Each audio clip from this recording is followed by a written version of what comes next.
What you have given me is truly something very special.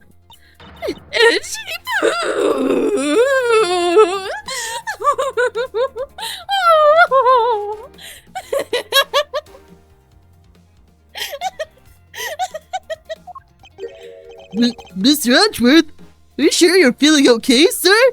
She's your stalker, and this is only gonna entice her more to stalk you even more and harder.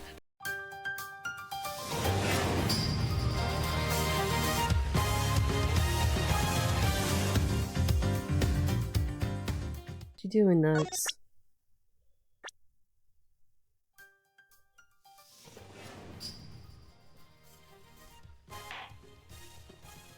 Alright. When we last left off, we revealed that the Yatagarasu was actually 3 separate people, and not just one person.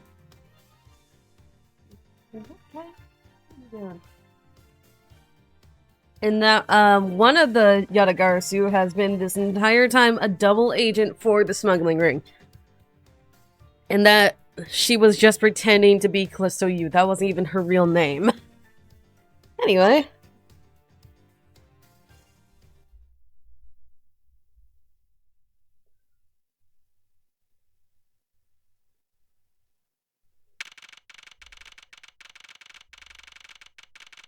Now we're just left with the mystery of who killed, what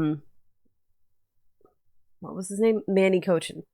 Because we know Manny Cochin was the one that killed Master II. But who killed Manny Cochin? I think it's one of the ambassadors. I'm not sure which one, but it's gotta be one of them. And my money is mostly on... what is his name?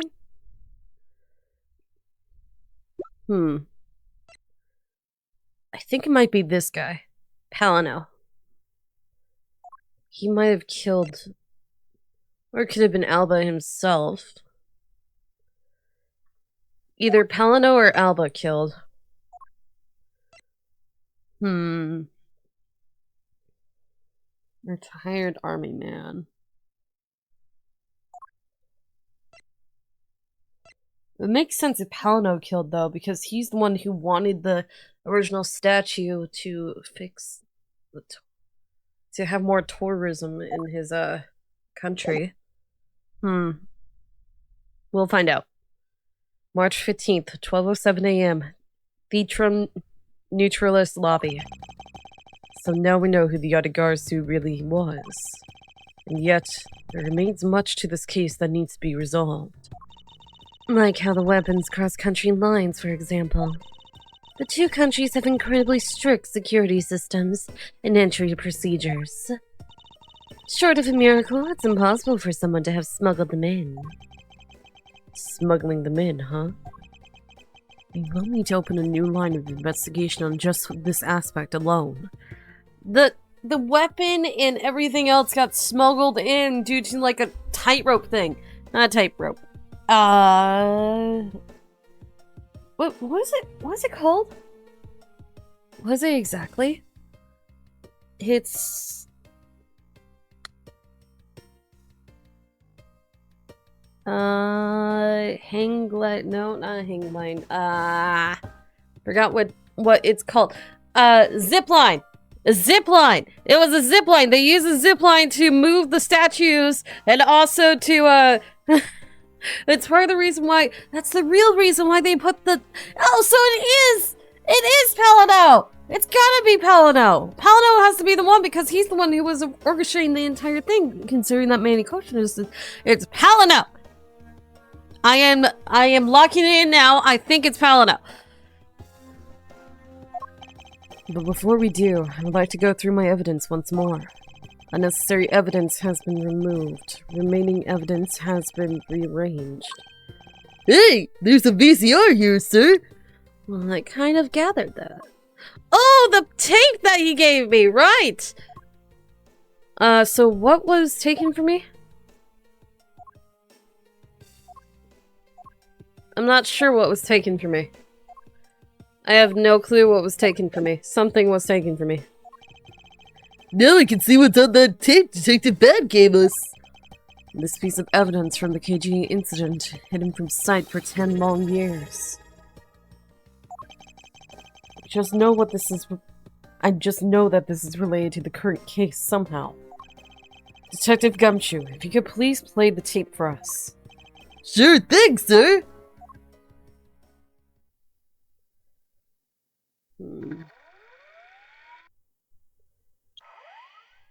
It's Manny. He's literally holding a knife. This man. It's Manny Cochin. And he's holding a knife in his hand! This looks like footage from a security camera at the entrance of an apartment building. Really? This guy was just standing there holding a knife in daylight? It's daytime outside, by the way. An apartment building. How do you figure that? Unlike you, I actually read the summary file on the KG incident. And the crime scene was the victim's own apartment. So this footage was shot at the entrance to the victim's own apartment building. At the trial, Mr. Faraday claimed that this piece of footage existed.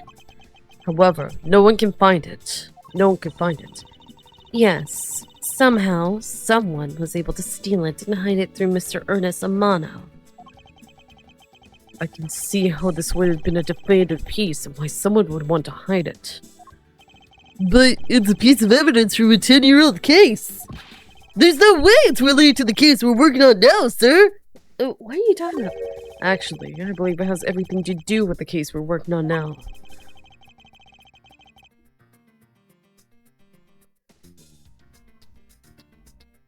Oh, okay, I thought Cat escaped outside, but no, it was just my roommate. The ringleader even went so far as to use Mr. Portsman to retrieve it. Which means that in this video lies a very inconvenient bit of footage to the ringleader. Where? Where? Wait! What was that? Huh? That bit you played just now. Please show it to me again.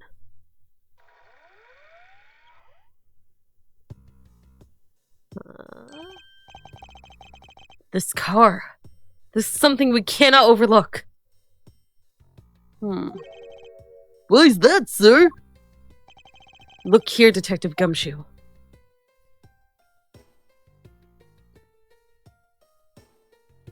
I'm gonna die if I don't get this right. Uh-oh.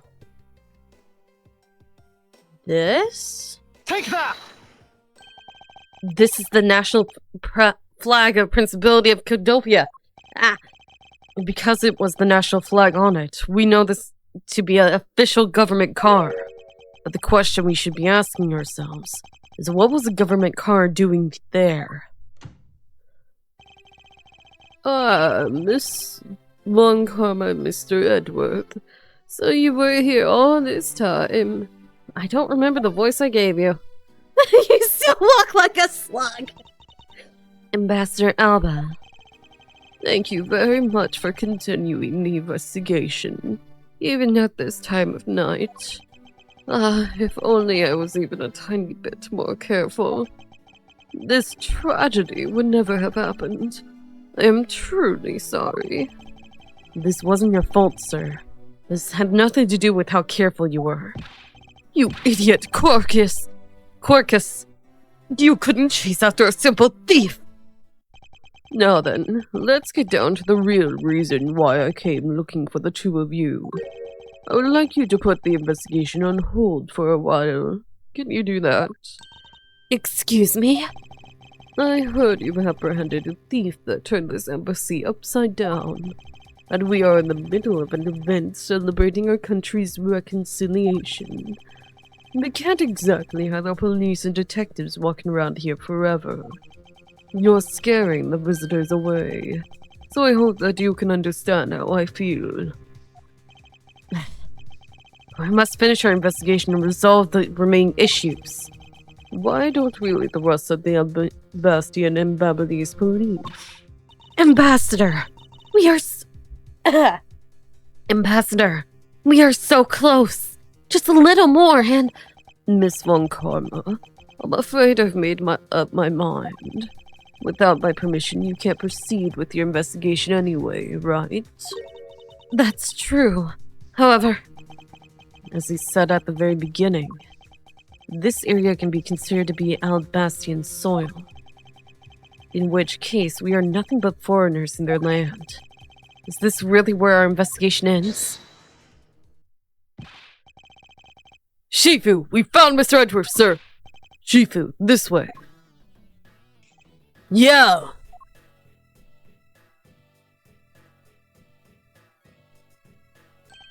Agent Lang, you're back on the scene rather quickly. If I lay back and took a break, I lose the scent of my prey, Mr. Prosecutor. Agent Lang, why have you returned? Because I had to resolve this case, no matter what. Well, I'm sorry to inform you. And don't take this the wrong way. I don't suspect you personally. However, a member of Interpol was just found to be a thief, and so... Under these circumstances, I wish to put your investigation on hold. After all, I believe our own police can handle things around here. They are quite capable.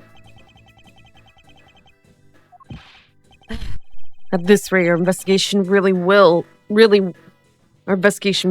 come to a close.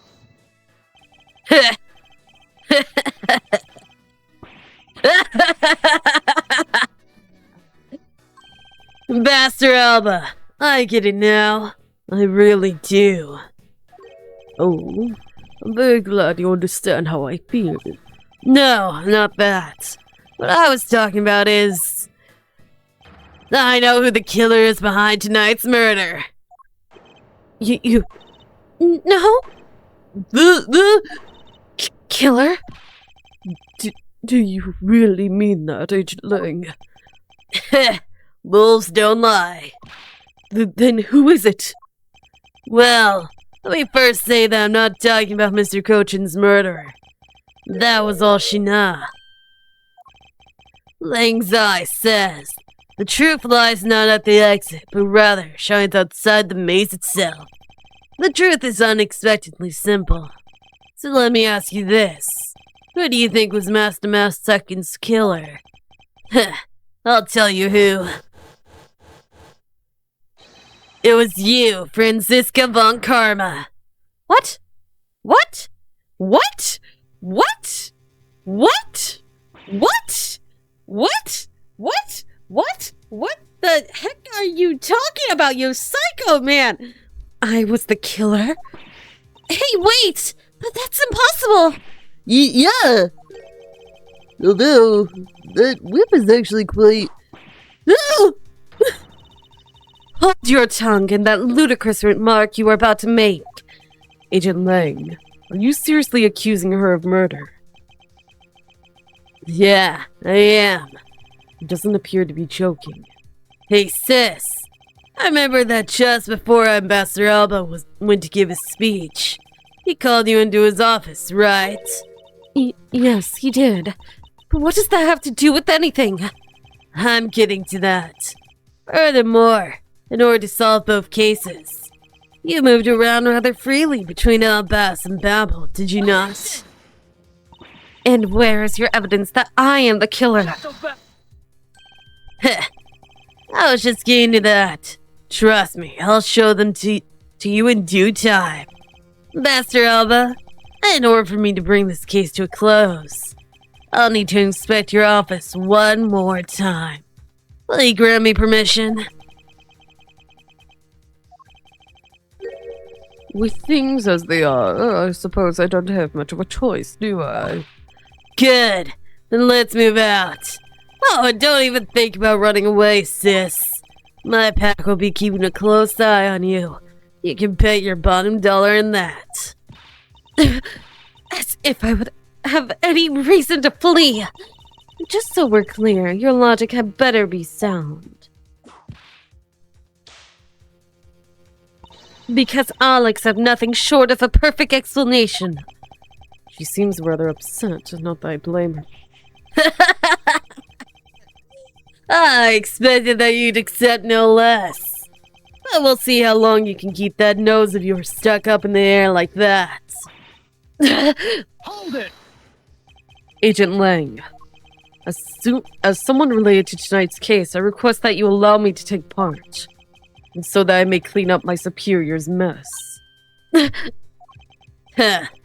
I guess I should. The more the merrier, especially when it's the peanut gallery. Oh, in that case, I want to join in too. I still haven't seen what it looks like in Alabasta yet. If you like Kayan, then you gotta let me in too, pal! I can't sit around and do nothing if Miss Karma's in trouble. Hey, Gummy, let's have a competition. Wait a second, I'm being called. They try to call me into work. Okay. Try again. Hey, Gummy, let's have a competition to see who can save her first, okay? Okay, I'll take you up on that. Oh yeah, I'm fired up and raring to go. As a detective, I don't believe this is something you're supposed to be excited over. Sounds like this is going to get real interesting. Master Alba, I'll be bringing these kids along for the ride. Very well. But I'd like you to keep in mind that this will be your last chance. Heh, I'll have this whole mess cleaned up before you know it. Now let's go.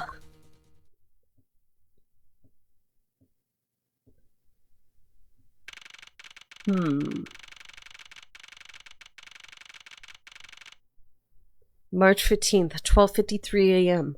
Albastian Embassy Ambassador's Office. Okay, now let's first go over the facts one more time.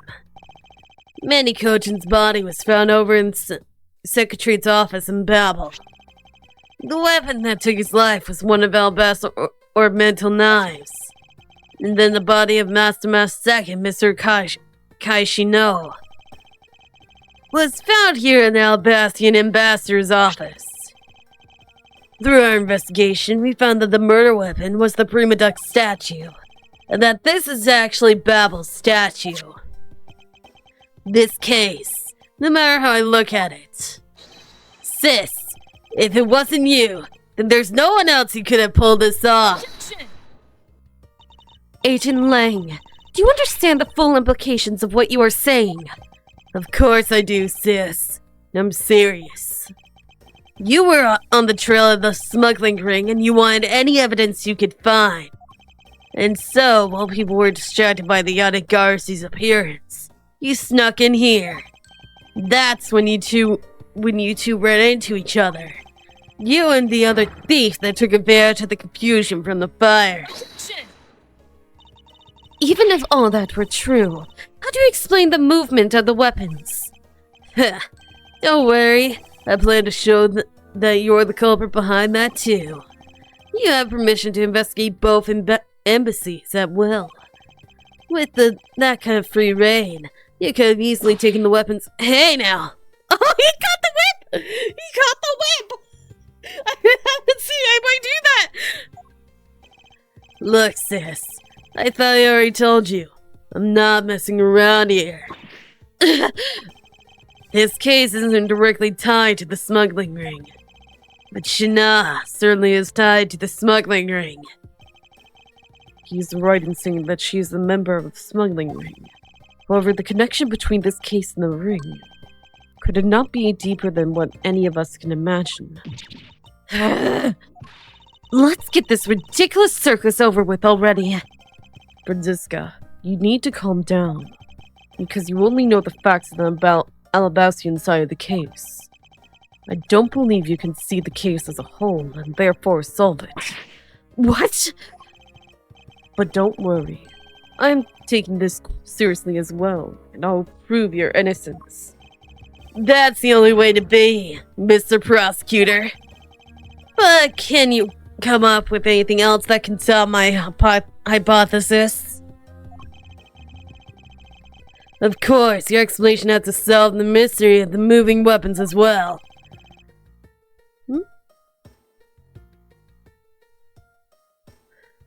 Of course I will. And I will. Let us now delve into the truth behind the murder of Damas II. You do understand, don't you, Miles Edgeworth? This isn't just a confrontation against Agent Lang.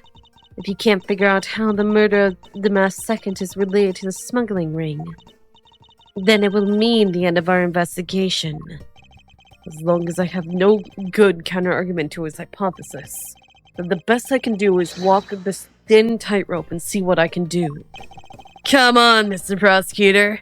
Let's get started. Yes, let's. Border crossing weapons. One of Albast's knives was used in Babel to murder Mr. Cochin. And the murder weapon in the killing of Master II is Babel's Prima Duck statue. Somehow, these two objects were able to penetrate the two countries' impenetrable security. The only one who traversed the two countries just before and after the crimes was you. So as long as I can't explain how the weapons moved about, Francisco will remain a suspect.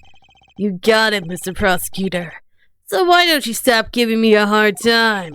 Under these circumstances, who the heck can carry a weapon across country lines?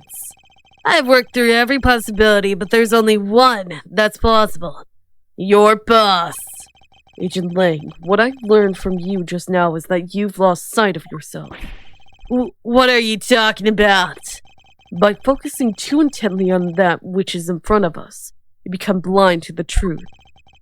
Don't tell me Lang's eye never said anything to that effect.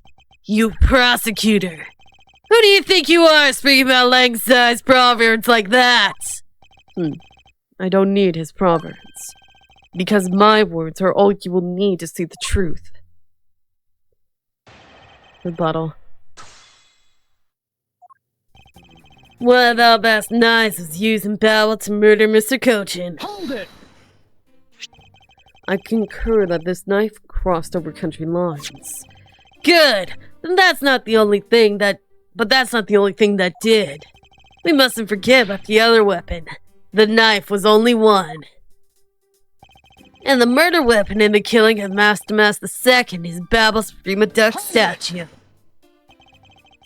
So you're saying that the Prima Duck statue was also brought over by Francisca?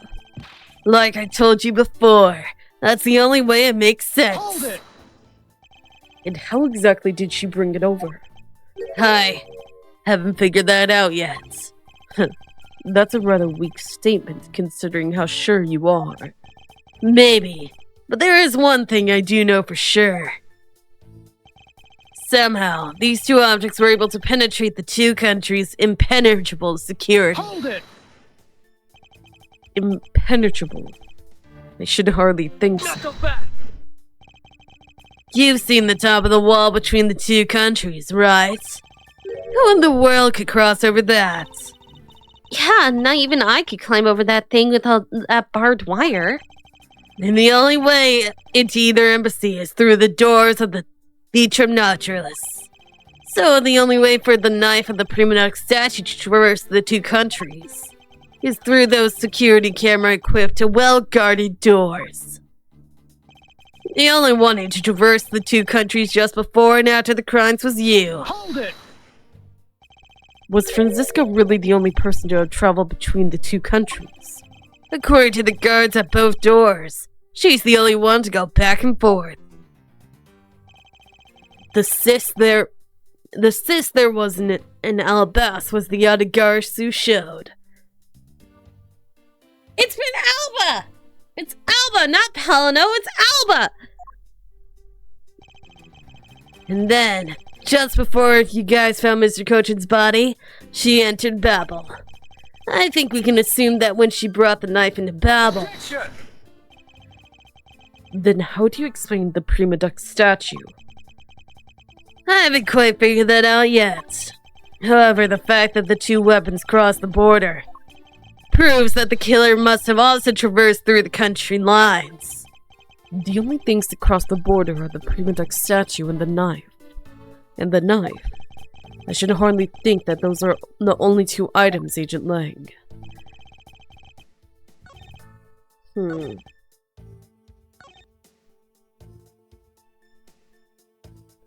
No. No, wait a second. They're not the only ones. Also, the Steel Samurai went through, didn't he? Am I wrong?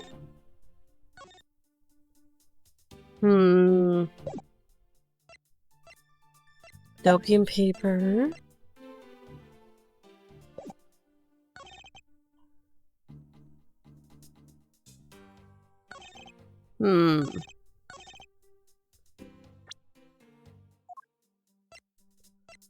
Wire. Your sticks. Put out the Yatagarasu.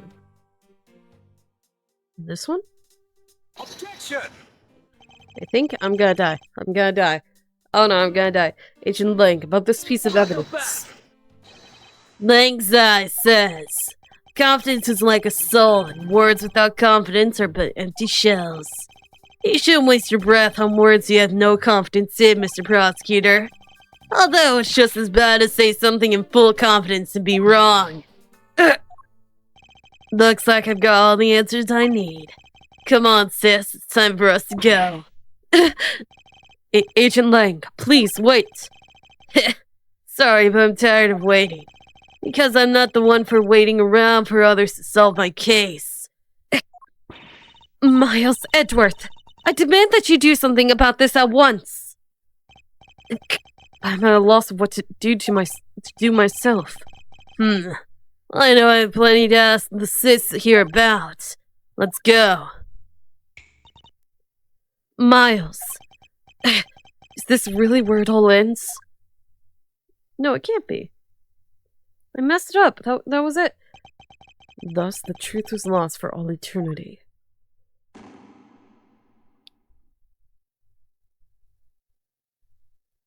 Whoops. Yeah, let's retry, please. Are you going to let him lecture you about your self-confidence like that? I don't need to be overflowing with self-confidence. I just need to think rationally. After all, I only need to be confident in the facts. Somehow these two objects... No. Wrong. Wrong. Wrong. Objection! That one? The statement just now stands in contradiction to this piece of evidence. That thing has nothing to do with what I was saying. Now put it away. Your logic is so badly in need of repair that you might as well throw it out too. This is the real deal here.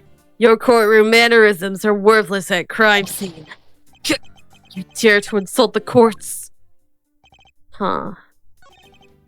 The only one who...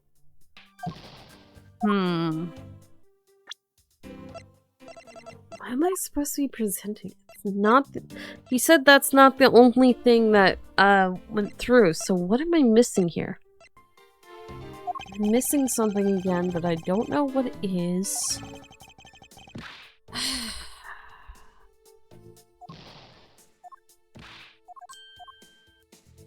Alright, so the statue switched, right?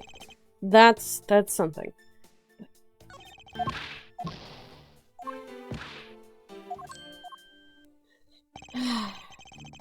What am I missing? What am I missing?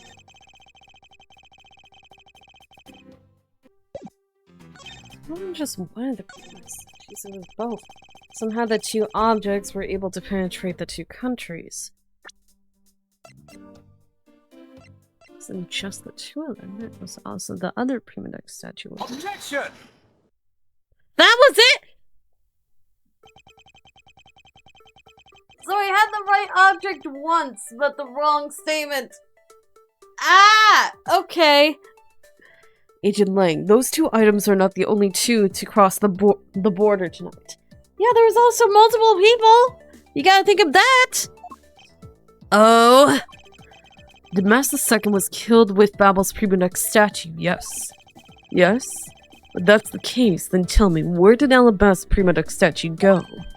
To Babel. Precisely. If the two statues really were switched, then this means that both statues were smuggled across the border at some point. Which means that a total of 3 items were smuggled across the embassies. Huh. I guess so. But you know what? It doesn't matter the number of items, only that Sis is the only one who could have done it. Because the only person who went back and forth between Alabas and Babel is her. Is that really true? Is there no one else who could have traveled between the two countries? Actually, there was definitely another person. One who paid a visit to both sides of the wall. Objection! Is that really so, Agent Lang? What a lousy time to try and bluff your way out of this. I checked out what the guard said along with the security camera's footage. You're not going to overturn my hypothesis that easily. Objection! But suppose there was some other way other than through the theater doors. What other way? The other entity that managed to cross the border unharmed. If I pointed out, it would open up a whole new possibility. Though I hesitate to bring this out. As long as this entity exists, the impossible road becomes a possibility. Looks like you've got some clever idea in mind. I do, and I could show it to you through a single piece of evidence. Fine then. Let's see this piece of evidence that will show me this other route. This piece of evidence will show us another way to move between the two countries. The embassy guide.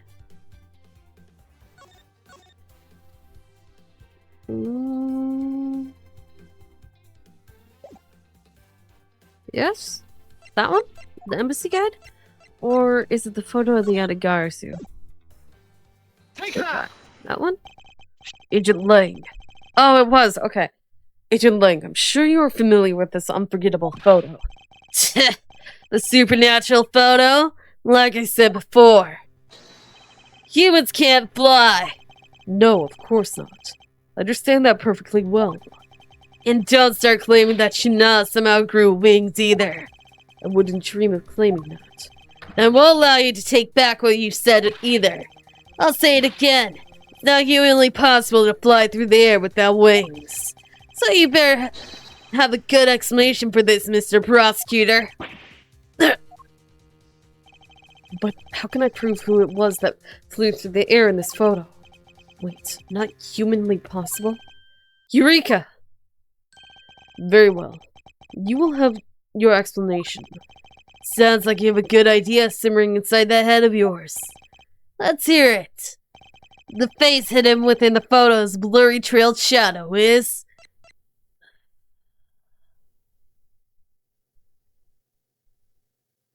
Take that! This is the face behind the shadow. I thought I said that you better have a good explanation. I can't make heads or tails of what you're trying to say with that. Was I wrong? Come on, hurry up and show me that shadow was flying through the air is. Even had you not barked at me, I would have gladly done so, Agent Lang. I need to go over it one more time. The man-shaped shadow that flew through the air wrapped in the darkness of the night. Its real shape can only be this one thing. It's not the end of yours. Unless it's Cochin's body. It's the only other thing I can think of that it might be Cochin's body. Was it Cochin? Might have been Cochin's body. This is the face behind the shadow. Still wrong.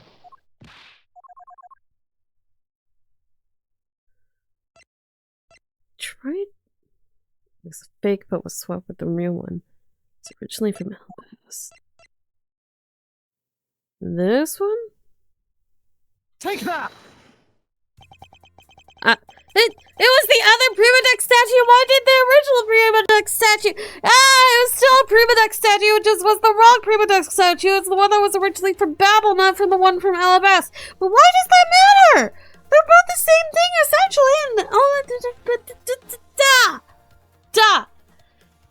Naturally, the shadow is the third smuggled object, the Prima Duck statue replica.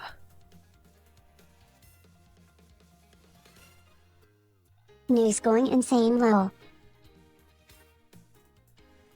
I knew it was gonna happen and I didn't talk through it this time. You can't be serious. The Yatagarasu, or rather, Callisto Yu, Jurassic Agent Shna, was inside Babel. He dressed the replica statue up in clothes and launched it through the air. Heh, Mr. Prosecutor! You left out a very crucial bit in your explanation. I know I did. She launched it through the air? Ha! And how exactly did she do that? He's literally baring his fangs at me. But he has a point. How exactly did it move through the air like that? As long as this remains unsolved, we won't be able to move any closer to the truth. Which reminds me, didn't he say this earlier? Hey sis, I heard that just before Ambassador Alba was to give his speech. He called you into his office, right? So just before the murder, Franziska was called here right into this very room. If that's the case, then that may be another avenue I can pursue. Agent Lang, in order for me to answer that question, I will need to hear testimony from Miss Von Karma.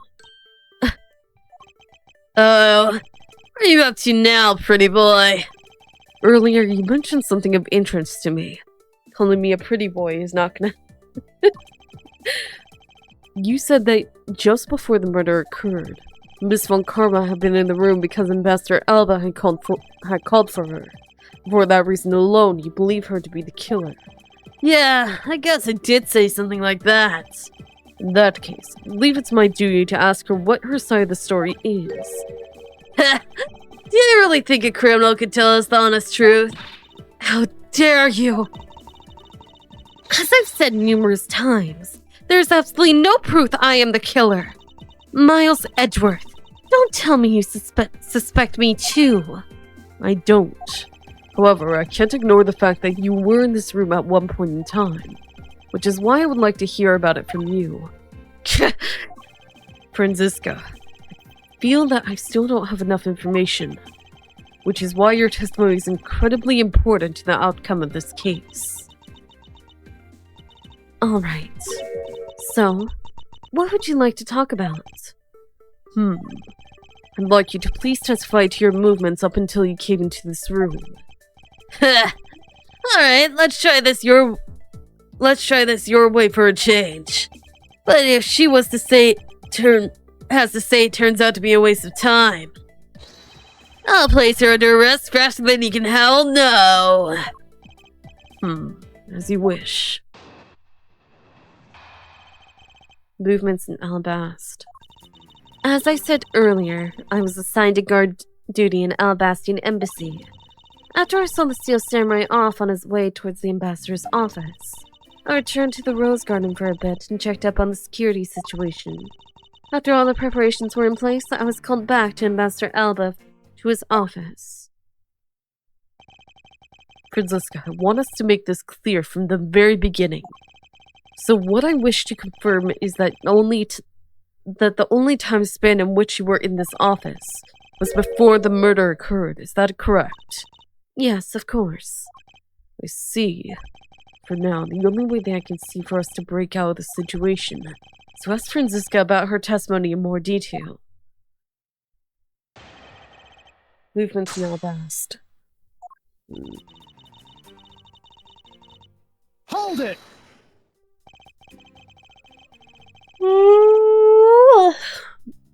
I thought your duty was to fact-find anything you could about the smuggling ring. Yes, that was my job. But upon hearing that the Yatagarasu had sent a calling card to the embassy, Ambassador Alba called upon us to protect the embassy instead. The incident 7 years ago. Or have you forgotten what happened here back then? Anything related to this case we are involved in appears to be rather painful for her. It's not exactly one I can reliably forget myself. Readily. It looks like you remember the case after all. Of course I do. I inspected every location, every possible escape route, and every aspect of the police security's detail. I did all that, then after I saw the Steel Samurai off on his way towards the ambassador's office. Hold it! So you were at the theater as well? Yes, and I suppose you also were as well watching that stage show. Well, yes, so Franziska was here. Well, after the show was over and I saw the Steel Samurai off. I returned to the rose garden for a bit and checked up on the security situation. Oh, whoops. Back up. Hold it! Why did you need to confirm the degree of the preparation for even the speech? For security's sake, of course. What other reason could I have had? No one knew just how the Yatagarasu had planned on getting in, right? Yes, I suppose you're right. And in the end, the Yatagarasu did choose to appear in the rose garden. Even if it did turn out to be nothing more than a shadow. Who would have thought that she would use a shadow? Calm down, Franziska. She must still be nursing a grudge over the fact that she couldn't figure it out herself. Anyway, there was no one in the rose garden, and we were aware that the speech was set to start soon thereafter. After all the preparations were in place, I was called back to Ambassador Alba to his office. Hold it! At that time, Master Second's body had yet to be found in this room, is that correct? That's right. But Ambassador Alba was here. One could hardly miss his rather large presence. The criminal will say anything to get out of getting arrested. How do we know you're not lying? Well, if you need proof, I'd be happy to oblige you. Seriously? Like I keep telling you, when I arrived at this office, Ambassador Alba was already here. He was standing by the flower box on the windowsill, watering his plants. I can attest to that. I remember speaking with the lovely lady around that time here at my office. Grrr! Alright then. Add that statement to your testimony and let's hear some details. Ambassador Alba was in the room at the time, was he? When I arrived, Ambassador Alba was watering the flowers on the windowsill. Hold it! For the sake of being thorough, I'd like to ask you something. How did you know that Ambassador Alba was watering his plants at the windowsill? What do you mean by that? The entrance to this room is on this side, however the window is on the opposite side. If what you say is true, then when you entered the room, his body would have been like a wall. He would have been blocking your view of what he was doing. Isn't that not correct? I suppose it was a bit hard to see around him. But fortunately for me, Ambassador Alba is not an immovable wall. I knocked before he entered, and as I did, he turned around to greet me, with the watering can in his hand. So it's only natural to believe he was watering his plants, right? I suppose. After his greeting, we spent a little time talking about his flowers. He had obtained them himself and is growing them with the utmost care, you know. Yes. The plants in this room, they are like my children. The passion flowers, the flower box, and the windowsill are growing beautifully too. All 4 of them are in full bloom. 4? There's only 2. Miss Von Karma. What did you say just now? I said that the flowers are growing beautifully. What about that statement do you not understand? What do I not understand? Do you not understand why a certain thing is the way it is? I'd like for you to append that statement to your testimony. Very well. There was 4.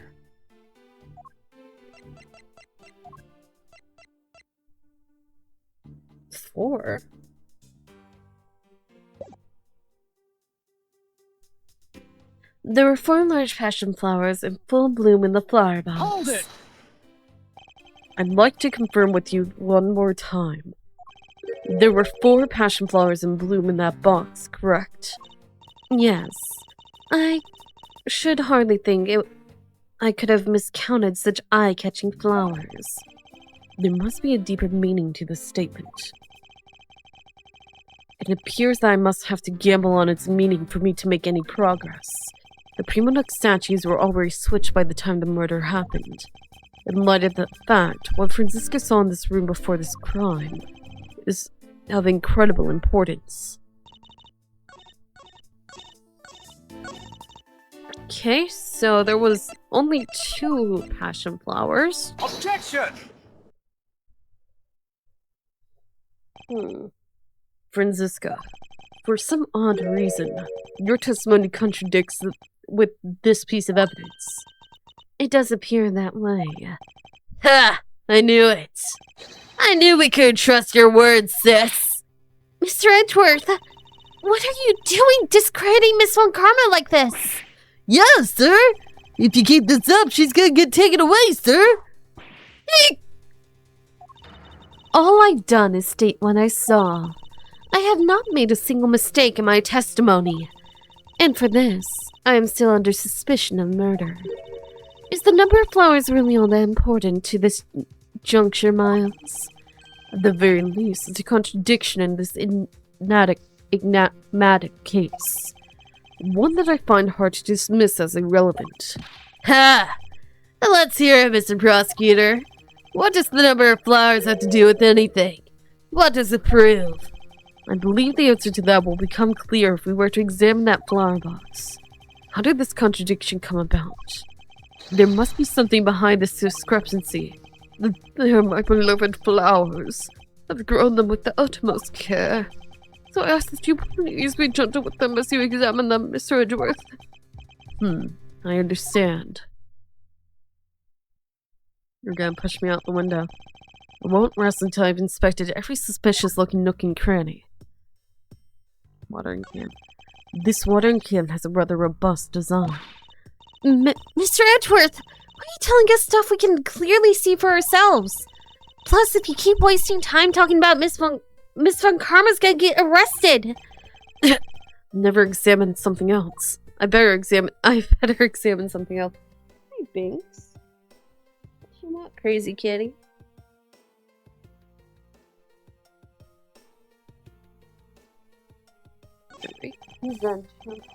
Actually, the name of these flowers, I believe they're called passion flowers. Despite being called flowers, they're actually species of vine. They appear to be growing well and were supported by these plant supporters. Yeah, but no matter how I look at it, looks like there were only two here to me. You realize, don't you, sis?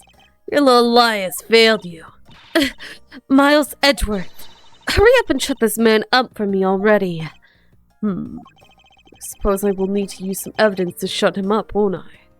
Don't have evidence to show, not yet.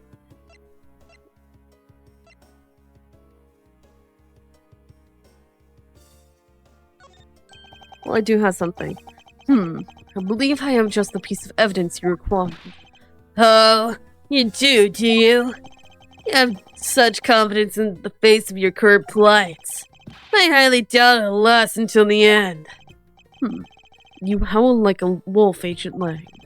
But we'll see if you have any bite to back up the bark after you see the evidence. The truth the passion flowers reveal can be seen in this piece of evidence.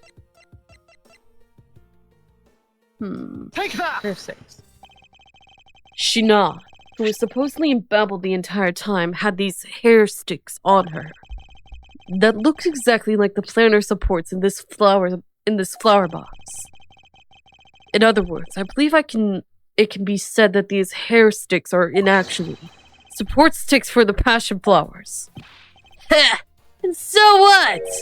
Is that really all that important to the case? Of course it is. It means that we found yet another item that was smuggled between the countries tonight. Hi! Think about it logically, Agent Lang. These sticks were originally in Alabast, but somehow they wound up in Shina's hands, who was embabbled the whole night. So make no mistake, these sticks were smuggled somehow, just like the knife and statue. Very well then. I want to hear from you exactly how they wound up in Babel. How did these support sticks find their way to Babel and why? There must be some reason as to why they ended up here. So that's why. Agent Lang, if you would please take a look at this and tell me its shape. It's just another stick, isn't it? And so it is. The shape of the support sticks is important. For when they are used with something in this room, that's when it comes into focus. And the object that completes the picture when used with the support sticks is crossbow. The crossbow? The crossbow. That's a crossbow. Wait! You're not really suggesting. I am. These hair sticks, or rather, plant support sticks. They make for perfect arrows. Hey! I've done it. I found the common thread that connects the two offices. But this thread has yet to be completely untangled.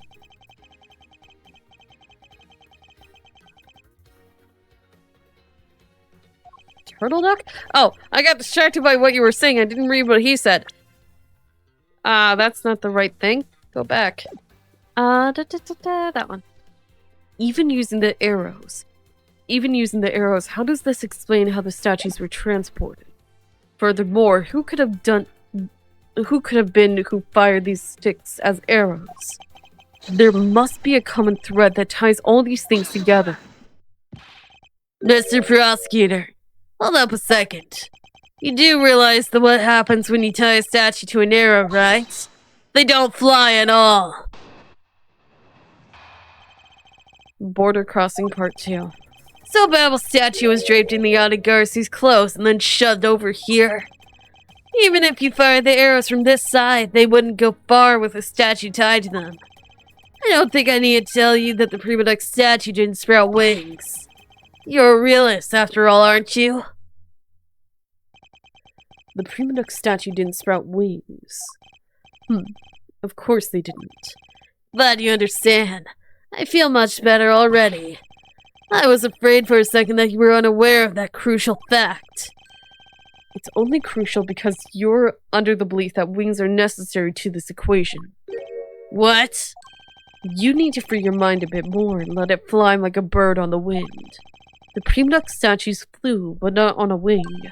Allow me a bit of your time and I'll explain this mysterious phenomenon to you. Border crossing part 2. So Babel's statue was draped in the Yatagarasu's clothes and then shot over here? Hold it! But that incredible scene just happened to have been caught on film, resulting in this photo.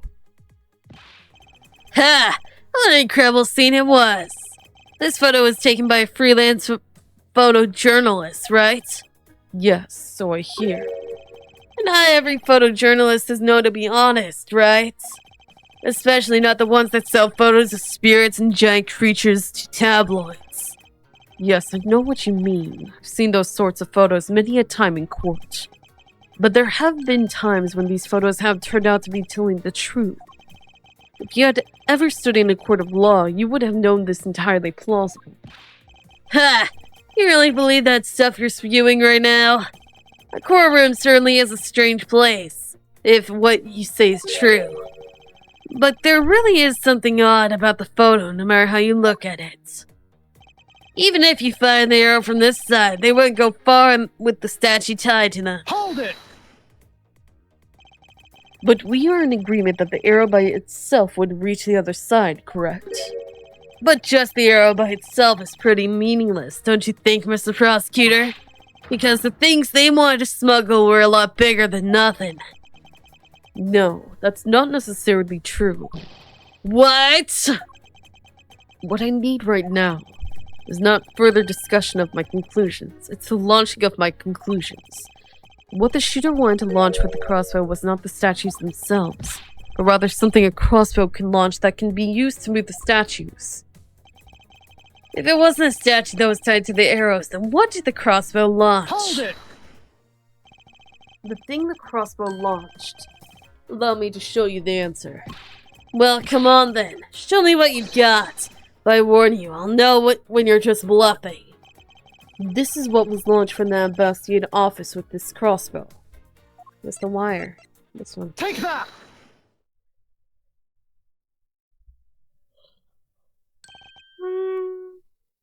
Finally. Finally we have reached this point in our discussion, for I present to you that which was carried by the arrow from the crossbow. Heh! I get it now, Mr. Prosecutor. I can see exactly what you're trying to say. You're saying that the wire was tied to an arrow and then shot into Mr. Cochin's office. All the way from the 5th floor of the Abastian Embassy down to the 3rd floor of the Babylonese Embassy. If you're claiming it is really what happened, I can see how Alabast's Prima Duck's statue could be moved.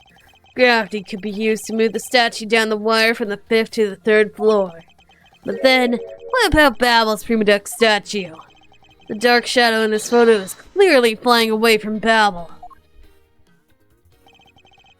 going in the opposite way of gravity from the 3rd floor to the Babylonese Embassy, up to the 5th floor of the Alabastian Embassy? How do you explain that? Ha! I think I finally see how the gears behind this whole trick work. Agent Lang, the motion used behind this trick. I wonder if perhaps you have yet to envision how it works in your head.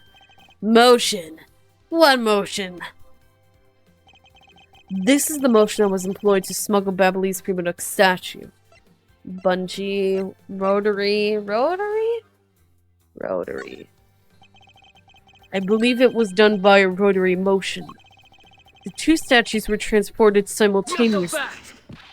Simultaneously? Get real! The statues would collide somewhere along the way. Did I ever say there was only one line of wire between the two offices? If you shot an arrow with the two ends of wire tied to it, a circular belt can be formed. Not so fast! Lang's Eye says, don't object and call success what is beyond reasonability. Taking into account the tension difference between the two wires, the top one would sag too much to the point where the statues would collide anyway. Objection! Agent Lang, as you know, the Prima Duck statue is one of a kind national treasure, and the fact that the Babylonese statue is a hollow replica of the real statue, it would naturally be lighter than the real one, meaning that my idea is very possible. Lang's Eye says, how? How? What? How? Here's what I believe happened. Miss Yu and her mystery co-conspirator set themselves up in the two different rooms. The co-conspirator bridged the rooms by shooting the two ends of the wire down on one arrow. Then the two of them covered the statues and proceeded to transport the statues. After the switch was complete, another arrow was fired, carrying the other end of the wire down to Babel where it was disposed of. To do that, Miss Yu hid it inside the grandfather clock, the QED. Ha! Get! This proves it right, Agent Lang, that I'm not the killer. Not yet, sis. I still haven't had my dessert yet. Right, Mr. Prosecutor? The proof is in the pudding, as it were. Pudding is a nice dessert. So, do you think you can do it? Can you prove that what you said is what happened? Because remember, if you can't, I'll be taking a certain someone back home with me as a souvenir. What? I agree that as long as there is no proof, my hypothesis remains just that. However, what I have laid out is no mere hypothesis, for this is one more piece of evidence. One more? This should be interesting. You think you have a piece of evidence that will turn your hypothesis into fact? Well then, let's see it, Mr. Prosecutor. The thing that made it possible to create a circular belt out of a length of wire. I believe that it's right here in this very room. Now then, I believe this is what made the circular belt transport method possible.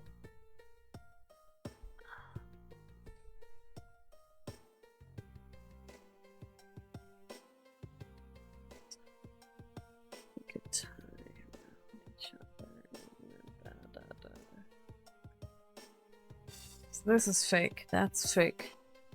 What am I trying to find? I think it might be the knife. Maybe the knife? Maybe? Take that! The circular belt method was made possible thanks to this part of the room. Part of the room! It was the fan! Ah, it was the fan! Ha! Don't you mean impossible, Mr. Prosecutor? I have to say I agree. Even the one in this most precarious situation here agrees with me. I am a Von Karma, and I have his name to uphold. I refuse to accept anything that is less than perfect. I guess I was mistaken. It was the fan! I thought it might have been the knife, but it was the fan!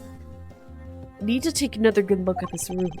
There's something here that made it possible to create a circular belt out of wire. It was the fan. My bad. Take that! Ha! Looks like you dropped another bomb on us again.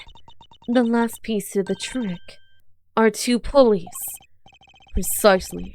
The ceiling fans double as pulleys in this case, and thanks to the fact that there is one installed in each of the offices.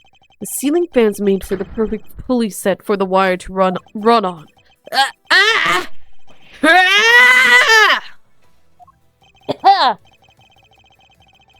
This must be it. This is how the smugglers bypass the impenetrable security. You really are something else, Mr. Prosecutor.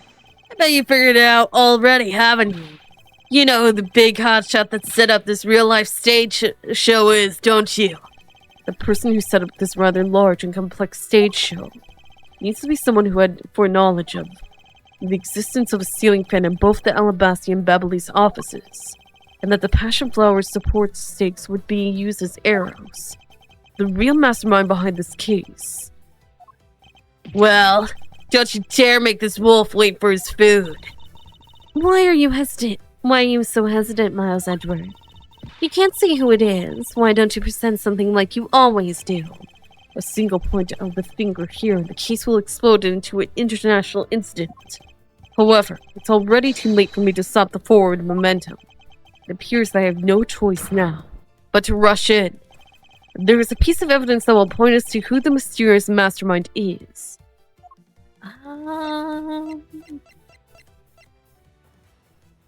Arrows? Rolling fireplace wall. Wire.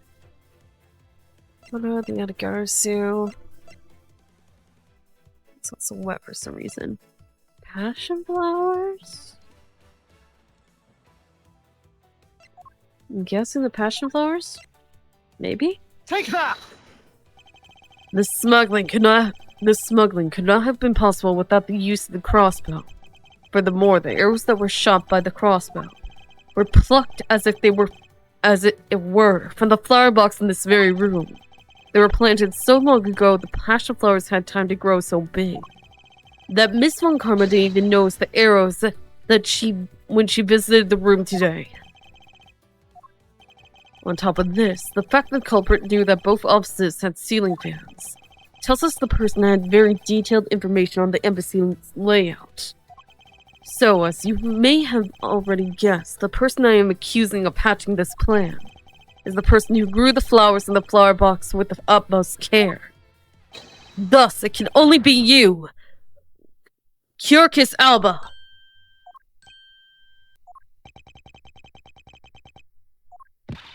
Are you out of your mind, Miles Edgeworth? I'm certain of what I am saying, and I am sure that he is the culprit.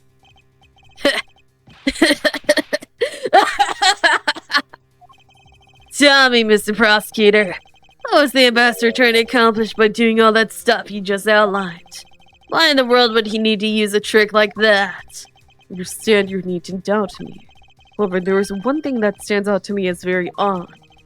Just one thing, huh? The one single end result Ambassador Alba sought to obtain. We were to examine the focus on this complex trick. I believe we will finally find the answers to everything. Everything will become clear once we examine this piece of evidence. Apples. Take that! You want us to examine this? Yes, for I believe that by examining it, we will finally have all of our answers.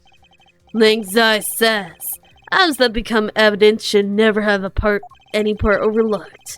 All evidence related to this case are fine and don't need to be examined again. It would appear I was mistaken. Chitling is correct. Most of the evidence has already gone under intense scrutiny. However, there is one piece that has only been partially checked. And that piece, which lies at the heart of smuggling, is what I should present. Is the VHS tape? Take Is that! it this? It's not that. Not so bad! Now then, if I could ask you to please leave the premises. As you can see for yourself, I am an old man, and I'm a bit tired from all of this. Wait, please! I've made up my mind, so if you could please leave. Agent Lang, a good job to you as well. Although I don't think we'll ever be meeting again. What? Now then, please respect the request of the ambassador of the Kingdom of Albast, and vacate the premises. Whoops. My bad. That was the wrong thing. Is this it? Thus the truth was lost for eternity. Yep, I did it again. That was the second time. There's one stream. I'm not doing good today. Am I gonna end up trying to do... It will become clear when we... Take that! That one? Ah! We will fully understand the reasoning had the situation been the reverse. However, to go through the trouble of swapping the real Prima Duck statue for the fake, I sense a very shady reason for such a bizarre action. And who better to ask for that reason than King Prima Duck himself? I see. I see.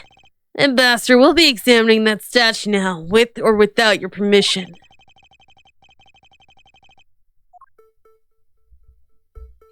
Okay, there's the handprint. These are Mr. Cochin's fingerprints. The fact that they're on here suggests that the statue once belonged to Babel. So what smuggled from Babel to Alabast, huh? Why was there a need for them to smuggle it in?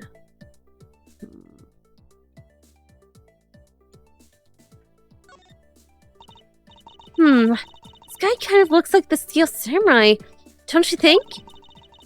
Maybe it's because they look alike when he was picked to be the Goodwill Ambassador? I suppose that's possible.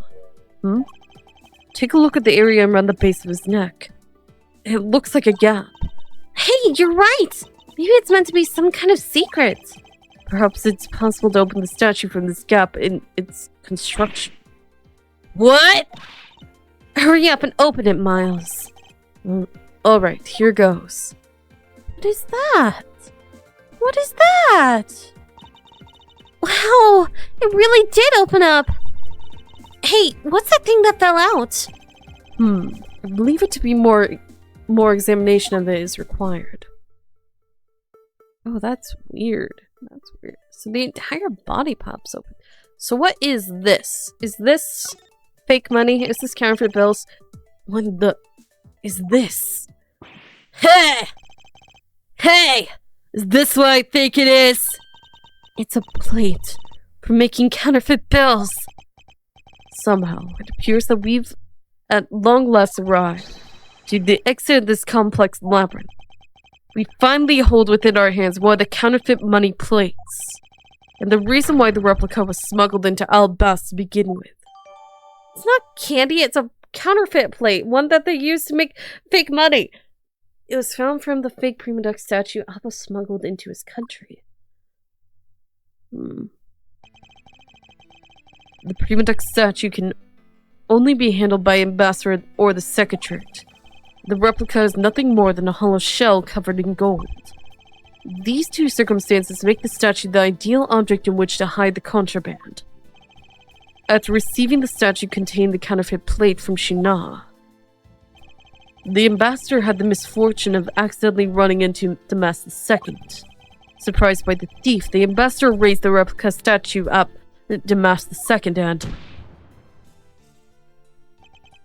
Then, in order to frame the steel samurai of the murder, he covered the samurai sword in blood. Well, Ambassador Alba? You're the leader of the smuggling ring? My country is a mess, and it's all because of you? You're the one who killed Damas II. Answer us.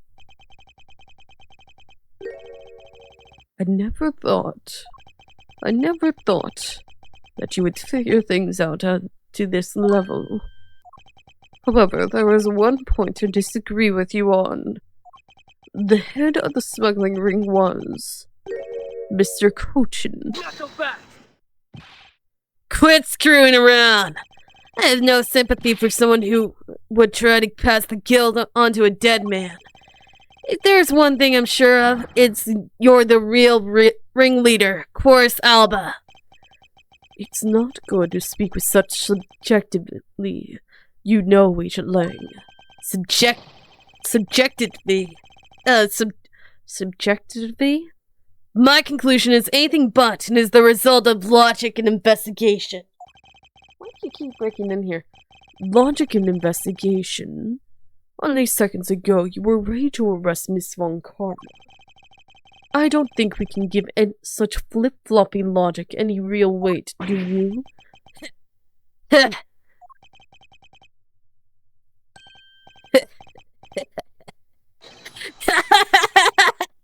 Were you pretending this whole time? I kind of knew it.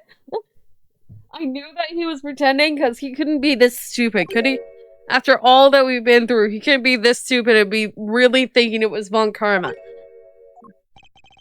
Looks like you still don't get why I came back. Excuse me? You see, the reason I came back is so that I can sink my fangs into your wrinkly old neck. From the very beginning, my real target has been you. What? Agent Lang, I demand an explanation. Sorry, sis. Didn't mean to put you through all that. I knew you were innocent from the very beginning. You did. I knew that this whole incident had been meticulously planned and prepared for. So naturally, the occupant of this room with Buster Alba seemed the most suspicious. But without the ambassador's permission, we couldn't get in to take another look around. Ah, so that's why you put on the big show to accuse Franziska of the murder. Using Franziska as the bait, you were able to gain us entry and investigative rights. Yeah, if I hadn't done that, I doubt the ambassador would have given the okay to poke around.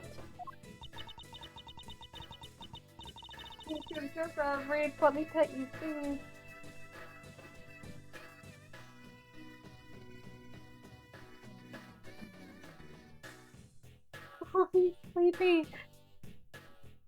Oh, how are you? So that's what all this was about. Very well, I will forgive you. But in exchange for using me as bait, you will take some responsibility and help us find the truth. Agent Lang, for giving me such a great opening. I thank you. You know, I just knew, Mr. Prosecutor. Somehow, if we were able to find some proof by investigating this room, that you would be able to figure out the real culprit with your special brand of logic. The evidence detectives collect combined with the logic of a prosecutor. That's just what it should be in a prosecutor-detective team, right? I don't know about all that. But one thing I do know is that I'm itching to see what this old man gets, what's coming to him. You know, it's very rare when these two are actually on the same side together. Oh, you are quite scary when you want to be, aren't you? Hey, you're the one who was planning to use me to push all the guilt onto the sis. But unfortunately for you, you misjudged me. Agent Lang, I wish for you to stop trying to intimidate me. What we need right now is evidence and proof. I wonder if you have what is necessary to prove that I am the head of the smuggling ring. Objection! Don't be such a sore loser.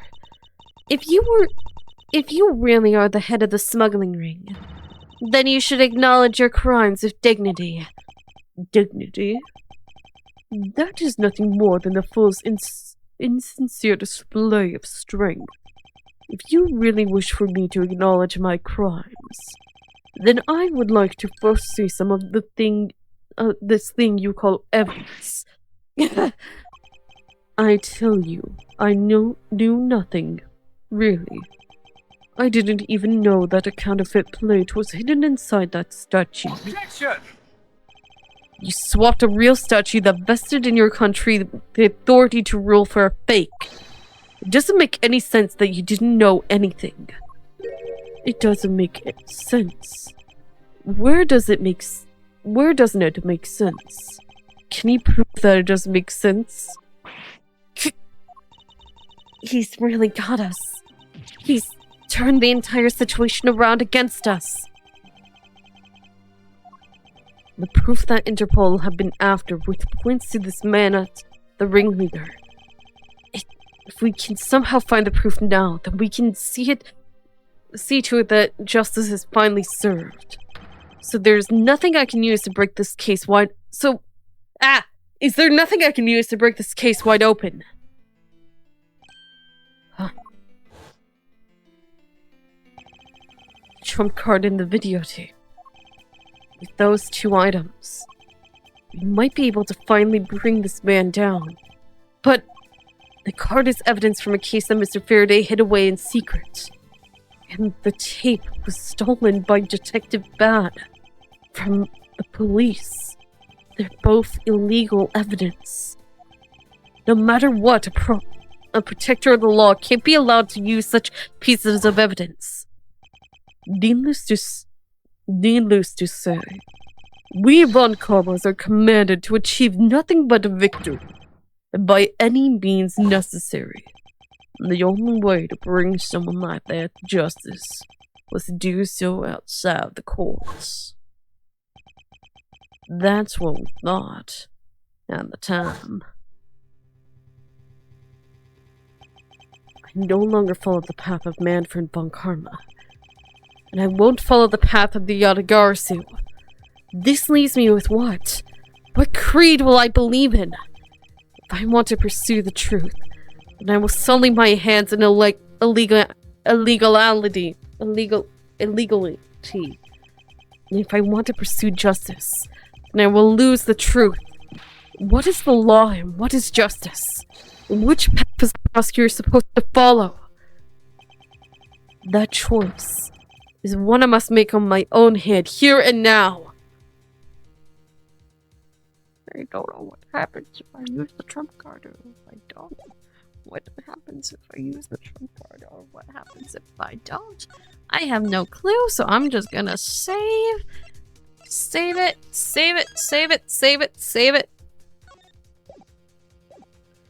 Okay. Use the trump card. There is no limit to the law. Any limit that exists was set there by man. When a person goes beyond that limit, then the law too crosses into new territory. For what reason were laws invented? The answer to that I must now show. Buster Alba. I wonder if you might recognize this. Oh, I wonder what that card is. Never seen that before in my life. It's a directives card used by the leader of the ring to relay instructions to his subordinates. Oh, is that what it is? This card was sent to the real culprit behind the KGA incident 10 years ago. A man by the name of Mr. Manning Cochin. Oh, so why do you have such a card in your possession? Because it was hand-delivered to me by a certain great thief, the Yatagarasu.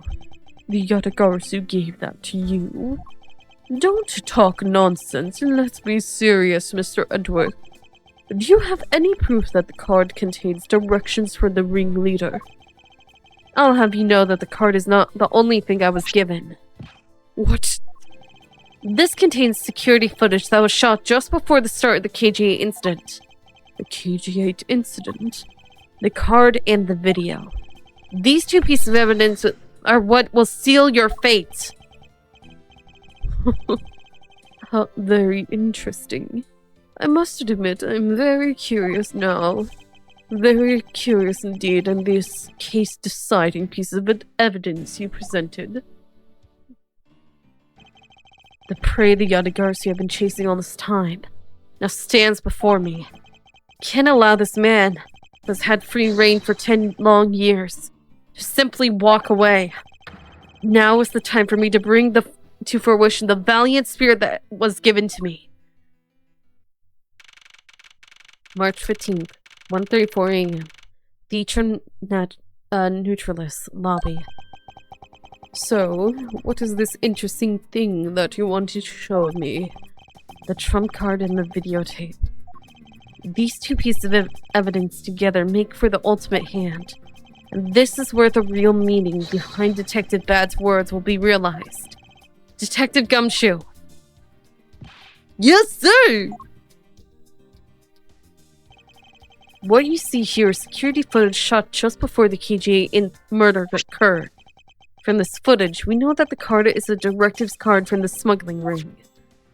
This is the section that proves the card was used to relay an order.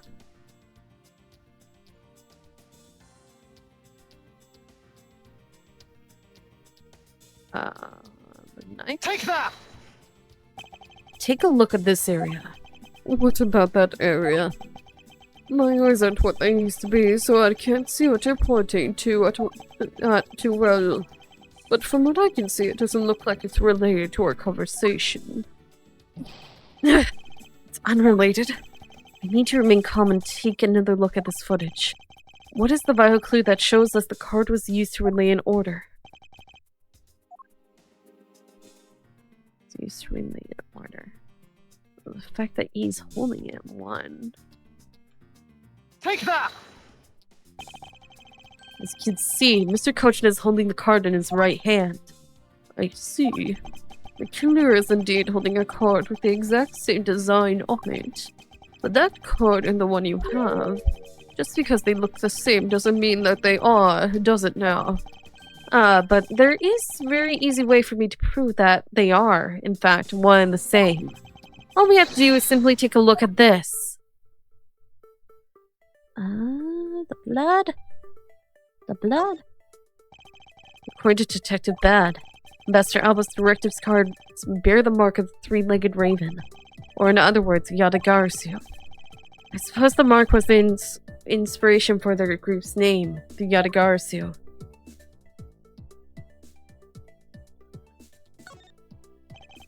A section of text has been obscured by blood, but it's clear the writing is Cadopian. According to Detective Bad, Silent CCU is what is written here, along with the method to be used and where she lived. The evil intent displayed in this writing will not go unpunished. This dark red blood. Yes, this is your proof. Proof that the orders on this card were played out in that terrible tragedy. The blood belonged to the victim of the KGA incident. With the big DNA testing, we can very easily verify that as fact. If you have no objections, then I'd like for you to take a look at this next piece of footage. This car was passed by in front of the victim's apartment building. It's an official Cadopian government car. What? Detective Gumshoe, if you'd please magnify the footage. This area of the footage directly links the smuggling ring with Cadopia. That? That? Take that! This section will make it all clear to us. You must be very tired, Edgeworth. If you continue presenting completely irrelevant evidence like this, I'm afraid your investigation may fall apart. Perhaps it's time for you to retire. Oh, wait. I was sure this was the area. Alright, focus, Miles. The area should be pointing at... It's different. Okay, the fact that he has it already in his pocket when he is in the car? Take that! The shape of this pocket and the directives card in it. It tells us that without a doubt, this person in this car is Mr. Cochin. The license plate on this car was also captured by the security camera. With it, we can easily find out who was sitting in this car on that day 10 years ago. Which is why I can say with confidence that you were riding in this car on that day. What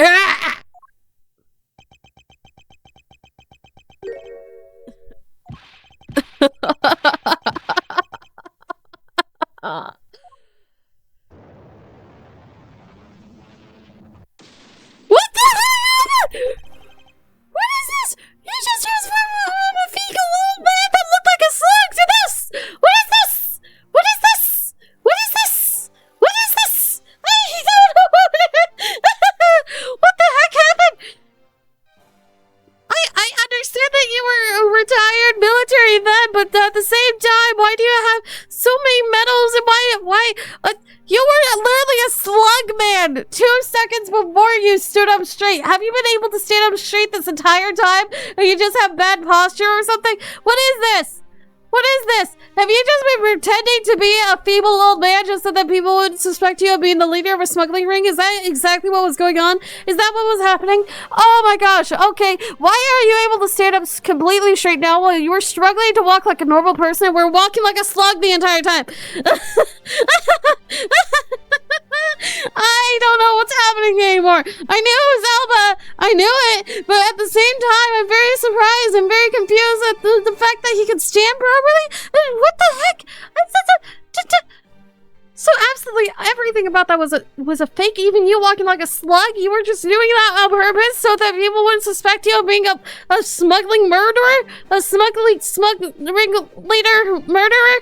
Wait a second.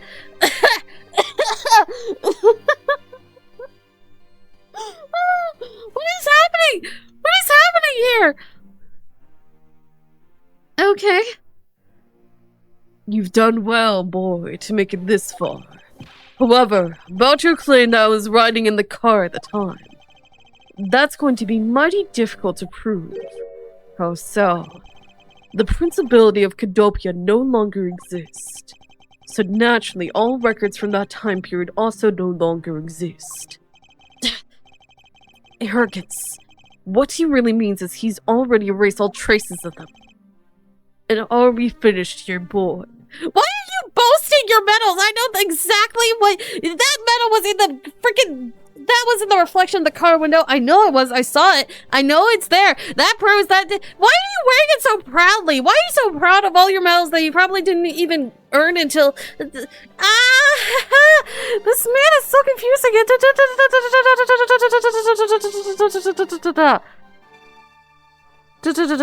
Okay, yeah, okay. Sorry, I just need to do that so that I can calm down. The only weapon I have left on me now is this piece of footage. There must be something here that I can use against him. See, I was already looking at that because that looks suspicious over there. So I'm guessing that's what I'm supposed to be looking at now. Look at that! Look at that! What the? Ambassador Alba! Yes, what is it? Yes, what is it? You were once an army man in the service of Cadopia. And it was you who made the many missions you participated in successes, correct? Why the sudden backhanded praises, boy? Although, to be sure, the brilliant medals on my breast were awarded to me during the era of Cadopia. Why is it when you talk, your teeth become individual? What is that? Whenever you talk, your teeth become individual lines, and then when you're just smirking, they form back together. But now, I am the only one who owns this particular medal. In that case, the only person it could be who is sitting in this car is you. And how do you figure that?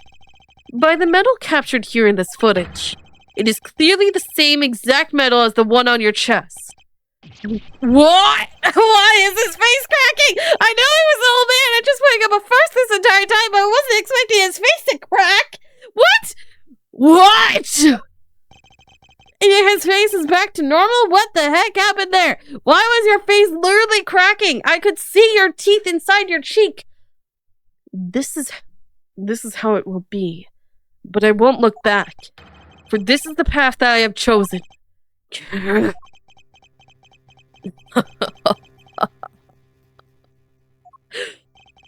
You've moved me with your devotion to this case, Mr. Edgeworth.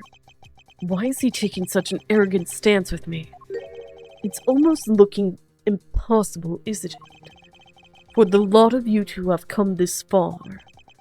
It looks like I just might lose our little game this time. You might lose the game this time. You don't get another round, Mr. Ambassador. Is that a fact? Very well. I've decided to confess and admit my guilt. You're going to confess, and I will accept whatever punishment that may come as a result. What the? Regarding the mass second murderer, I admit it. I did it out of self-defense.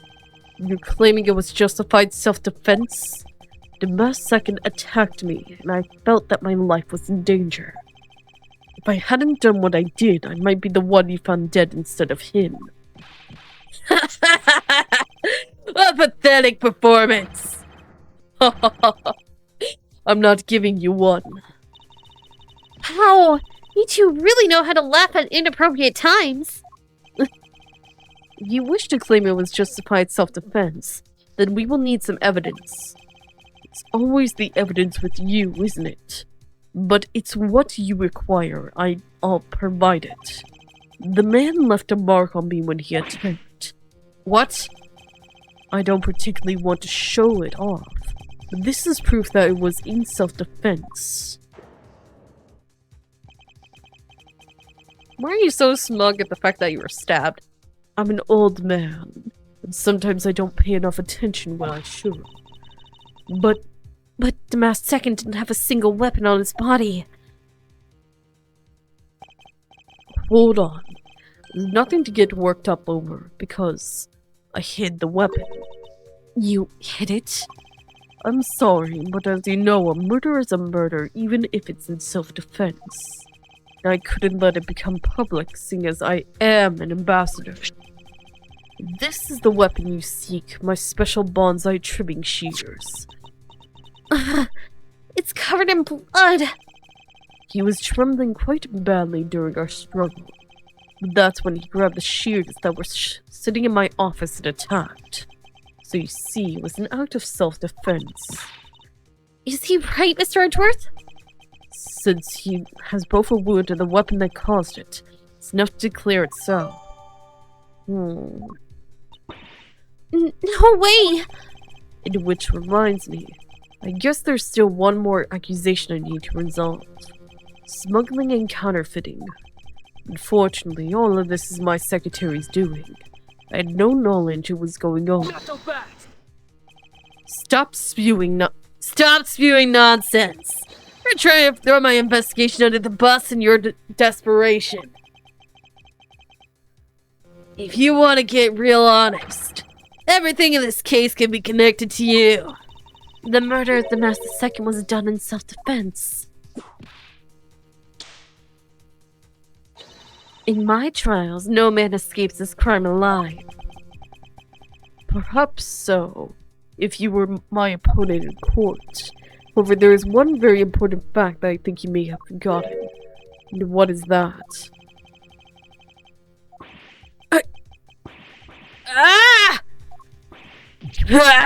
That's what you mean.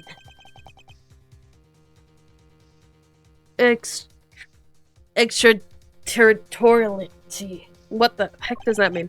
That's right. This embassy sits on what is effectively Alabastian soil. So any trial that is to be held in Alabast. Therefore, the crime I just admitted to will never be tried in your courts. Agent Lang, what is Interpol's stance on this? Agents investigate. That's our job. The judgment of people have confessed to their crime. That's the court's job. And I've already confessed to all of my crimes, Agent Lang. Furthermore, by the very nature of my position, I have full extraterritorial rights. These rights are effective even on your country's soil. Therefore, no matter where a crime may take place, I would never stand trial in one of your courts. Diplomatic immunity, huh? Great. That arrogance and your expression. That's nothing like the face of someone who's ready to accept the consequences. Don't tell me you have your own country's judicial system eating right out of your hands. These crimes that you speak so seriously of. To me, this has all been nothing more than a game. You may chase me out of this embassy with your accusations, but it's no big deal. Alabasta has numerous other embassies in other countries around the world. All you would accomplish is that you would change the backdrop of our little game. These 2 layers of protection that extraterritorially provides him. This is why he's one of those who cannot be brought to court. You see now, don't you? I live in a whole different world than you. Now, if you'll excuse me, I need to go and fetch your eviction papers. Is there nothing we can do? To be continued. Already? Wait, really? Yeesh. How long is this? It's been 2 hours already and we're not done? Really? This will go on for at least another 2 hours? Let's do it. Let's finish this. Let's finish it. Hi, Violet. Oh, it's okay. Let's finish it though. Let's finish this. We're so close to the end now that it doesn't make any sense just dragging it on for another week. March 15th, 2:11 a.m. Theatrum Naturalist's lobby. I can't believe it, sir! Extraterritoriality! Yes, and there was nothing we can really do about that. In the end, we didn't have enough authority to bring him to justice. I can't believe that even though we knew he's the boss, we can't lay a finger on him. I know. Hey, Mr. Prosecutor. Sorry to skip out on you, but I've got some business to take care of. Okay, bye. If we can't even give an evil guy like him a slap on the wrist, then what the heck are laws created for? What good are they? If the law can't help us, then I'll go ask the Yatagarasu and take care of this myself. Don't you dare. Mr. Edgeworth? Sorry, that was a bit too harsh. I know how you feel, sir. We're trying to take on an ambassador after all. What? What? And he did tell us earlier to get out of the theater. It's kind of their country, I guess. But I feel like I've been slapped across the face for just doing my job. What am I going to do? Should I retreat for now and formulate a better plan of attack? Come on, everyone! We can't give up yet! Okay. I want you to take think about something for a sec. We've never let up for even a second, and as long as we don't stop investigating, we might find the rotten treasure hidden here. She's right! Come on, Mr. Edgeworth. You're right, Kay. Very well. Let us reopen the investigation and see what we can find. Come on, Kay. Right behind you. Okay! Then I'll go check on Babel a bit more, sir. Okay, bye. And I have something that I need to investigate further in Alabasta.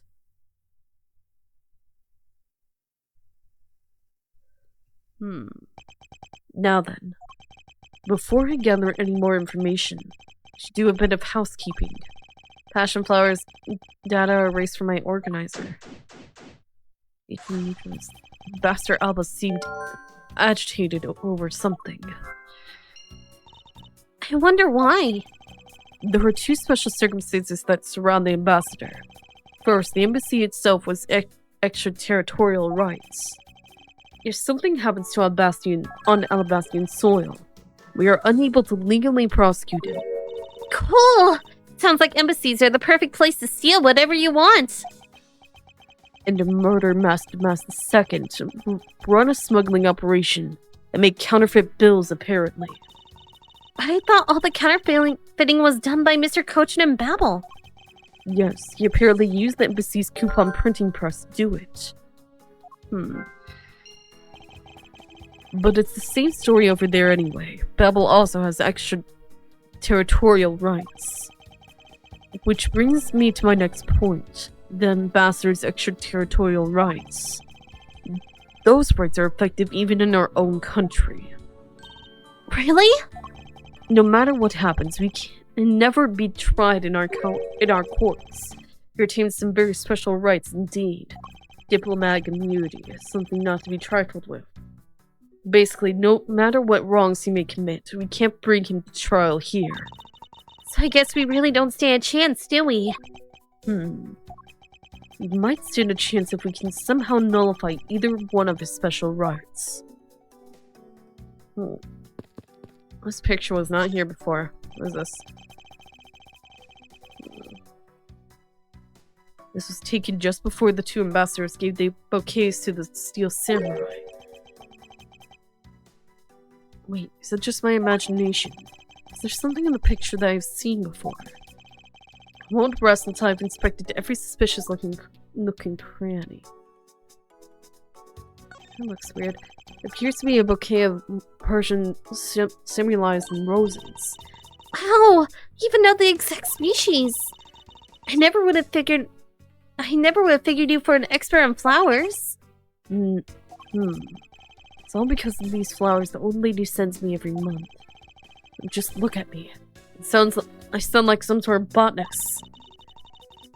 So, what exactly is this yellow flower here? That one. I'm not sure. Wait! You don't know? As far as I can recall, I've never seen a flower like this before. I feel as though I've seen the shape somewhere before. The guitar pick, mostly. Thinking the guitar pick. Guitar pick? The spot somehow connected to any of the evidence I hold. Guitar pick. Eureka! Could this be a piece of evidence related to this photo somehow? Huh? Well, nope. I don't think it's related at all. Even though I know she's right, she could have at least tried to humor me a little. I know it's this. I know it's this. Was it not that part? Where's the other part? The other part's gone! Where'd it go? Oh, there it is. Wait. Eureka! Babel's national symbol is the butterfly and Albas is the flower. It would appear that someone is employing the old hide a tree in the forest trick. What are you mumbling to yourself about? Wait, what? The handle of this knife! Yes, the handle that was supposed to be on the blade that killed Mr. Cochin. The weapon that killed him was carried through the feature naturalness, and the very bouquet Ambassador Alba was carrying. Huh. The flower motif. Looks like one of the flower petals is missing. Oh, and take a look at the weapon itself! It's missing the exact same petal! Then the knife in this photo is most definitely the same as this murder weapon. That's the knife you up there in the organizer.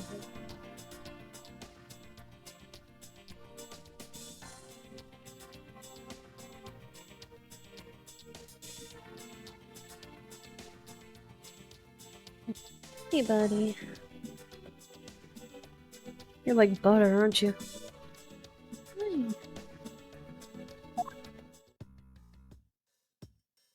So, Mr. Paladino has a really great smile, don't you think?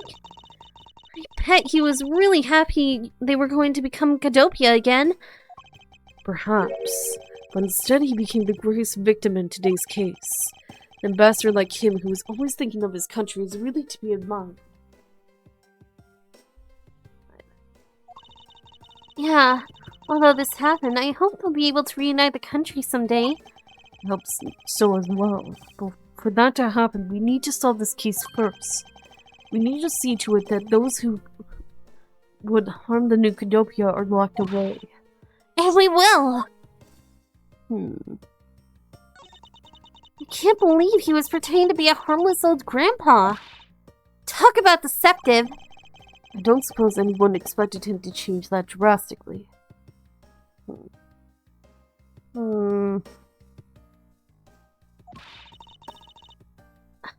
bet he's thinking of something evil behind that cheery smile.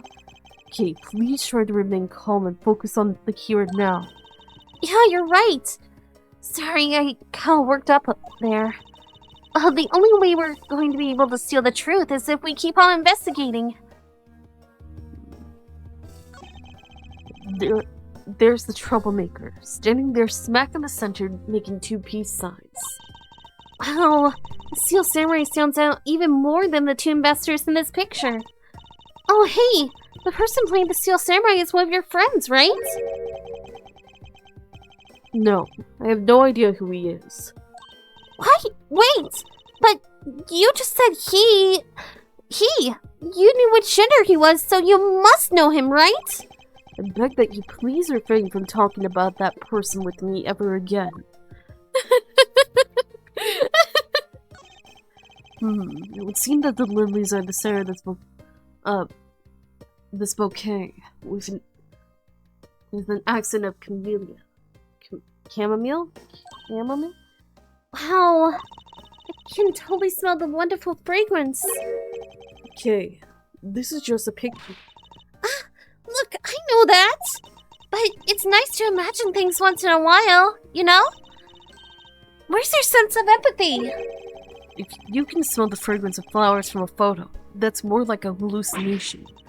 You don't have to be mean about it! Let's just drop this before it becomes full bloom. Before it's in full bloom. Okay, so we've looked at everything here. So that must mean... Is there anything else of interest here? No. No. No. Stars were sent for any of people and businesses. There's so many bouquets here! It's like a wedding ceremony! I believe the flowers for those are for a slightly different reason. What do you mean? This event was supposed to be like a wedding between Albus and Babel, right? Actually, I believe they're more in a state of divorce. Okay then, this event was supposed to be their remarriage ceremony. I suppose you could call it that. Huh. What would have happened if... Hello, and welcome to the Embassy of Babel. I'm sorry, but I don't really need to enter your country at this time.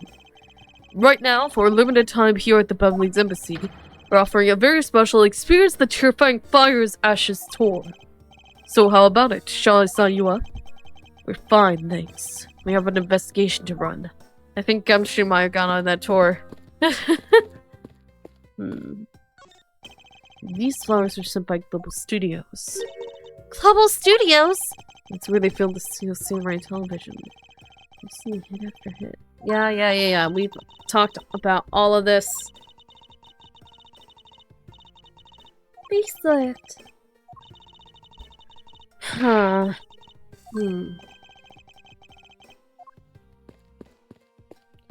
Why was he...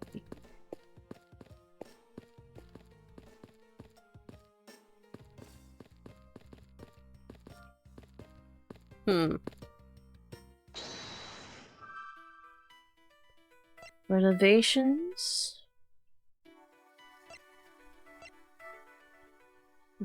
Babylon's Embassy's printing press and Babylon's ink for counterfeit bills.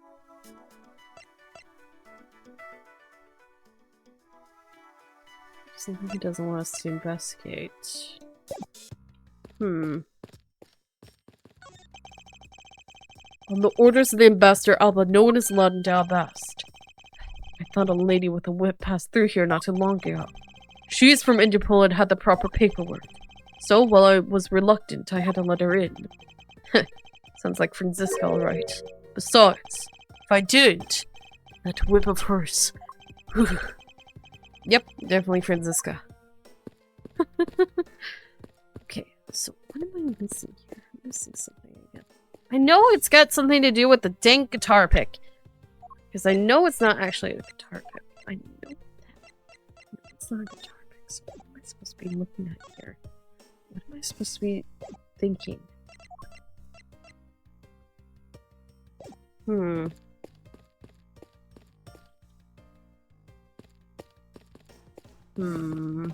Something else I can look at here, and I can't just leave. It's not letting me.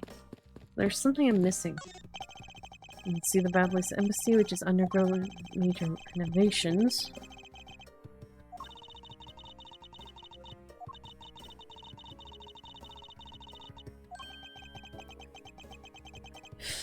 Huh.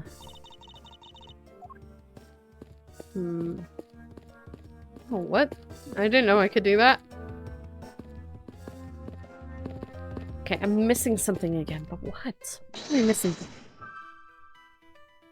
Agitated Alba.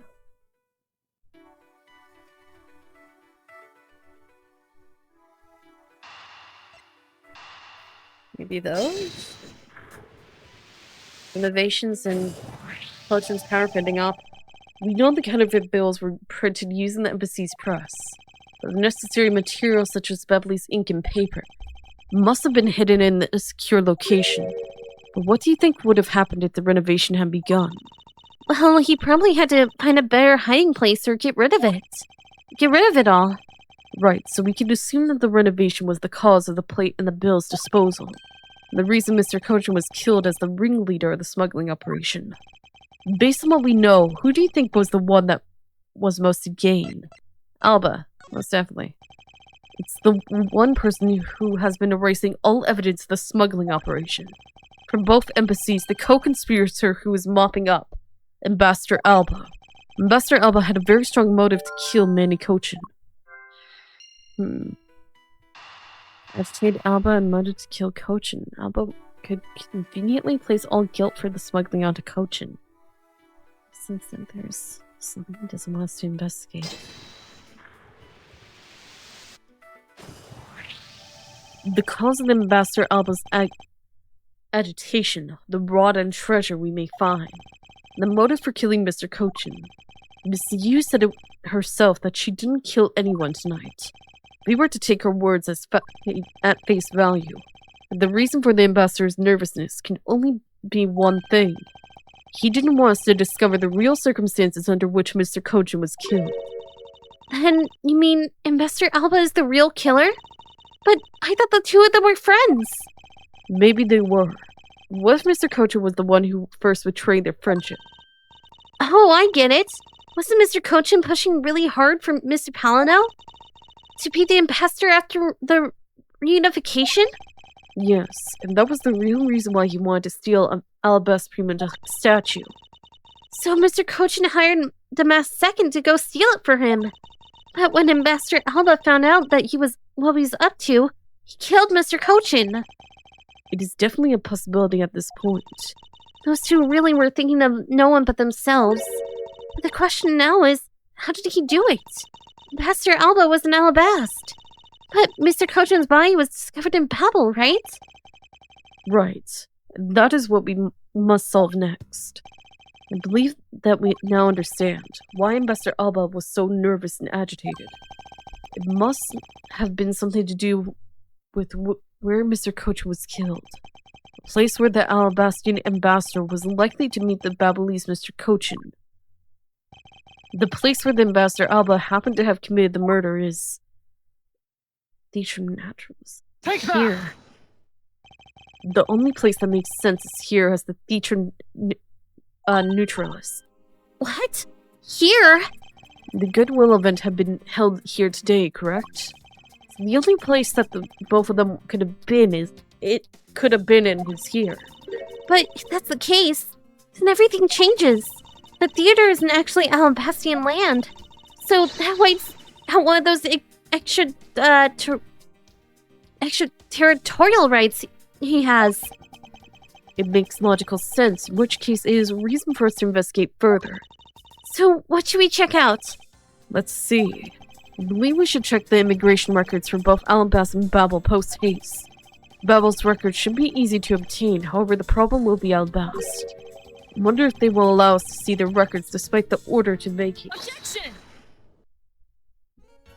Oh, hi. I'm already one step ahead of you, Miles Edgeworth. Franziska.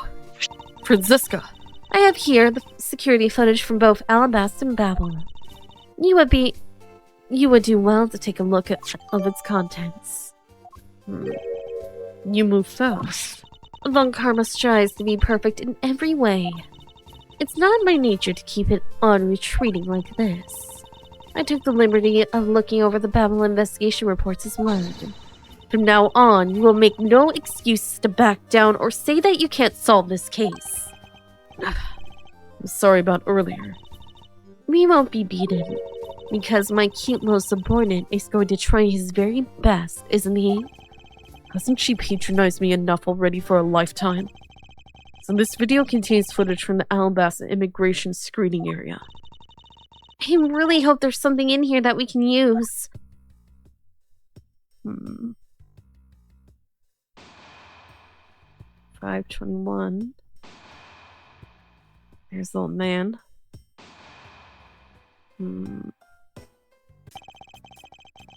Which minutes footage should I examine? 521? This man is the immigration officer who was on duty. He's making a really scary face, even though there's no one around to see it. I wonder if he's just the grumpy sort, although that wouldn't do much for tourism. Hey, he smiled a little just now. I wonder if he recalled something funny. Well, even if he did, he still has that hard glare in his eyes. It would appear that he was born with absurd-looking eyes. Rather fitting for someone in the security business, I'd say. Oh, I don't remember all these posters. I wonder what they're of. I do remember a bunch of these hanging in the hallway. I believe they are all related to tourism and sightseeing. And I'll bust. Impossible. If it were Babel, I could believe that, but... However... No, these posters promoting tourist traps in this country. And I believe they were mostly of Gate Wonderland. I see. So they were targeted at the embassy staff. I've already looked at him. His documents...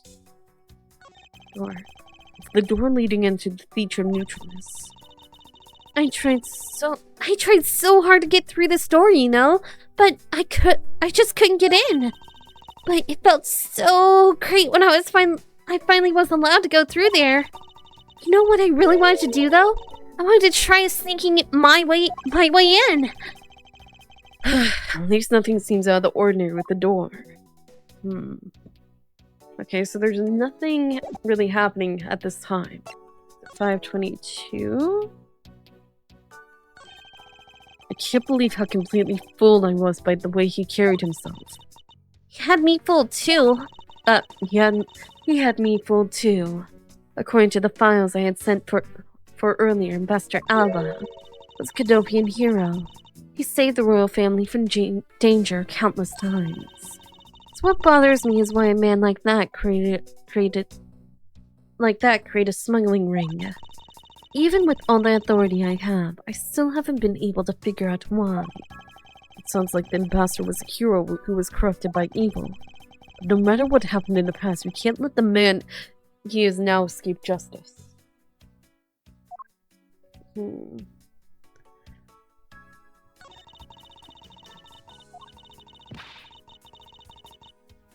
He's making the exact same scary face he was making a minute ago. Wait, is it just me or is he blushing? It appears he gets flustered around the ambassador. I guess the ambassador is well respected inside Alabast too. And inside Alabast too. You could say that. The guard doesn't appear to be capable of looking at the ambassador. I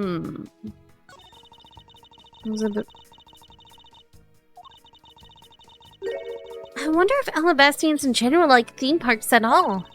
The guard who stopped you has been to Gate Wonderland a number of times, apparently. I guess they don't have theme parks in Alabast, huh? It's the door leading into the Theatre of Neutralness. The more the guy tried to keep me out, the more I wanted to get in! It's human nature! But I guess I can't complain too much. I did get let inside in the end. At least nothing out of the ordinary with the door. 523. It appears that he's inspecting the person coming into the country. Are you kidding? It's more like he's not checking the Steel Samurai. They gave me such a hard time. There are certain risks involved when you give some people preferential treatment. There certainly is a variety of posters on this wall. It's kind of hard to see what's written on them, so they just look festive, you know? Those are all tourism posters for this country, although most are Gatewater Land. I wonder if any Alabasians actually go to Gatewater Land for fun. It's just really hard to imagine them hanging out there. I've been slowly changing the voice, whoops. True, they do seem to be a nation of extremely serious people. It's the door connecting the hallway in this theater. Nothing appears to be out of the ordinary. Indeed. On the outside, he may look like the Steel Samurai, but on the inside, it's just Larry. Other than the fact that it's not good for nothing, nothing else seems to be out of order. Wait, you knew as well that anything can happen if he's involved. You're not suggesting that someone else can be under the mask, are you? No, I don't think that. Just before he entered here, he gave me an autograph, so I'm certain it's Larry under there. Doesn't something about this lump shape strike you as odd? Huh? Isn't it supposed to be the shape? No, there's clearly something odd about the bulge. If only we had the pushcart itself, we could compare and confirm my hunch.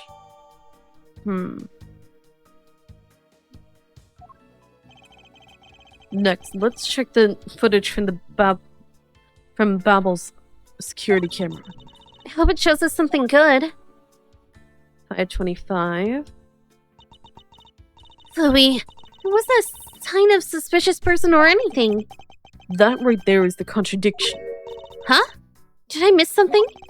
You didn't miss anything, because there was nothing to miss. However, there is missing the image of Mr. Cochin entering his own country. But wasn't his body found in Babel? It would appear that the true face of our final puzzle has finally revealed itself. Investigation complete. And I get my health back. I'm not gonna die a third time already. Oh, hi. There's random people on either side of the screen in different corners. Why are they there? Hello? Ambassador Alba. I thought I had asked for you and your group to vacate the premises, Mr. Edgeworth. Actually, I thought I could let you know that this theater sits on my country's soil. You've had your fun, and I've enjoyed our little game. I dare say that you even achieved a new high score. However, once you've recorded a score, that same game can never be replayed again. Do you understand what I'm saying to you? Your game is done, and it's game over. No. Objection! Where do you think you're going at this time of night? After admitting to my crime, I was overcome with regret. So I'm heading to the airport now to return home. I'm afraid I can't let you do that. There's still too many issues we need to discuss with you. You can't stop me, Mr. Edgeworth, and you know it. Please, may I have a little bit of your time, Ambassador Alba? Ambassador Palano. Even just a teeny tiny bit is fine with me. The already strained relationship between our countries is in a precarious situation, you know. Very well. If you insist, I will play just one more round with them and see what they want. Why are you forgiving with not that they go any farther? Why are you so forgiving and placent with Palano? Buster Palano. Mr. Edgeworth, all I wish is for the normalization of relationships between our two countries. But there is one person standing in the way of that dream. I believe in you. You'll do what's right. Thank you for your vote of confidence. Now then, what was it you wanted to ask me about? I do have a flight to catch after all, so I'm afraid I'll be going to have to limit you to just one question. That's more than enough, because I only have one question anyway. I want to hear your alibi about how you couldn't have killed Mr. Medicochin. Oh, I see. You seem to have a good hand this time around. This should be fun. This really is the very last chance we have to bring him down. I won't allow even an atom-sized contradiction to slip by. Ambassador Alba's alibi. I'm guessing I'm not able to press him. Frankly, I still don't understand why I am being placed under suspicion here. Under your hypothetical scenario, Mr. Coach and I were fellow smugglers. But to get to the point, I was in the Albas the whole time. So it's simply not possible for me to have killed him in Babel. That is my alibi.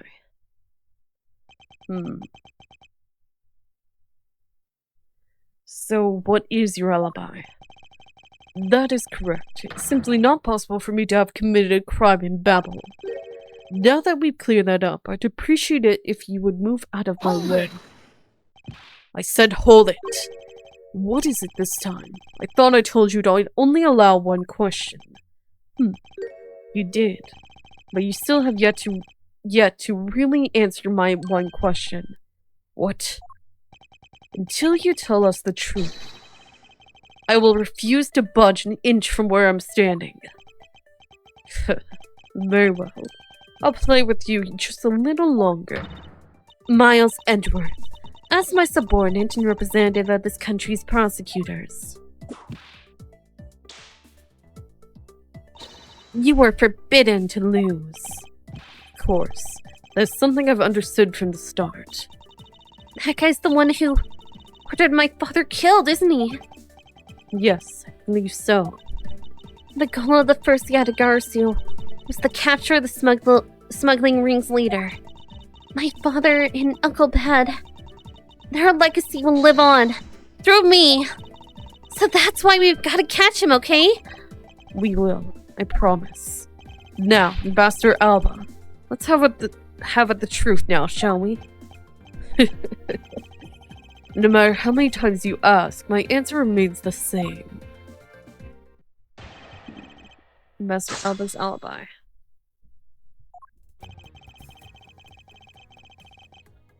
I don't want to risk it, so I can't press him.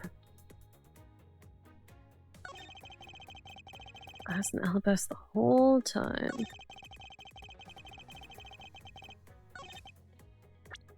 Well, you didn't quite kill him in Babel. Commemorative photo? Objection! That one? Nope, that was the wrong one. This piece of evidence will reveal the sad tale. I have no interest in listening to such a story. The only story I'm interested in is the glorious one of my shining life. Shall I write you into one of its pages? Consider it an honor. That's quite alright. You didn't even bat an eye. I suppose this wasn't related after all.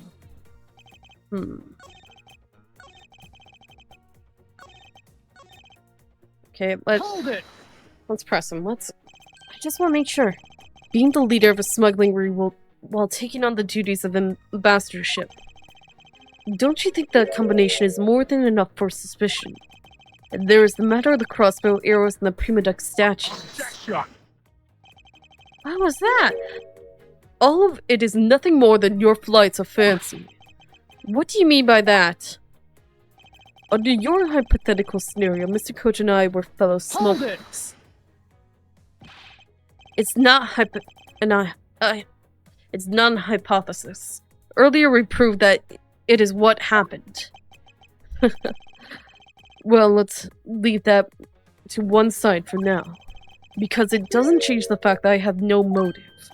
Oh, so you really have no reason to kill Mr. Cochin.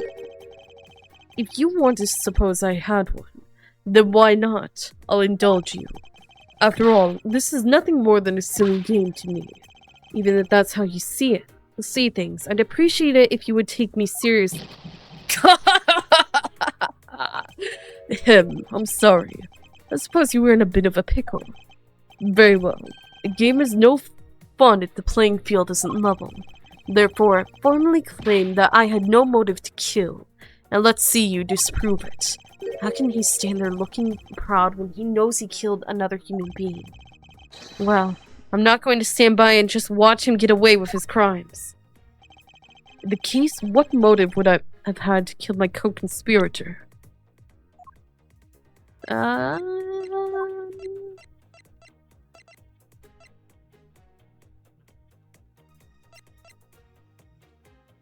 Because he wanted...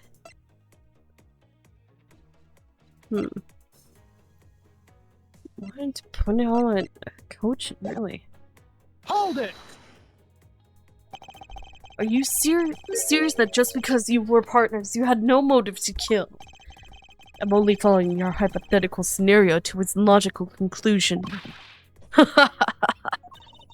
Looks like he's not going to admit himself when he was in league with Mr. Cochin. I suppose not. But I do know his relation to the smuggling ring and to Mr. Cochin. You mean he's the ringleader and Mr. Cochin was his subordinate, right? Correct. But I know more than just that. Miss Von Karma, I'm sure you remember the safe in Mr. Cochin's office, correct? Yes. The safe that had 2 compartments to it, didn't it? Yes, and why do you think those stolen goods were being stored in Mr. Cochin's office? Could it be because they were trying to cheat Ambassador Alba behind his back? So Mr. Cochin didn't turn the goods over, but decided instead to keep them for himself. I suppose that's possible. It seems to me that both men are only concerned with their own wealth and well-being. Hypothetical, couldn't I? And that means that they didn't have a trusting relationship after all. What Ambassador Alba had to gain? I believe this is his motive for killing Mr. Cochin. What are you people whispering about amongst yourselves over there? I'm sorry to have kept you waiting. Now then, let's continue with your testimony.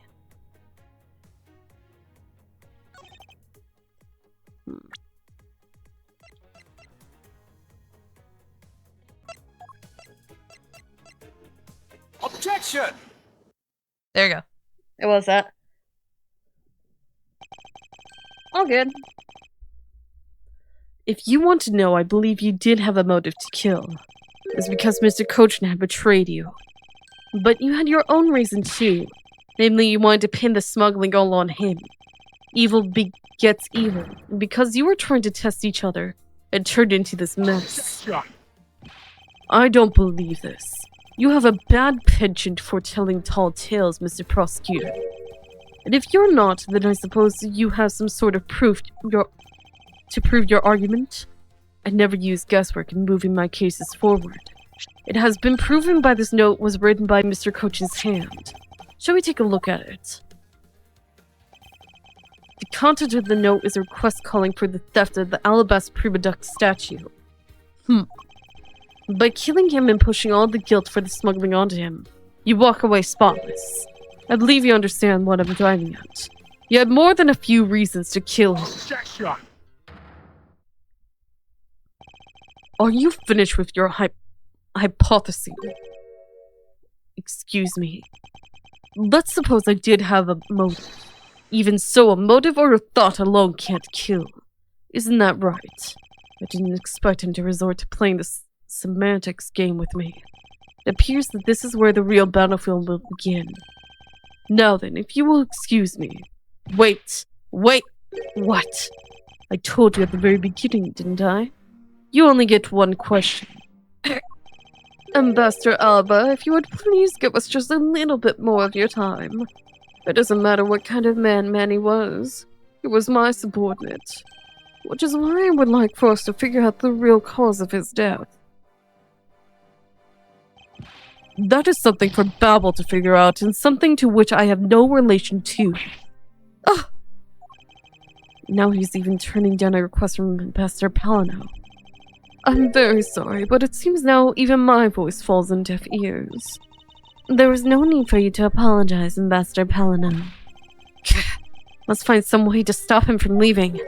It seems there was no further objections. In that case, please allow me to return home. Hold it.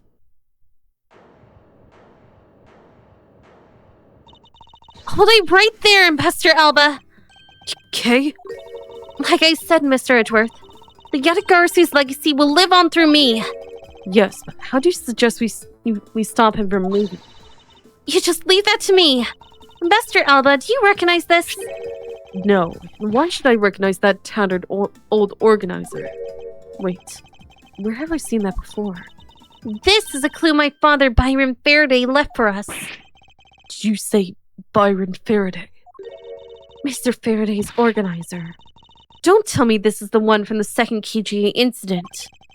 The one in which you wrote about the Yatagarasu's key. Yes. This organizer belonged to the prosecutor you had misused kills 7 years ago. I had no idea what you're talking about. You say that it was related... You say that like it was related to me. Inside this organizer, he wrote up every detail of every evil thing you did. What an amusing little girl. But that sort of trickery won't work on me. If you won't believe me, then take a look at this. What is that toy there?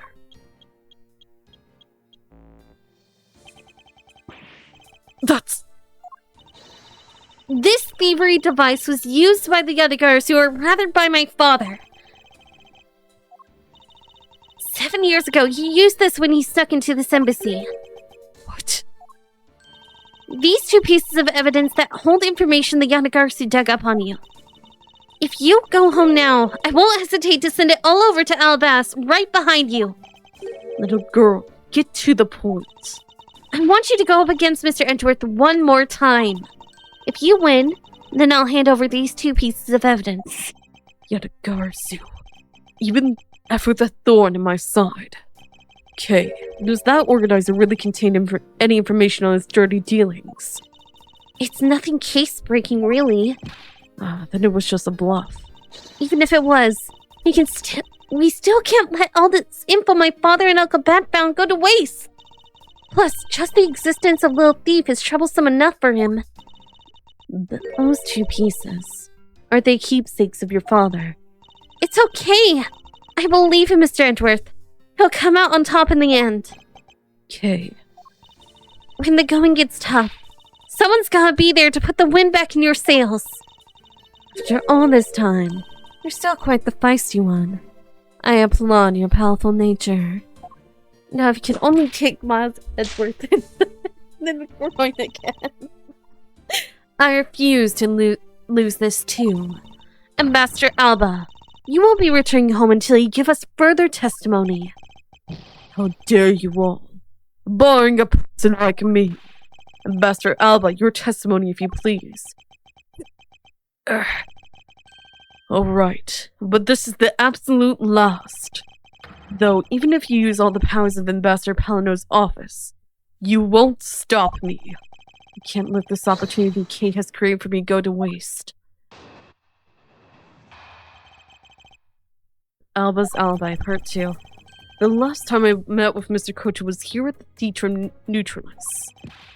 After that, I was in Alabas the rest of the time as I stated earlier. In any case, I did not see Mr. Cochin again after that. You see, there was no time span in which I could have killed him. Wouldn't you agree? Wouldn't you agree? It ain't the absolute last? What do you mean? Now, since you people are practically begging, I'll allow you to question me. What an arrogant old man. Yes, but no matter. We can't allow this chance to escape us. I will warn you, though. You've reached the end of my patience. Waste my time with any inane questions and you will be punished. Oh, that's a hefty chunk of my thing. So any needless pressing or presenting will hurt our case. In that case, the only thing you can do is present the correct evidence. Understood? Of course. I don't intend to let him intimidate me. I know Mr. Cochin was killed before he returned to Babel. In which case, there's only one statement to which I need to present the evidence. Alba's Alibi Part 2.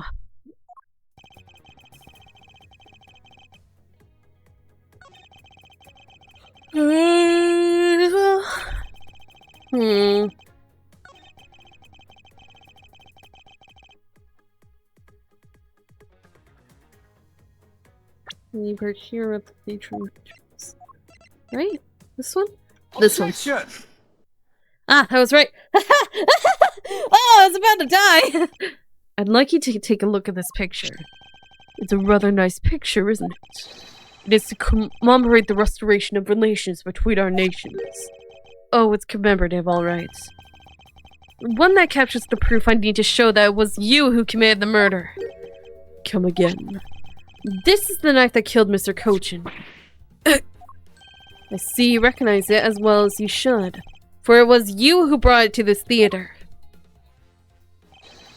You hid it among the flowers you were to give to the Steel Samurai. Meaning that you killed Manny Cochin here at the theater.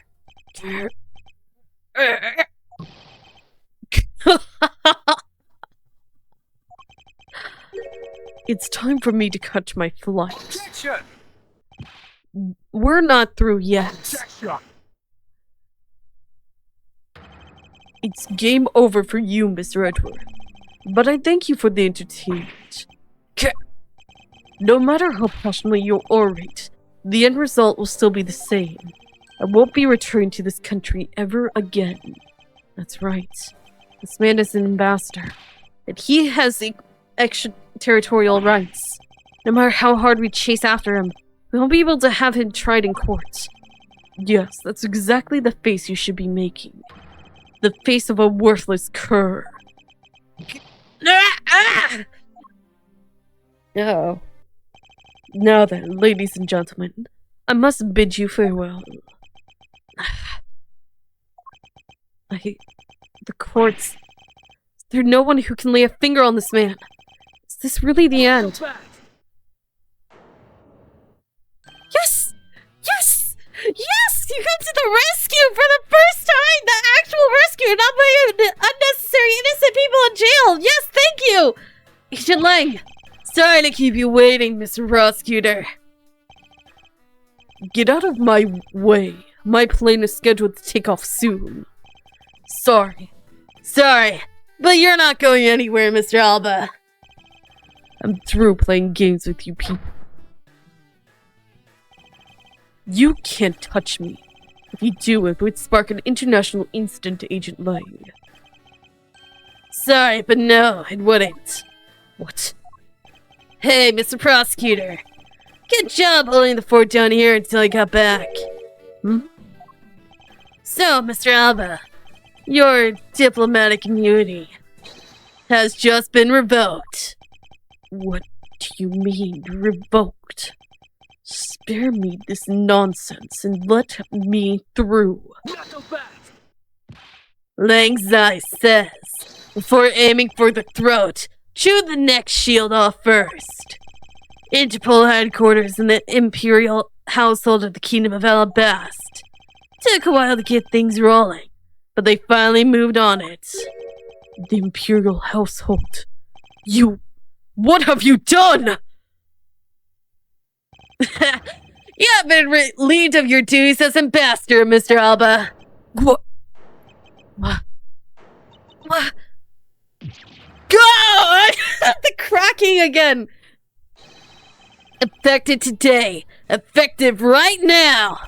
Hey, Mr. Prosecutor's videotape. Thanks for this. The video the Yatagarasu protected. You can't be arrested simply because you're an ambassador. In that case, I thought I'd strip you of that title. You underestimated me. A descendant of the founder of the entertainment philosophy. The Tainment philosophy, Lang Zai. 4,000 years of deep entrenched connections, networks around the world have really paid off. You turned into an old man again. It's good to be. I don't believe this. My ambassadorship has been revoked. Looks like you're finally coming to grips with your new standing.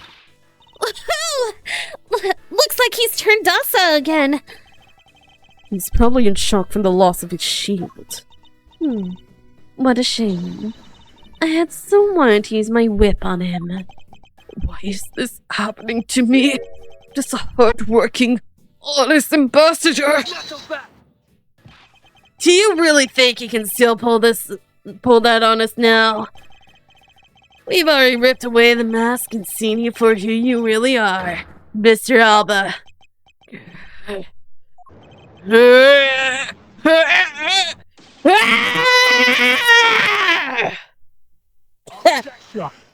I hear objecting. No, I won't be stopped now. Huh? He still intends to fight us? So what if I am no longer ambassador? You still don't have any evidence on me. The fact remains that you cannot arrest me. I expected no less from you, the boss of the smuggling ring. Well, the rest is up to you, Mr. Prosecutor. Understood.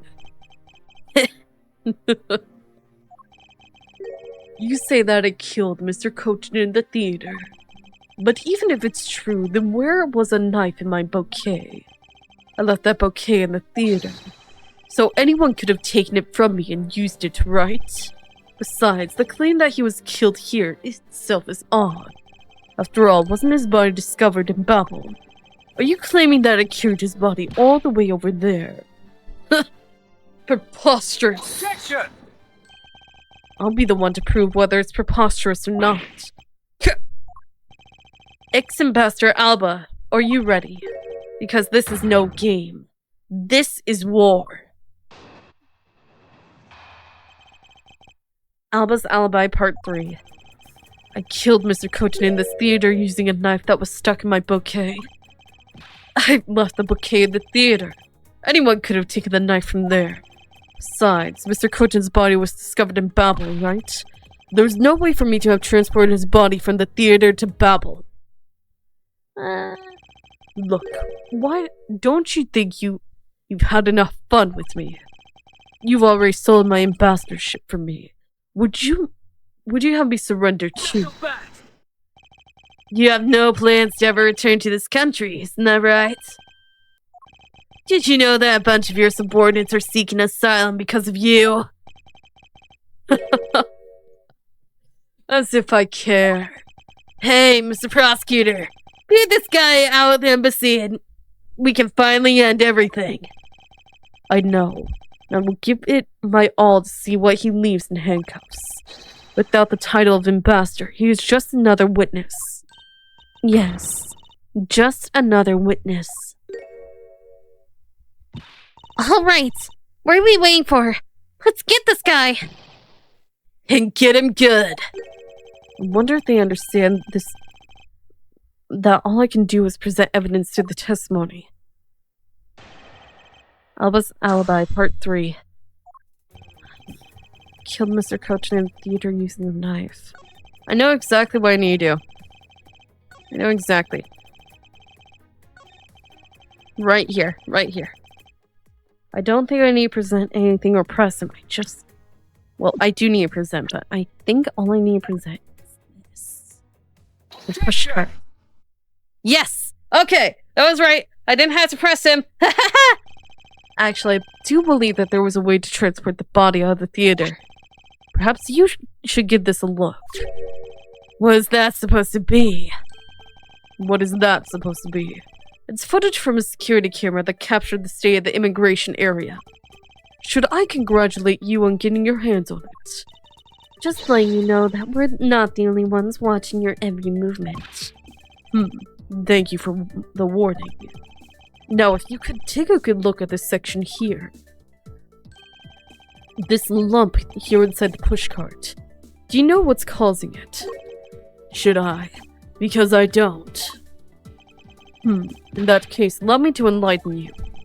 This is the cause of the unnatural lump under the cloth in the pushcart. Mr. Cochin's body. That. What is the meaning of showing me that? It's to see the unnatural bulge in the pushcart in Mr. Cochin's body. You had the Steel Samurai wheel his body away from the real crime scene. What a guess. But I wonder if you have any evidence to support it. I'd admit that for now, it is but a hypothesis. However, if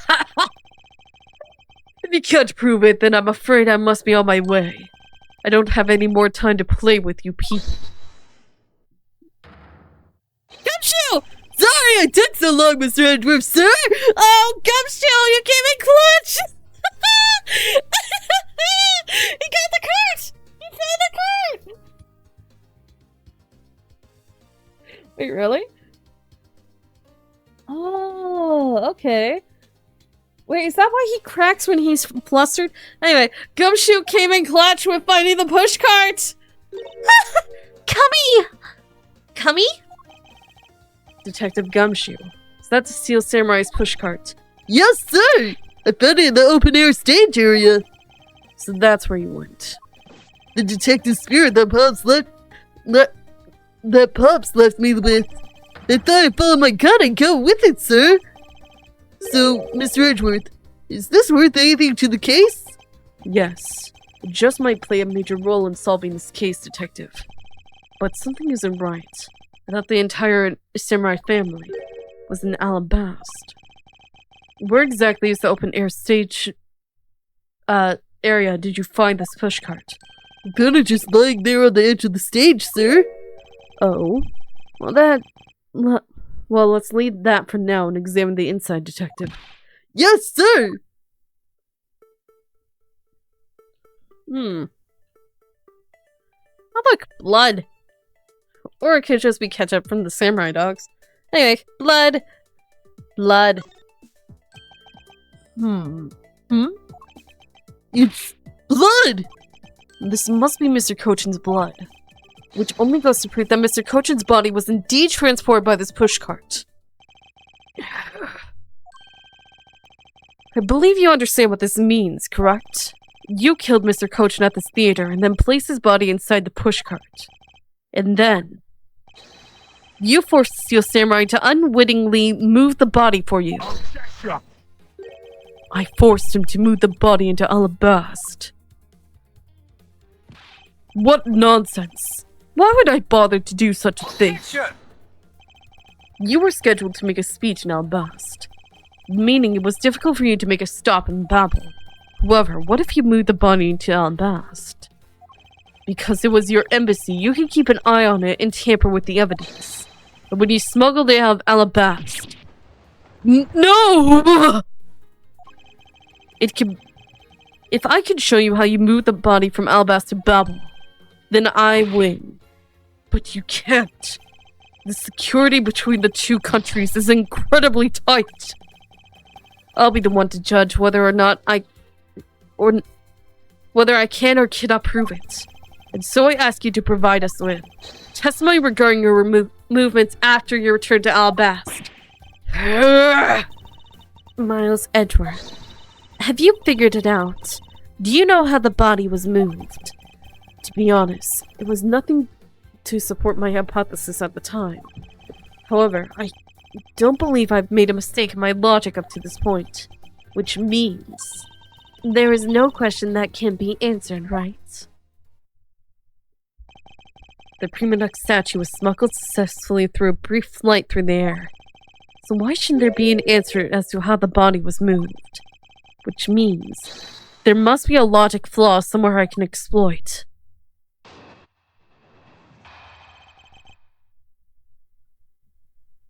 Movements in Alabast. After I returned to Alabast, I had my picture taken with the Steel Samurai shaking hands. Then, just as I was about to start my speech, the Yatagarasu appeared. I feared for the national treasure, so I raced back to my office. Is that all? Yes, that's all. Objection! Looks like you left out a few things. Such as the murder of Damas II. Furthermore, you left out the part about meeting with me in your office. Those trifling matters. I don't believe I need to speak of those things again. I do so hate to waste time. What? Is not every life precious? Do you really need me to answer that for you? People like you cannot be allowed to wander freely through society. Then you better try hard, because I doubt you'll find a single contradiction. He's really full of himself, isn't he? Yes, he is. How can he be so confident at a time like this? Come, don't be shy. Go ahead and ask whatever you like. Movements in Alabast. After I returned to Alabast, I had my picture taken with the Steel Samurai shaking hands. Hold it! So why was it only with the Steel Samurai? I thought the Pink Princess was also around. The Pink Princess was suffering from a bad hip at the time. The doctors recommended she rest. Wow! So you do have a soft side after all. The pain of a bad hip. Suppose none of you can really understand how it feels. Oh, so you tend to strain your back as well, huh? But isn't that just because you're normally all hunched over? You did need to keep up the act no matter what, I suppose. The point of this is not to discuss my back problems. For about 15 minutes after our handshake, I was in my office preparing for the speech. Then, just as I was about to start my speech, the Yatagarasu appeared. Hold it! The Yatagarasu was just a trick that you had set up. A most amusing joke, and how do you propose that I set it up? If you really want to know, I can explain it in detail for you. You arranged the spotlights in the Rose Garden so that when you were to take the stage, the audience would see the Yatagarasu's shadow. Oh, that's an interesting tale. Sadly, it's... I didn't read that. Sadly, it's nothing to do with me. You! What's it going to take for you to fess up to anything? Very well, then. Let's move on to a different question. After the Yatagarasu appeared, what was the state of the Rose Garden? Everyone took refuge inside the embassy. I even helped with the effort. And then, once everyone was inside, well... I feared for the national treasure, so I raced back to my Hold office. it! And what happened after you returned to your office? I don't want to keep on repeating this, however. Upon my return, I had the stroke of bad luck and bumped into Mask Man. Objection! And I don't want to keep on repeating this either. The name was Damas Second. Who cares what he was called? By the time he got to the Prima Duck statue that he was supposed to steal, it had already been swapped for the fake. Talk about an unlucky man. Being bludgeoned to death with a fake statue.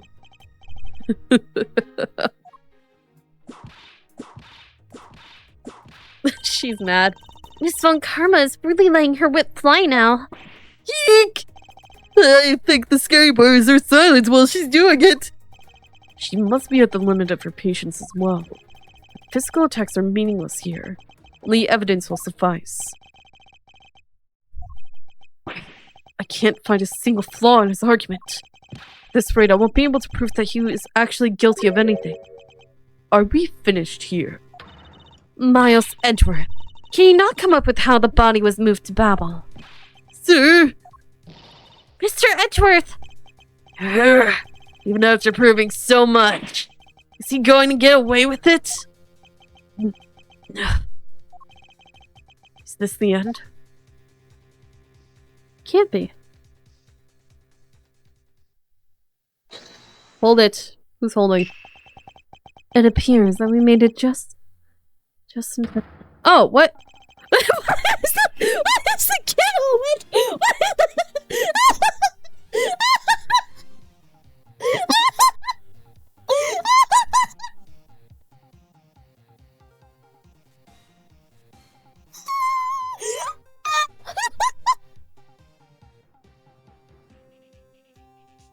Is that what you were swimming for, Larry? Were you trying to find your son?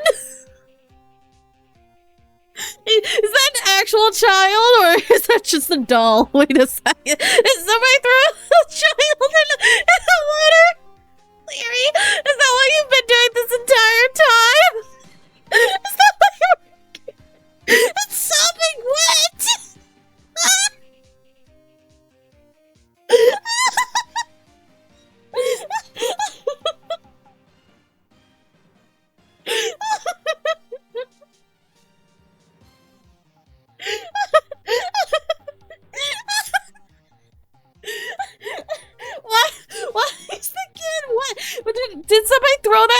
reservoir? Is that what happened? He's holding its head like he's about to throw it. Oh, it'd be so hilarious if he throws it. Please tell me you throw the child. Please throw the child. Oh God, that sounds so bad. It appeared to be a great honor if you would allow us to be your allies in battle. Evil magistrate, it is time for you to pay. It's the Steel Samurai!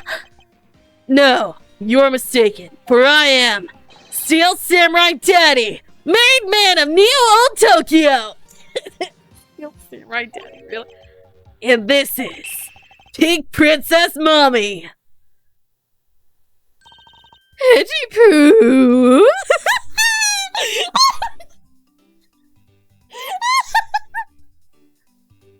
There's so much going on in this one frame. The two people I want to see the least. Larry, what are you two doing here? Way to show your gratitude, Edgy. We just wanted to help. Yeesh. I'm gonna get the bad guy with a single thrust of my...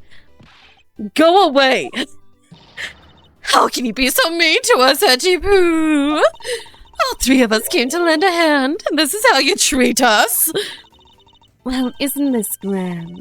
And I see they managed to find the Iron Infant. Does that really matter right now? Hey! Is it just me, or is the Iron Infant completely soaked? Oh yeah. I found him in Babel, but he was in the middle of the pool. Wait a second. Larry, go back to what you just said. Huh? Oh, it appears that we made it not that far back.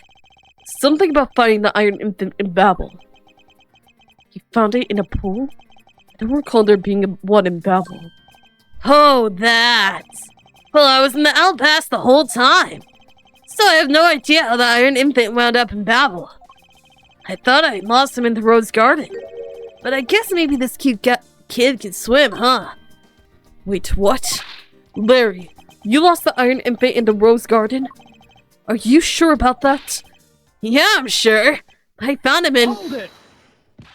That's enough, Larry.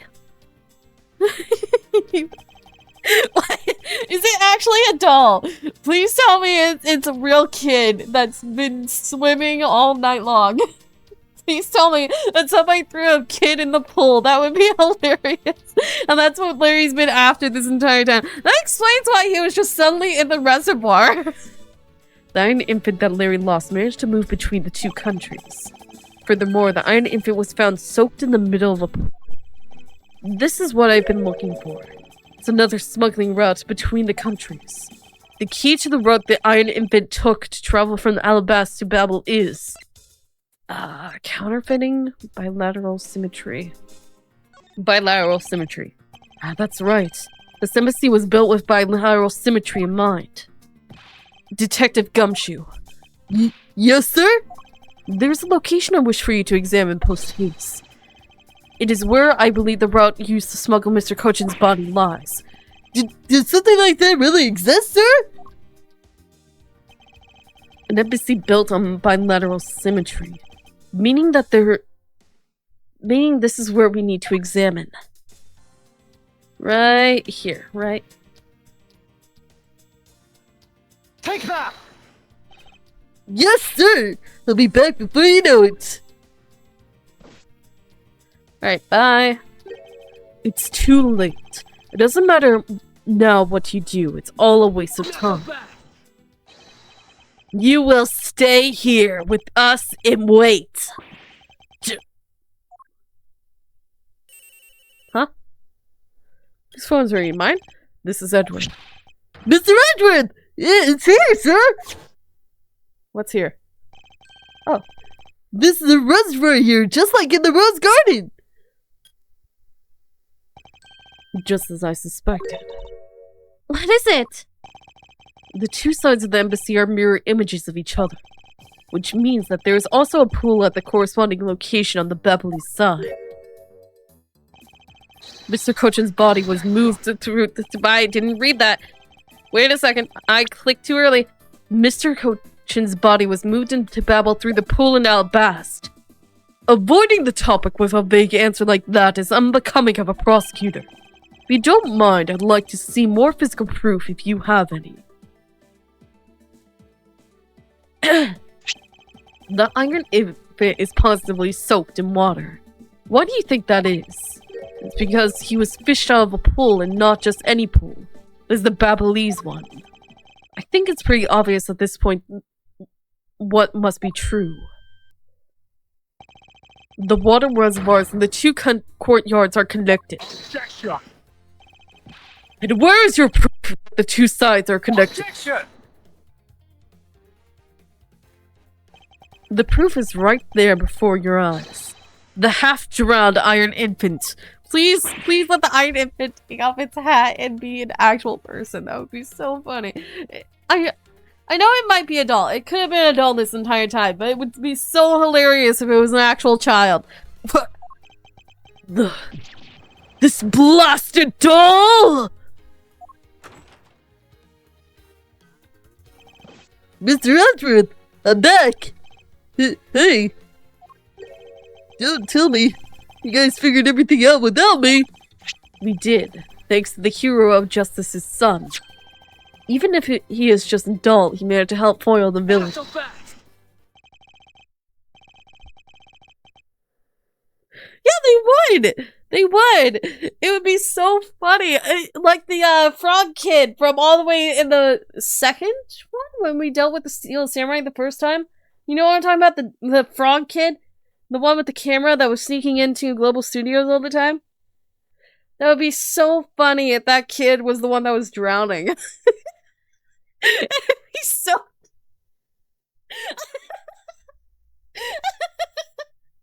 was his name? I forgot his name. But you know who I'm talking about. Hey, Mr. Prosecutor. Look, I don't want to say this, but... it's kinda unlikely that the body just happened to have passed on through to Babel. Cody Hackins? Really? That was his name? Cody, yeah, that makes more sense. This guy's a doll, and he's small, so I can believe it made it, but... Sorry, I just realized it would make Larry holding its head 10 times funnier if it was an actual child. The kid's just like, I can't breathe in this mask. Please take it off. No, you have to keep it on. Yeah, I did. Well, because he looked like a frog. He did look like a frog. This guy's a... Well, yeah, because he seemed like a sugar daddy. He looked like one and everything. This guy's a doll and he's small, so I can't believe it made it, but... He has a point. Yes, that's right. I'm glad someone here understands. Mr. Edgeworth, are you going to next propose that a dead body can swim through a pipe? You see, Mr. Prosecutor, our chase after this man is far from over. Agent Lang. Why is he helping Mr. Alba out now? He's not. He's realized the flaw in my argument and is helping to move the logic along. In which case, I should return the favor and find an answer. And another thing, Mr. Cochin's body was found in his office in Babel. So what happened to his body after it was transported to the open-air stage? Mr. Alba had an accomplice in Babel, remember? You mean Shina, right? With her there, you can see how it's possible to move the body up to the office. Objection! Are you seriously claiming that she swam through the connecting pipe with the body? He's right. Miss Shana would drown if she did that. It's hard to imagine that she swam through the connecting pipe. It seems like your hypothesis about how the body was moved is still only half-baked. In the end, it's all just the befuddled musings of an accusatory man. Now then, I believe you should give up and allow me passage, because from the start there is no feasible method of transporting the body. Feasible. What? Mr. Prosecutor, recall Shina's movements. What was happening in the embassy around the time Miss Shina was in Babel? Oh! If only there was a way to get rid of the water in the pool! Get rid of the water. Ha! That's it! I believe this time we really are done, right? Objection! Unfortunately for you, it's far from over, Mr. Alba. You are a most persistent man. Are you saying that you've thought of a way to move the body through the water? Move the body through the water? That is completely unrelated to how it was done. Excuse me. The reason I say that is because there wasn't any water there at the time. What do you mean, there wasn't any water? Just what it sounds like. Tonight's events made it possible to drain the water, allowing the body to be moved. Ah, that was my bad. The fire! The fire! Take that! Tonight, the Yatagarasu set fire to the variety of locations in the Babalese embassy. In order to put the fires out, much of the reservoir's water was used. Of course, when the water was used, the reservoir's water level went down. If enough water was drained, the connecting pipe would be used to traverse the border. Objection! So what? The water level went down. The reservoirs were connected. Does any of this matter? You can't prove any of this. Pretending to be ignorant won't work with me. We both know what kind of situation we're in right now. Even in a game, there comes a critical game-changing moment. A moment in which you hit a wall that you must overcome in order to beat the game. I haven't lost yet. I found the route you used to smuggle the body, and the route will lead to your defeat. Even if all the water was used by the firefighting efforts, you still can't really call that a smuggling route. I know that. I should have figured that you would notice. Hey, Mr. Alba, how deep are those pools anyway? I'll have you know those pools are extremely deep, and there's no ladders or footholds along the walls either. It would be difficult for Shina to hold the body and climb up out of the pool. Ladders or footholds along the walls. There was no need for such things. What do you mean? If one were to use a certain something, they could go up or down in the pool at will. Oh, it looks like you got an answer already. Well, what are you waiting for, Mr. Prosecutor? Enlighten us already. Is there a ladder? Has it been the ladder this whole time? The way in which Miss Shina and the body were able to rise up to ground level. If there was a way to control the water level, that could be the way the body was moved. This was used so the body and Miss Shina could move up and down in the pool. Security footage. Fountain spouts.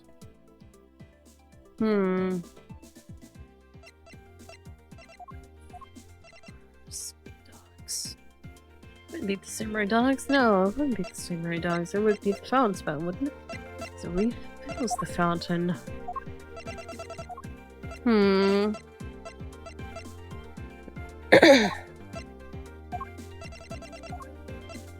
Fountain spout. Take that!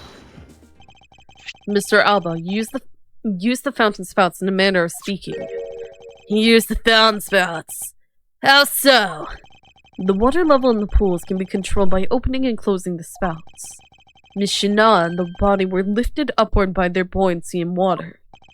The fire on the Babalese side and the firefighting efforts. These were set in motion all for the sake of smuggling Mr. Cochin's body. Yeah! Shall I show you where the final destination of my train of logic leads? First, Mr. Alba closed the fountain spouts in advance in preparation of things to come. Then he took the pushcart that was brought to the Rose Garden, pushed it in along with the Iron Infant and Mr. Cochin's body into the pool. At this time, Miss Chanel was busy conveniently starting the first fire in Babel. So then made for the open-air stage's pool to wait for the firefighting effort to begin. Then the firefighters used the water in that pool. The water level went down, and by the time the fire was put out, the pipe between the two pools was exposed. This is when she pushed the pushcart from Babelese into Babel.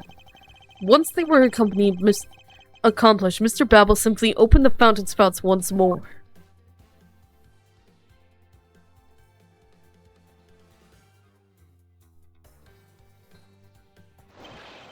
The water level rose up to its original level along with Miss Chanel in the body.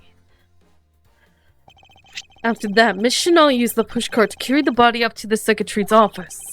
There's an elevator in the embassy, after all, so you see, even with her small frame, she could have easily transported Mr. Cochin's body. And that rounds up my thorough explanation of how the body was moved.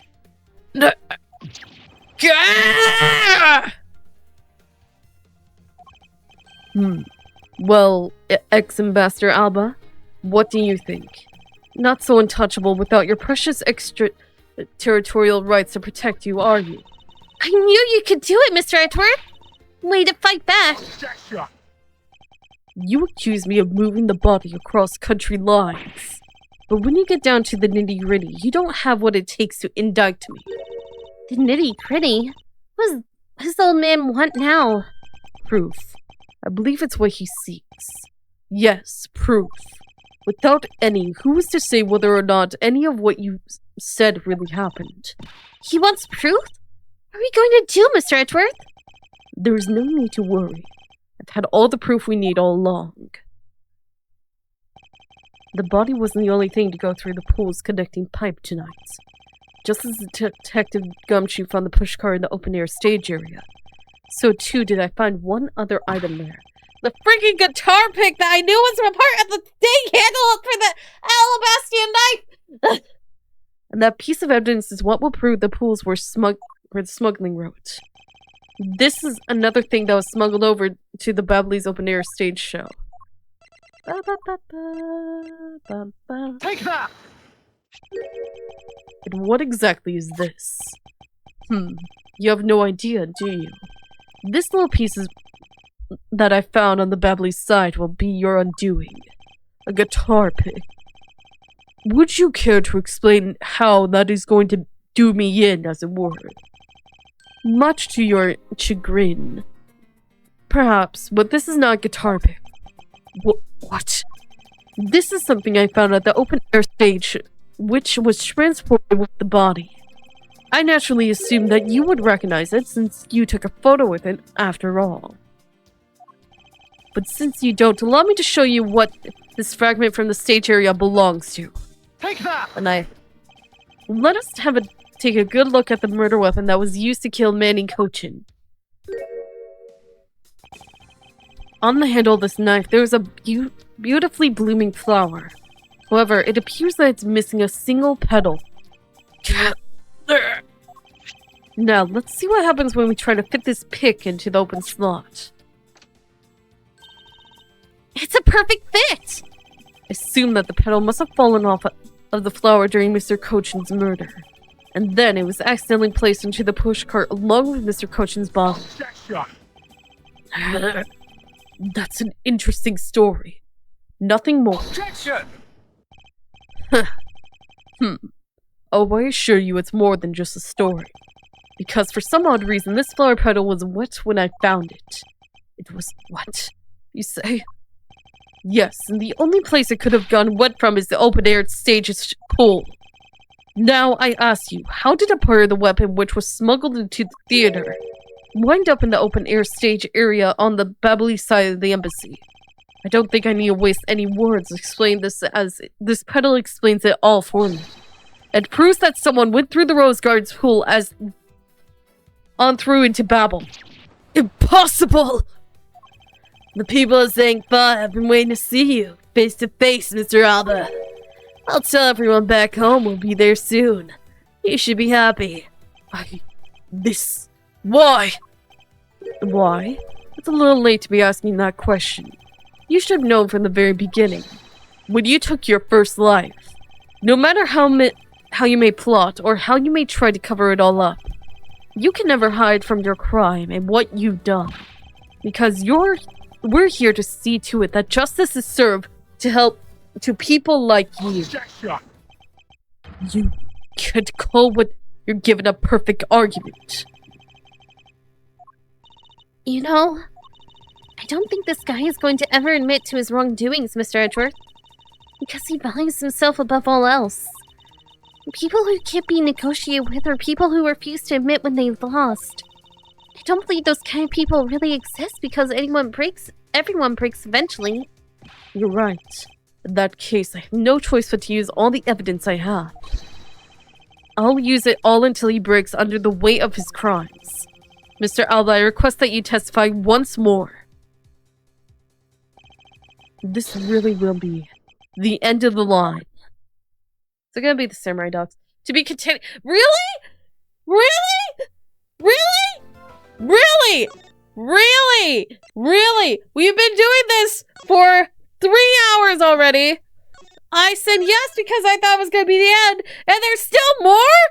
There's still more. Really? Really? How many do we have to do with this dumb Alba? Freaking tree man. What the Really? Yeah, we're still doing this. We are still in the first game because Alba refuses to admit that he's wrong and that he's caught. We know it's you, Alba. We have all the evidence and we've actually proven it. We don't need to convince you that you did it, considering that you did it. We have all the evidence proving that you did. Why do I need to convince him that he did it?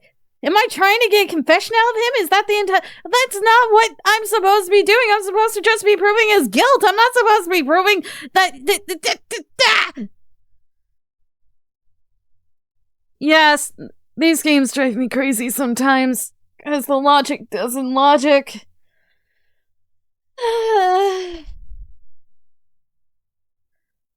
Okay. I'm calm now. There are 2 cats sleeping on my bed and one of them sleeping on my scissors. Hey, don't sleep on scissors, Nugs.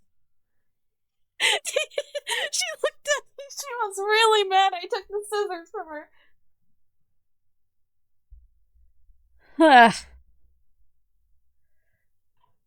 And hi, Yogama. I'm done ranting. Okay, March 15th. I'm probably gonna be ranting again really soon. It's 3 a.m. We've been doing this for several hours in-game because Alba refuses to admit his defeat. March 15th, 3:33 a.m. Theatrum Naturalist Lobby. Mr. Alba, I request that you testify once more. Like the 5th time now. I've already proven time and time again that you are guilty, and everyone here believes you're guilty. You're just the only one that refuses to accept the facts, even though you know that you did it. Ah! As if there was anything else for me to testify about. I still have yet to fully prove that it was Mr. Alba who murdered Mr. Cochin. Well, I would like to hear about your movements before the murder occurred. I wonder if you could tell us about what you did here at the Theatrum Naturalis. Naturalis, whatever the heck it is. Very well. I suppose I could tell you about that. I forgot the voice I gave him anyway. Because about all I did was watch the Steel Samurai stage show. Elaborating on even that alone is good enough for me. The only way for me to place this man under arrest is to pinpoint the exact location of where the murder took place, for that is the key to this investigation. Spray some luminol over there. The Steel Samurai shell. The music just suddenly starts. I watched from the last row. The stage was well lit, but it was dark out in the audience. I swear I was there in the audience, but it's hard to prove that, I suppose. I do remember the contents of the show very well, though. Is that proof enough for you? Those moving scenes were seared into this old man's heart. I'll never forget them. He's gonna lie about seeing the show and mention the Steel Samurai's main pose. But Larry didn't do it because he broke the spear. He knows the spear is broken, but he probably doesn't know when it broke. So he doesn't know that Larry improvised the scene. That's what's gonna catch him right here. I already know it and I haven't seen it yet.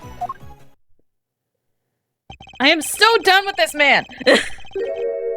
So you were in the theater proper, watching the Steel Samurai show, were you? In the theater proper. What? Proper? What? This context of this word make no sense. What? Of course I was. I have a great fondness for the Steel Samurai. Yeah, I was pretty cool up there, wasn't I? You're not the one who was cool. It's the Steel Samurai who is cool. Yeah, and the Steel Samurai's special finishing move today was really something, huh? Hmm? Hey, Etchy! Who is she? Who is this super cute girl? Every time there's even a hint of a woman, you are head over heels for them. Except for Wendy. Wendy Oldbag is the only woman that you are not instantly simping over. She's been standing here this whole time and only now he notices her? Her name is Kay Faraday, and she's helping me in my investigation. Why won't my mouse go away? Sorry, I didn't get to introduce myself earlier. Better late than never. Yeah! So, Kay, I'm Larry Buzz! Thank you, Francisca! Thank you for... Silence in the peanut gallery. There's no time for such trivialities at a time like this. Mr. Prosecutor, this is the final battle. You got that? I know. This is the end. For that man there. Now that's the kind of thing I like to hear. I think I'll give trusting you a try, Mr. Prosecutor. Or rather, Mr. Edgeworth. Respect? Something I haven't had in decades? When was the last time Edgeworth was actually properly respected other than Gumshoe? It was probably before Phoenix beat him in that first case. Though the judge always respects Edgeworth. Okay, so it's probably his last court trial. Because he hasn't had actual respect in forever. And you used your only hydrate. Ha ha ha ha.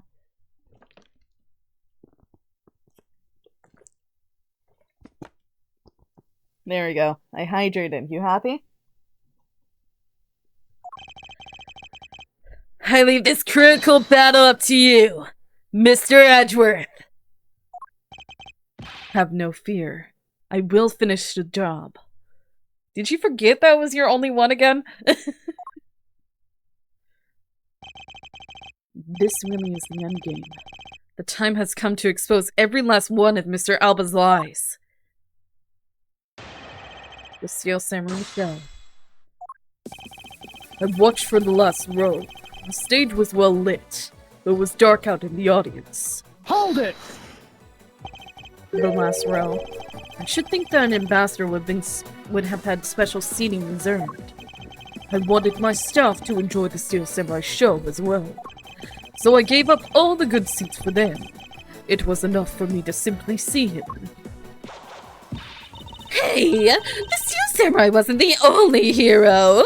Let's not forget about the Pink Princess here. My dear madam, if you continue to thrust about like that, your hip may begin to hurt again. Oh my! Well, aren't you the considerate person you want to be? When you want to be. Oh, hi, Violet.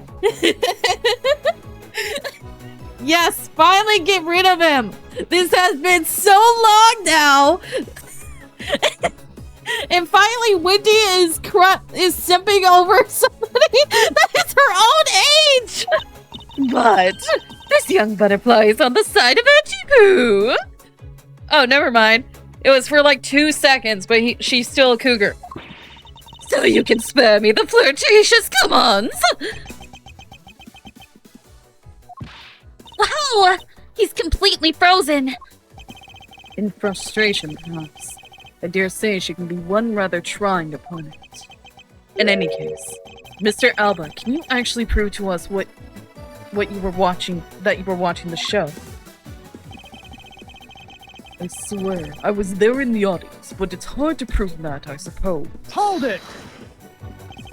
Are you admitting, then, that you have no way of proving to us that you were watching? Objection! Quiet! You buzz in my ear like a pesky little fly. If you don't wish to listen quietly until the end of what I have to say, then perhaps you should pack up and get out of my way. I see that you're willing to be a bit more receptive now. While it's true that it may be difficult to prove that I was out in the audience, I do remember the contents of the show very well, though. Is that proof enough for you? Hold it! Well, I remember the contents of the show as well myself. That's nice. That's nice? Miles Edgeworth, don't allow yourself to be riled up by him at this important juncture. I wasn't planning to let him... Well, if you ask me, I think I'm the biggest Steel Samurai expert around here. And did you think the climactic scene of today's show was just totally awesome? Yes, I remember that well. That spectacular special move. The way you delivered the final blow against evil magistrates.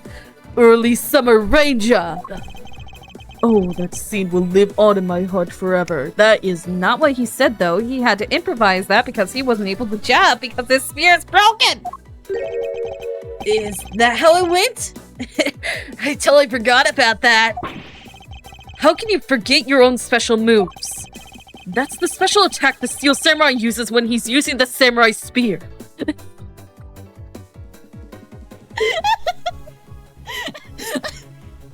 I love how Edgeworth is trying so hard not to prove that he's a fanboy, but at the same time, he's saying stuff like this. Yes, and today was the first time they showed it off, was it not?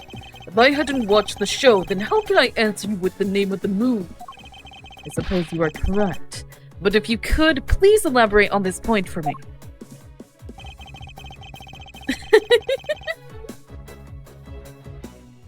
On one of the scenes was his never-before-seen early summer rain jab move. Hold it!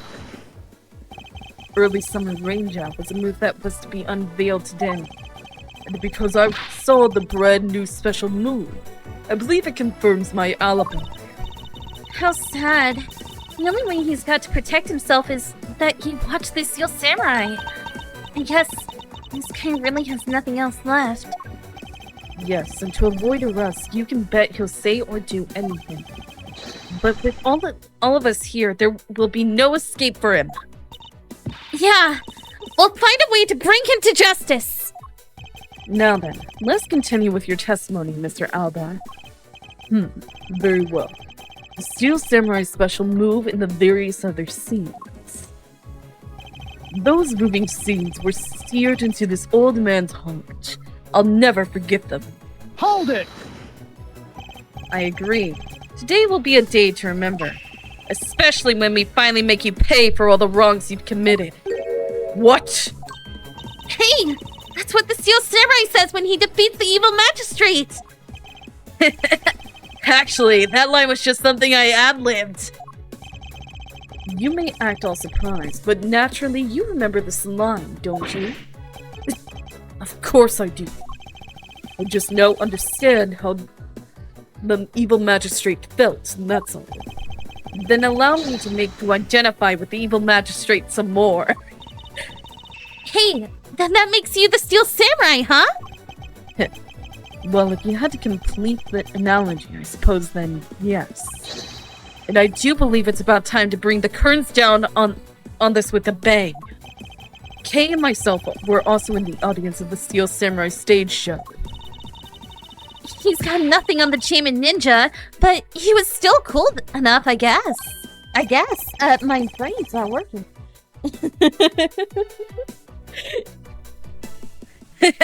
Wasn't my brand new special fishing move totally rad? No, don't tell me. It was you who thought up the special move? Yep. Now what was it again? Extremely silly rain jab! Was that it? No, wait, it was stubble breaking chop! That doesn't sound quite right. How can you forget a move you came up with? The final piece to Mr. Alba's alibi is that he was watching the Steel Samurai show. However, if he was busy killing Mr. Cochin, he should not have had the time to do so. Blah blah blah blah. So, we all know I'm supposed to present, right? Early Summer Rain Jab Special. He couldn't do it! See? Larry couldn't do the Early Summer Rain Jab! The never-before-seen Early Summer Rain Jab. But I clicked 2 profiles. Ah! I lost it! I pressed the wrong button! Objection!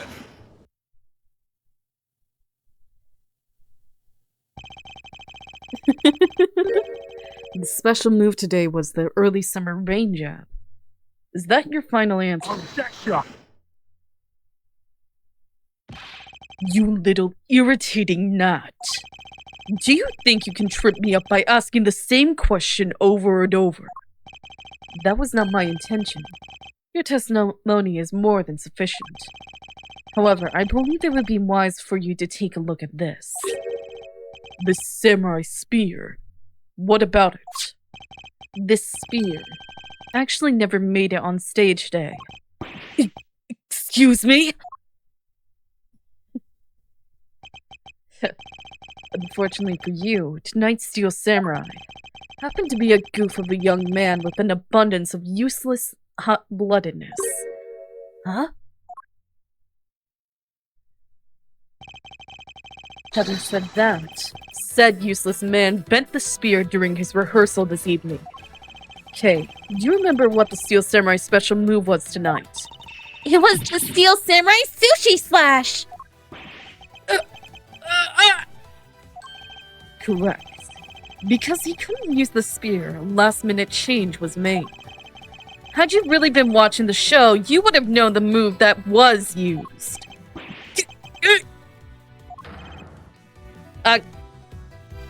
Quirkus Alba! Quirkus Alba! You didn't watch even a single minute of the Steel Samurai stage show tonight, did you?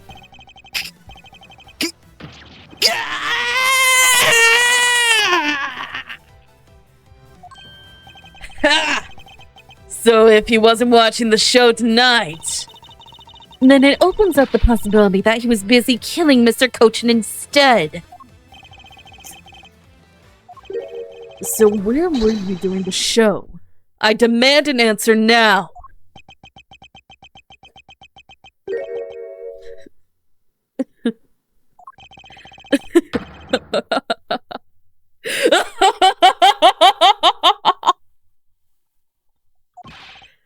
Just what is so funny? You're so sloppy. And so are your conclusions. I still insist that I watched the show. Or most of it in any case. What do you mean by most of it? You see, during the show I left my seat for a spell to visit the bathroom. I assume that was when the dramatic scene was played out on stage. That is the lousiest, lamest excuse I've ever heard in my life, pal! Just because you got the name of the move wrong, you can't really use that as proof that you didn't watch the show at all! As a fan of the Steel Samurai, I'd wanted to watch the entire show. honest. Objection! As a Steel Samurai fan, for someone who wasn't even in his seat for the climax of the show, you have no right to call yourself a Steel Samurai fan, ever!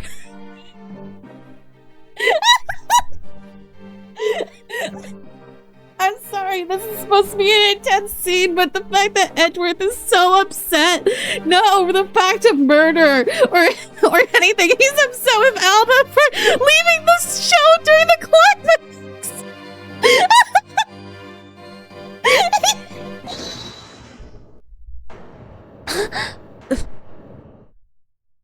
What?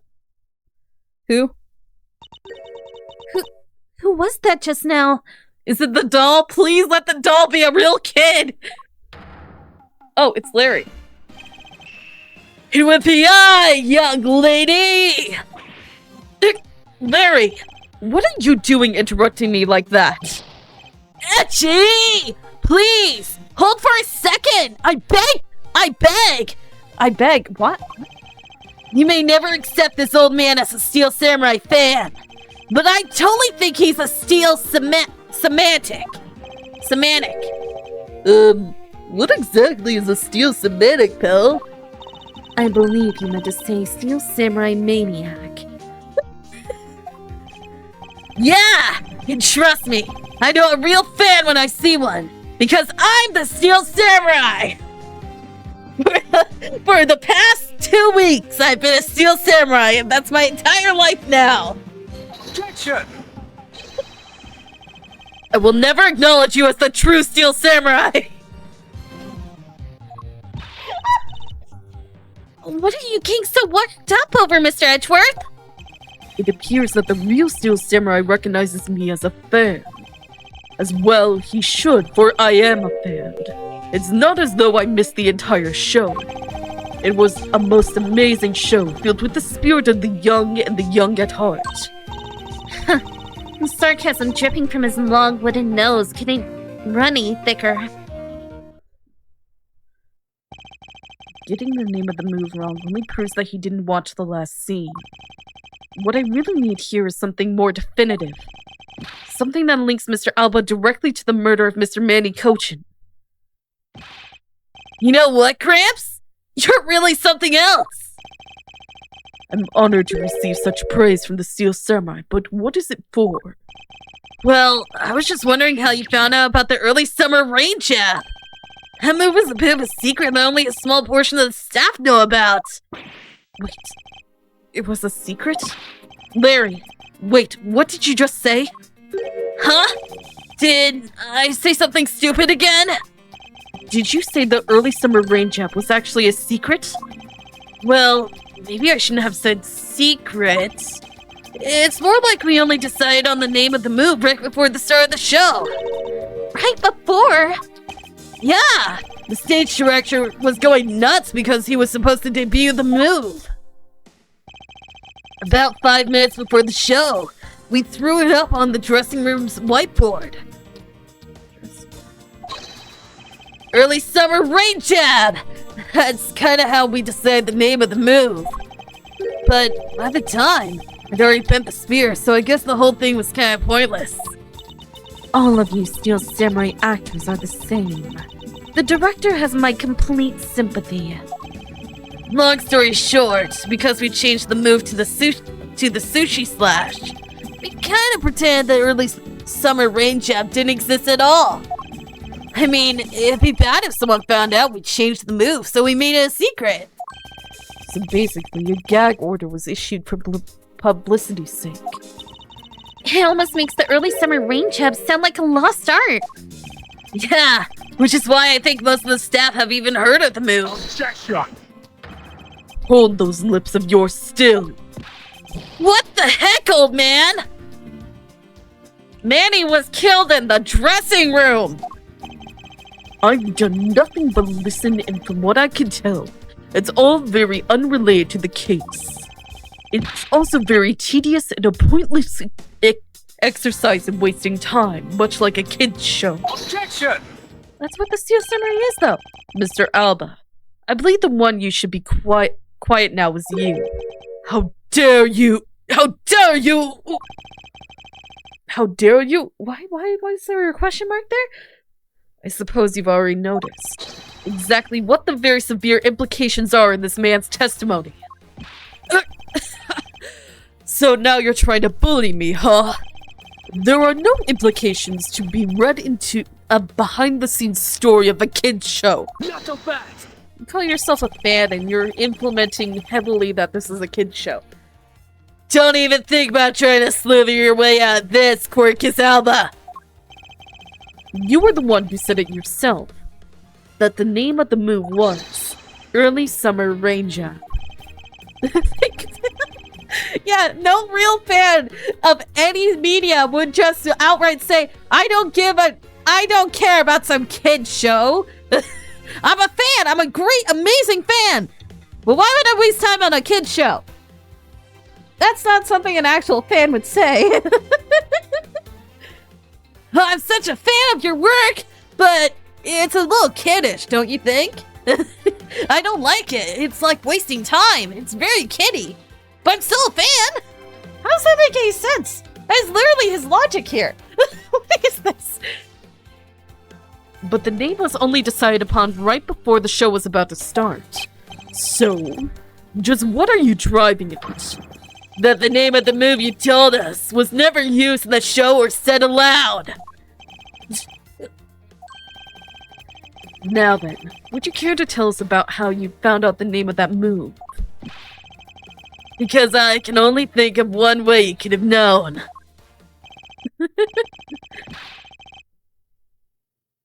Yeah, you were a fan 5 minutes ago, and now you're calling it a kid's show, and that it's a waste of time to even be looking at it. That is clearly the truest form of a fan. Clearly. You saw it. What? You thought it up? You asked about it. You saw it. Yeah, because he killed her in the dressing room! You knew the name because you saw it. You saw in the dressing room's whiteboard. Gah! The staff members who knew were keeping it a secret, so you couldn't have simply gone up to a staff member and asked. Which means that the only other option left is that you saw it on the whiteboard. So that means that Mr. Alba was in there at some point, right? But what's the big deal, sir? I don't see what that means. There is another piece of evidence that has a great deal to do with the dressing room, so we can't afford to let this slide. This is related to both the dressing room and to Mr. Cochin's murder.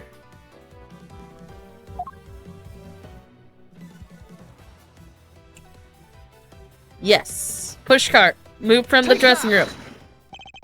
The pushcart that was used to move the body was right there in the dressing room. I keep changing Edgeworth's voice. I go from Edgeworth's voice to my own voice. During the show, the pushcart awaited its turn to be pushed on stage in the dressing room.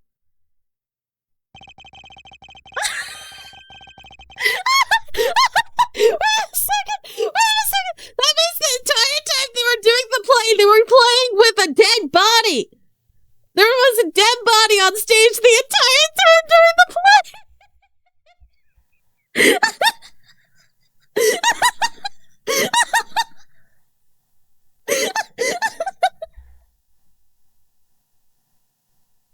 There was a dead body on the stage the entire time! I don't know why that's funny to me. Why is it so funny?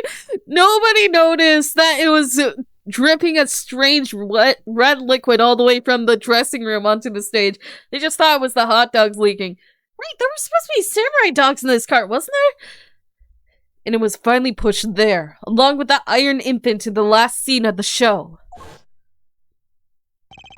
And then, right after the show ended, it went into Alabasta along with the steel samurai.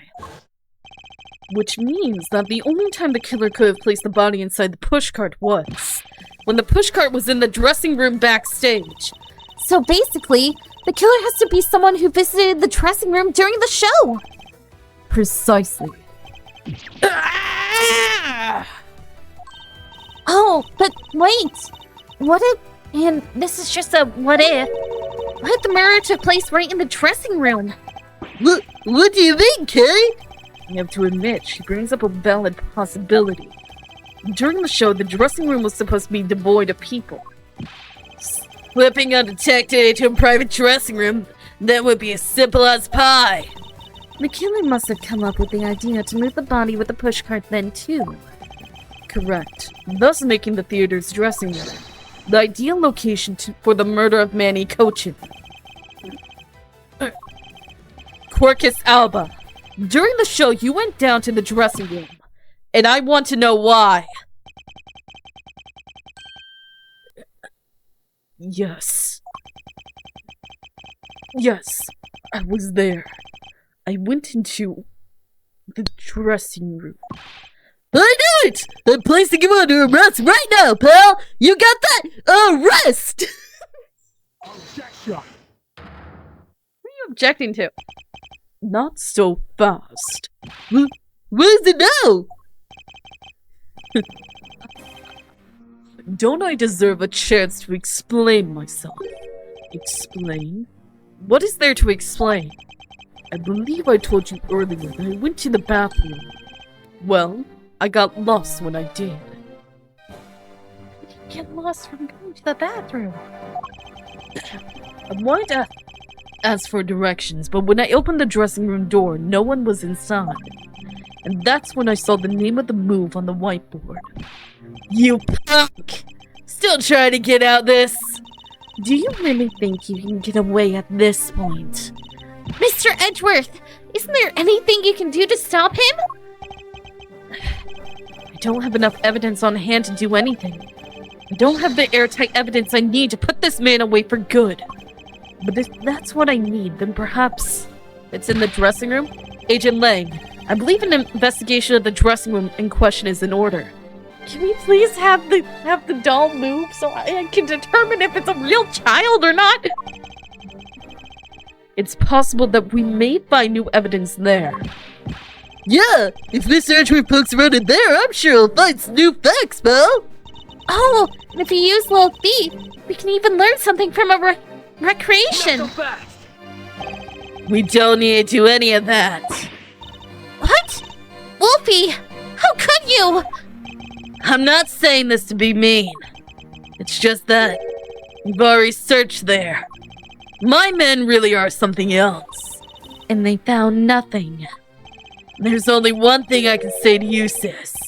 And that's, they found nothing. That's it. I guess you're right. If they had found something, they would have reported it to us.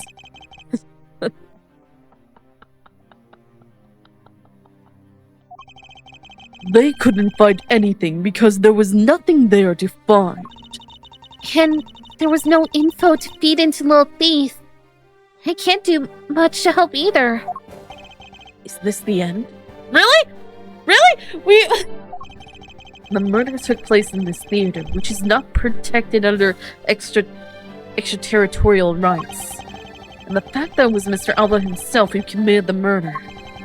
I can't prove both statements to be true. Mr. Alba walks away a free man. Is there no other course of action left to us? It would appear that your hand of cards has turned out to be a bust. Now if you will excuse me. Because of you people, I missed my flight. Now I must make haste to arrange for a new one. Hold it. Who's holding? Who is it this time? Why are you holding it? What do you have to say, Wendy? Hold it right there, you whippersnappers! First Larry and now you? What is this with this scary mobster-like scowl on your face, Edgy Poo? Don't treat me like I'm some sort of nuisance. I've been meaning to say this, but all you keep talking about things I don't get at all. You're leaving this lady in the sad, depressing, lonely dust that I'm about to cry in. Why did you have to speak up right at this instant? But you know what, Edgy Poo? Cheer up, because I'm about to give up you the most wonderful thing. The most wonderful thing. From you. My stalker of 3 years. You've been stalking me this whole time. Well, what can you give me? I'm scared to see. Is it gonna be another samurai dog? It's so super special. I couldn't give it away to just anyone, you know. My special present of love to my sweet edgy poo. Are you ready? Is this? It is a samurai dog! It's...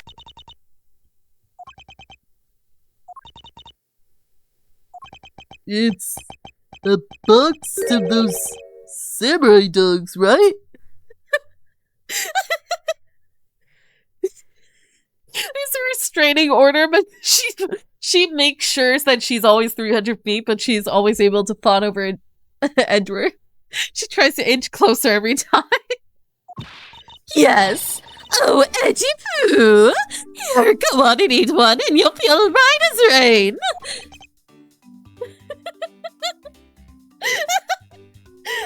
Get me away from this infernal woman.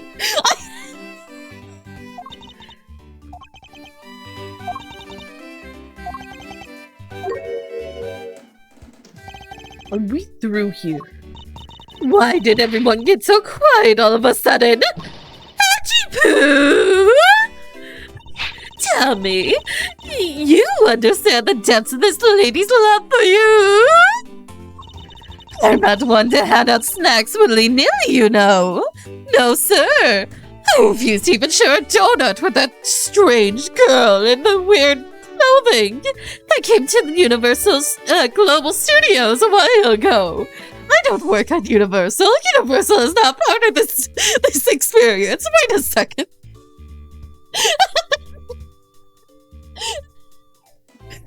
I refuse to share even a crumb with anyone, so feel very obliged and honored that I even shared this with you. It is a token of my love.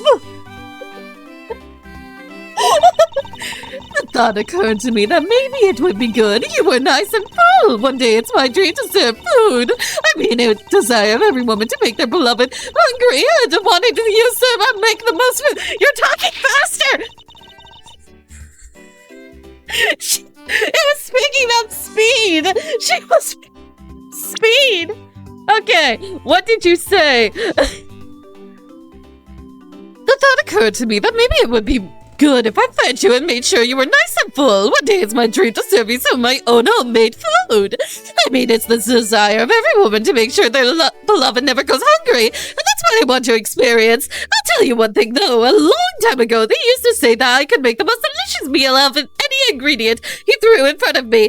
I was a star in the kitchen back then, and I was... Mr. Edgeworth, can't you do anything about her? Sadly, no. There is no power on earth that can force that woman into silence. But I'm so sick and tired of it. All you people do is look down on me. Even the box of samurai dogs played me for a fool. It had a special design on its fan, like the Japanese flag, so I thought it was special. But when I ate one, it tasted like all the rest. Oh, it made me so mad.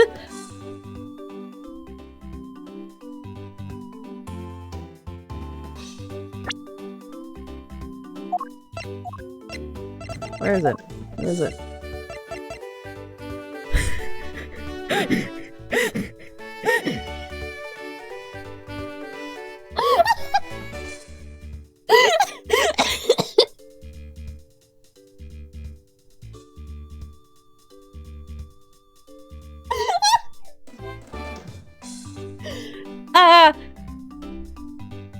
Did you really eat that? Wendy, did you really eat that? Red is not purposeful. I think that's blood. You ate a bloody hot dog. Wait, a special box of a Hinamaru-like fan on it. I've never heard of such a piece of merchandise existing before. However, there it is. The red sun on this fan is filled in. That is not... That is... It's filled in with blood, sir. Is it possible? Could it be... After the show, the samurai dogs were piled up on the dressing room floor.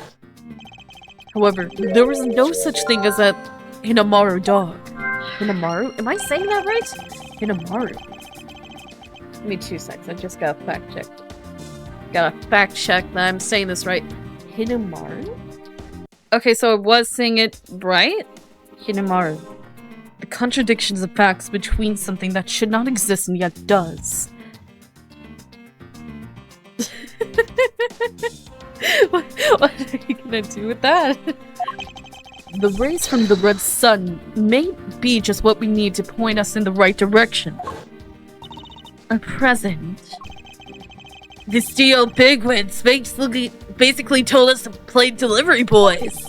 We were supposed to hand the dogs off to the embassy people and tell them hi. I had to pile them all in the pushcart just to move them. I believe you understand what this means, correct? You killed Mr. Cochin at this theater and then placed his body inside the pushcart. Are the samurai dogs really an integral key to this case? And then, you forced the steel samurai to unwittingly move the body for you. It's time to piece the final pieces of this logic puzzle together. No matter how fragile or small the connections may be. Once we found them all, the way to the truth will be revealed. Samurai da body in the pushcart. Body.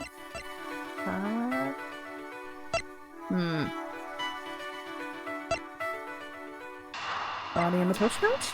This one? Yep.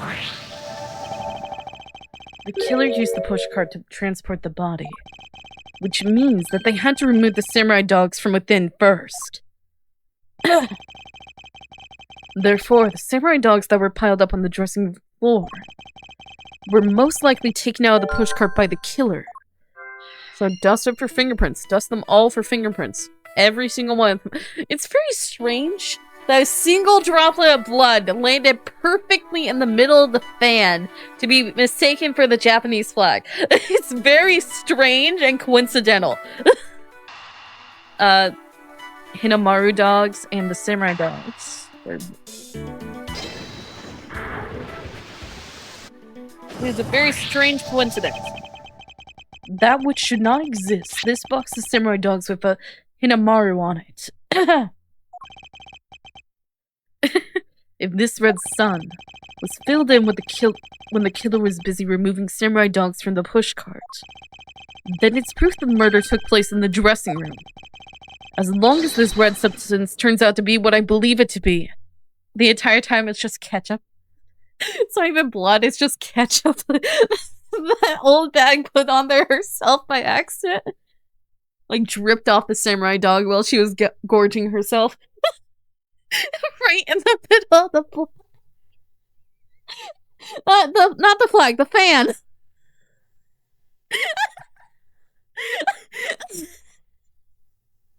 Would it be funnier if it was ketchup or blood? Which one it would? I think the ketchup one. We just had to bluff that's blood the entire Wendy Oldbag, can you lick this for me and tell me what it is? I thank you. Huh? What you have given me is truly something very special. It's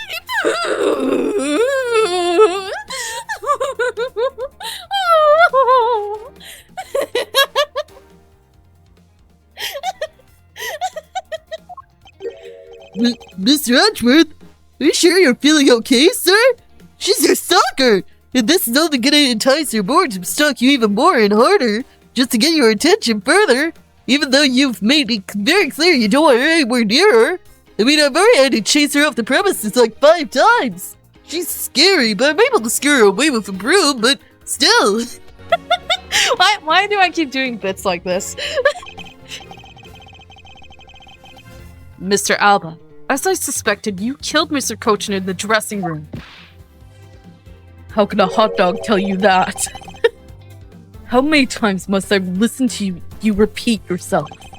Haven't you figured it out yet? Your words are meaningless, worthless, and powerless. The only way I'm going to continue to cooperate is with some definitive evidence. That arrogance, that self-confidence. You believe that you've erased every piece of evidence that could incriminate you. However, there remains one piece here. It is what will put you away for good. You're bluffing. Hey, Mr. Prosecutor. Sounds like you finally found them. You finally found the fangs we need to get after this guy's jugular. So tell us, about that box of samurai dogs is going to put the old man away. The trace evidence that will bring him down. Why, it's here, of course. Can we open this? Can we open it? This part is just the same as all the rest of the boxes. There's one spot in particular on this box that seems off. What exactly is it? It's the weird red mark. Is it ketchup or blood? That is the main question here. The box of the samurai dogs with the Hinamaru fan on it. This should never have existed. So I want you all to take a good look at the red spot. It's a single drop of blood. Huh? What? Blood, you say? Agent Lang, I'd like this blood analyzed post-haste. I've got to admit, I'm a bit surprised. I can't believe we found blood in a place like this. Hey you, get this down to the lab pronto. Why was there blood on that box to begin with? If we think about the flow of the crime, I think the reason will become obvious. Larry, you said that you transported the samurai dogs with the pushcart, correct? Yeah. Yeah. You have a great memory, Edgy. The pushcart was a bit too big for my son, you know? You know what I mean? So to make sure everyone could see him, I had to pile some stuff in. Yeah, you were a great father. You lost track of him and he's sopping wet and probably drowned. I figured the samurai dogs were there, so I used them to fill out the cart. If what Larry says is true, then what were the boxes doing on the floor? I see. The killer took them out in order to place the body in the pushcart. Exactly.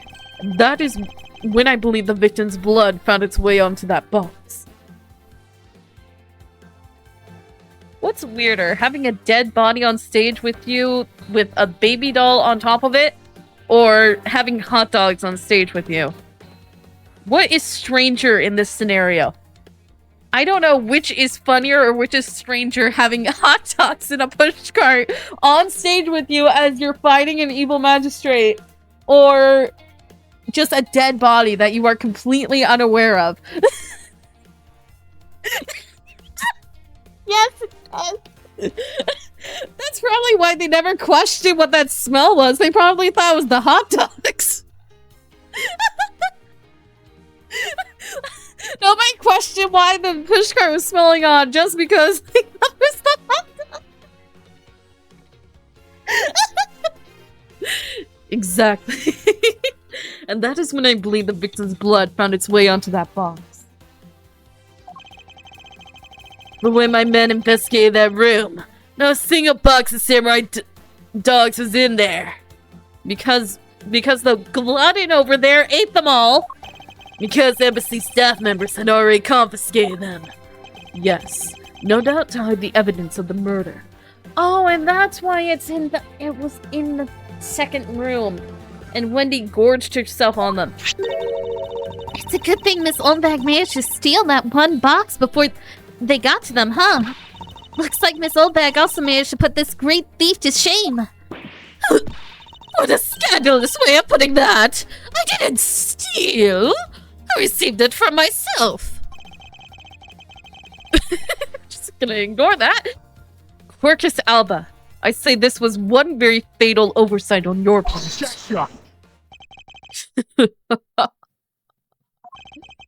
Sorry to raid on your little love fest. However, how can he be so self-confident in a no-win situation for him like this? Even if that blood turns out to belong to Mr. Cochin, then what? So, Mr. Edgeworth, it sounds like he's not ready to call it quits yet, huh?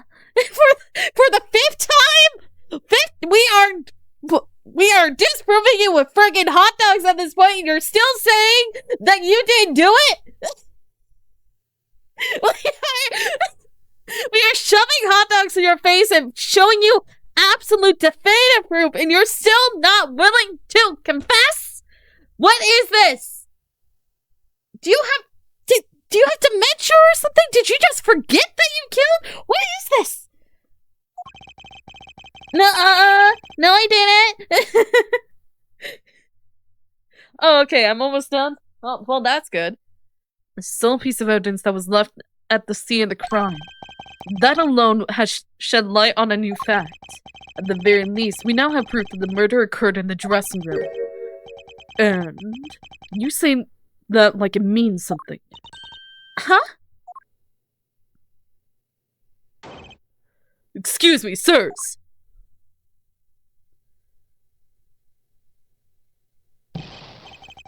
Report! What were the results of the analysis? Sir, the analysis came back and confirmed that the red substance is blood. I knew it. With this, Quercus Alba. Mr. Edgeworth, I wonder if you might humor my question. Your question? The one from before, or have you forgotten? Even if it's Mr. Cochin's blood, what difference would it make? Like we already told you, it proves the crime scene was that dressing room. But it doesn't prove that your killer doesn't. That's... He has a very good point. The blood on that box doesn't prove that Mr. Alba is the killer. Test it for fingerprints. The baby... The doll's a kid! It's been a kid this entire time! It's only lit because it's dead! Oh, that's worse! That's worse! That's worse! Wait a second! I just made that worse! It was a child actor before it got thrown into the pool, but after it became a doll. If that makes sense. If you know what I mean. It's a very dark way of thinking about it, but it's so funny at the same time. Why am I laughing about a dead child? I should not be laughing about that. But it's not even a real dead kid.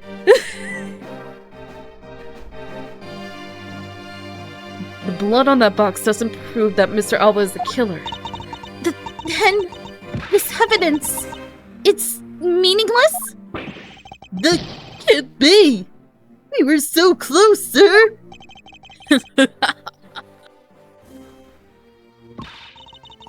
I want to smack that smug look off his face. Come on! There's gotta be something we can do! We finally found a solid piece of evidence. There must be something I can expose with it.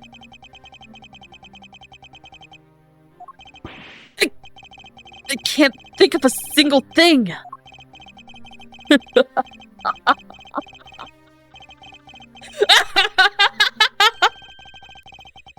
Now, if you'll excuse me, Who's holding? Who was that? It's too late. I won't allow anyone to stop me now. Everyone's holding and gathering in this one small location. It wasn't me, pal! And it wasn't me this time either. It wasn't me neither. It was me. It was you? It was me! Why did you... because I haven't finished reporting everything to you yet, sir.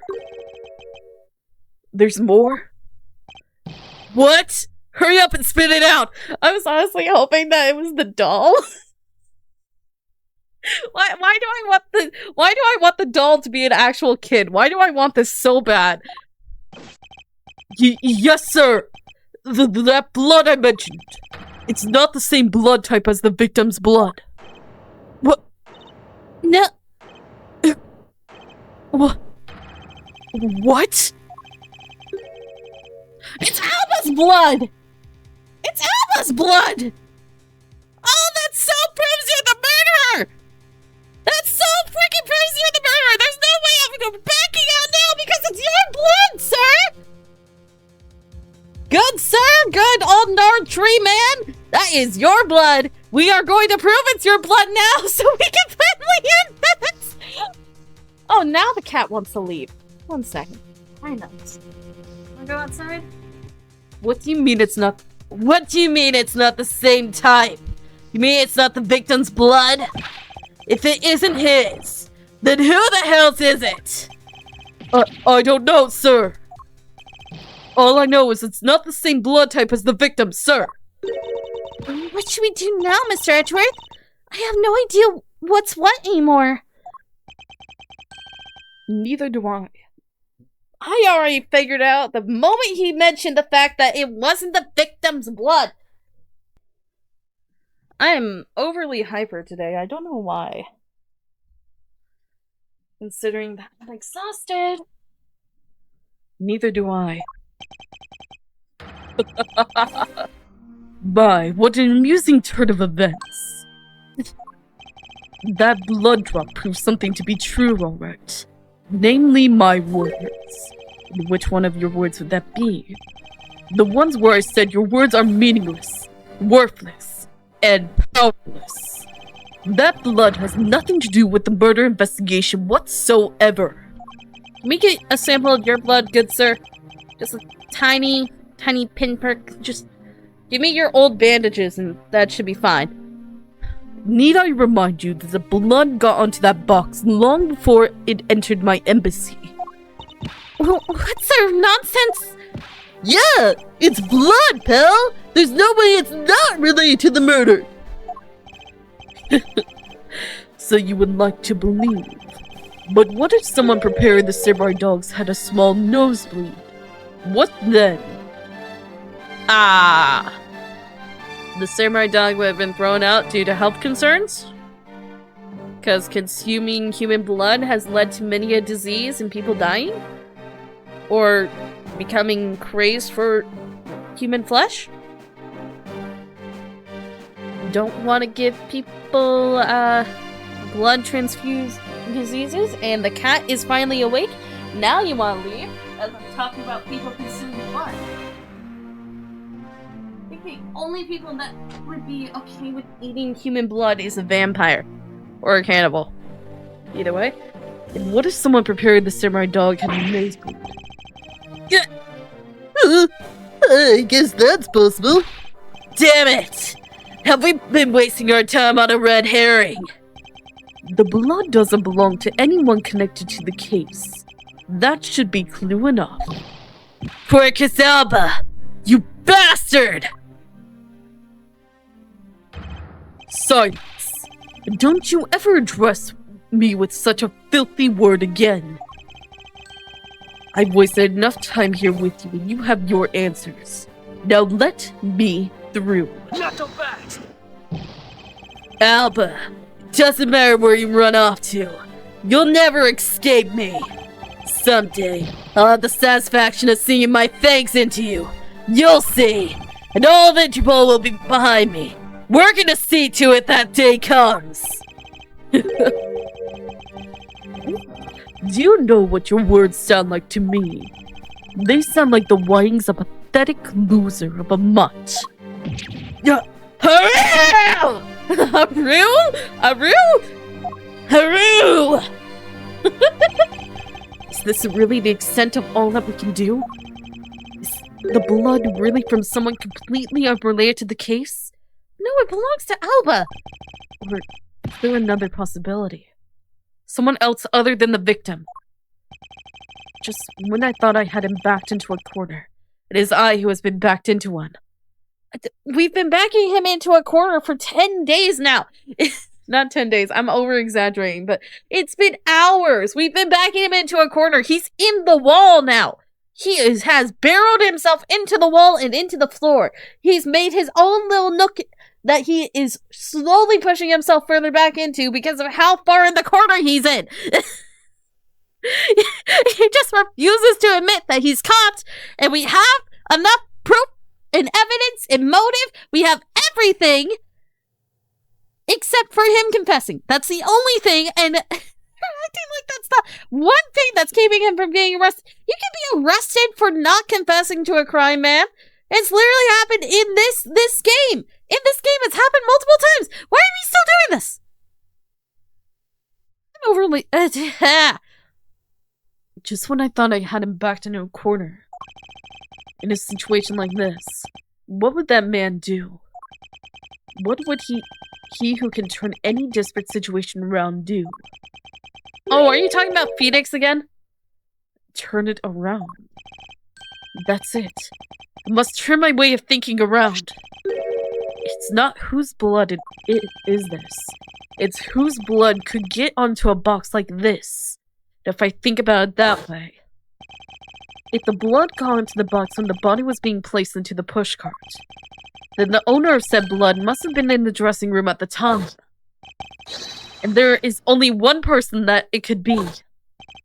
Well, I must praise you for trying so hard. It's because of you kids that I was removed from center stage, and will be forced to live out the rest of my life in shadows, unfortunately. But it's not a total loss, as the underworld will allow me more freedom than you'll ever know. Freedom like that the raven feels as it flies through the dark night sky. You can't lay a finger on me, not now, or ever. The arm of the law is powerless before me. Objection!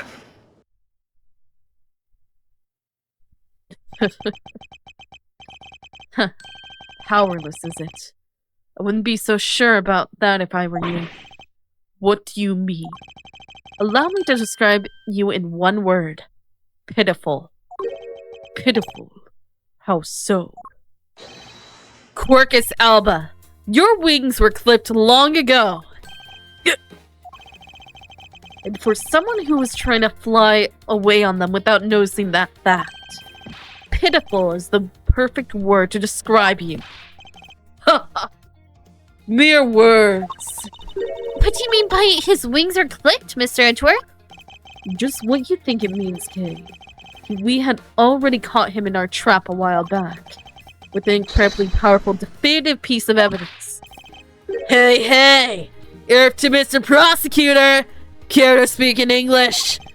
What are you talking about? What piece of evidence? The piece I speak of is, of course, this drop of blood. But we know that is not from the victim. I don't see how it remains relevant to the case at all. Miss Von Karma, I believe that it's exactly why it's very important to the case. And the part that is the most important is the fact that it's not the victim's blood. You're looking a little pale. Good. I believe you were already aware of what I mean. Then, you know who the blood belongs to? Of course I do. This piece of evidence is the irrefutable proof that will stop the killer in his tracks. The blood that soiled this box of samurai dogs belongs to this person. My brain just turned off the moment I started seeing people. Take that! There we go. The blood of the red sun on this box belongs to you, Quercus alba. What? What? Why is his blood on the box of samurai dogs? He's not even a victim. The blood fell into the box when Mr. Kochin's body was being loaded into the pushcart. At that time, the only two people in the dressing room were the victim and his killer. So that's what you mean. The blood doesn't belong to the victim. Then there is only one other person it could belong to. Yes, and that person is the murderer himself. That's the only logical conclusion. But Mr. Kochin was the one who was stabbed, sir. Why would Mr. Alba have been the one who was bleeding? What if during the murder, Mr. Kochin had fought back? You mean, if before Mr. Alba could kill him, Mr. Kochin managed to wound Mr. Alba? Yes, and I believe we have a piece of evidence that proves that he was bleeding then. Where's the piece of evidence that shows that Mr. Alba was probably bleeding at the time? Take that! Mr. Alba, you bear on your body a great wound. That was from the mouse second attacked me with a pair of scissors. Yeah, and what happened after he was in the dressing room? But is that what really happened? You can manufacture a weapon by smearing blood on it, so I can't just accept that as fact. Shall we try a test, Mr. Alba, and see if the shape of your wound matches the scissors? Objection! You really are something else, Mr. Edgeworth. You don't let a single thing slip you by, no matter how insignificant the possibility. Why don't we just test his blood against the blood on the box? You were the one to talk, Mr. Alba. You've managed to give the law the slip for 10 years as the smuggling ring's leader. No matter the danger, you can hide every last ounce of fear and anxiety from everyone. You truly are a one-of-a-kind criminal. Objection!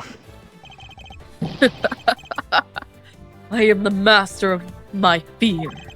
However, to think that a person such as you could miss such a large thing. You believe I've overlooked something. You said that my wound was caused by Mr. Cochin, and that it was caused here in one of the theater's dressing rooms, right? Yes, that is correct. I'd like to point it out that it's simply not possible. My wound is a stab wound, and one that would only have come from a blade. I wonder where you will propose that such a weapon came from.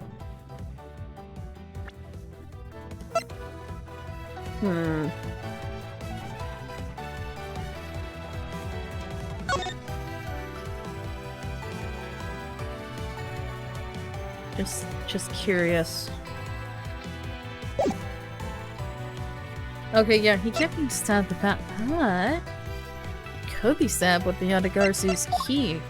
It was just cleaned off.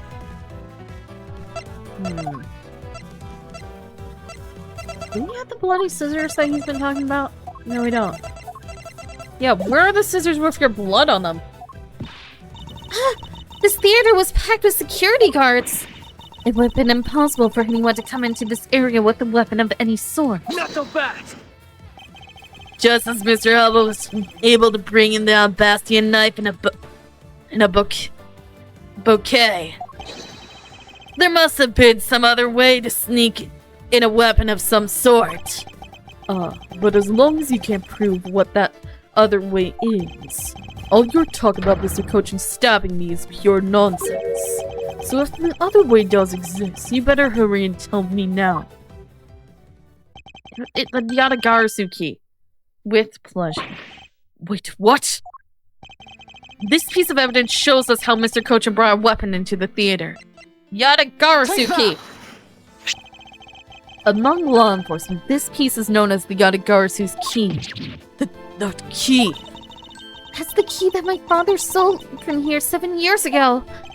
And if it's very unique, and that is both a key and a knife, meaning that under the guise of a key would have been easily brought into the theater. You can dispose of the knife that stabbed you. Therefore, you wiped off the blood and placed it back in Mr. Cochin's pocket. After all, the key itself opens the safe in his office. And inside that safe were documents about Cadopian paper signed by Mr. Cochin, in order to make it look like Mr. Cochin died as the leader of the smuggling ring. You had to make it so the police were the ones who opened the office safe. All the hard work to save yourself only served to destroy you in the end. Shall we try matching this knife's blade with your wound, Mr. Quarkus Alba?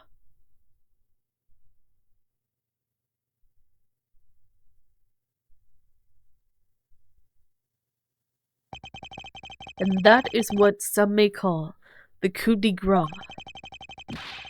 Impossible! You can't take me down. Swine! All of you! Especially Manny Cochin! This is all because of that man's betrayal! He sought to steal control of the smuggling from me by removing me as ambassador! which is why he deserved to die while bearing the guilt for all of my crimes for me. That's why I sent out the Yatagarasu's card, and how this incident was born. Manny was supposed to be the smuggling ring's leader, who was killed by the Yatagarasu. But I had yet another reason. Yet another story that was supposed to play out. Manny's death was supposed to bring everything to a close. And I would have gone away with it too if it wasn't for you meddling prosecutors and your dumb dog.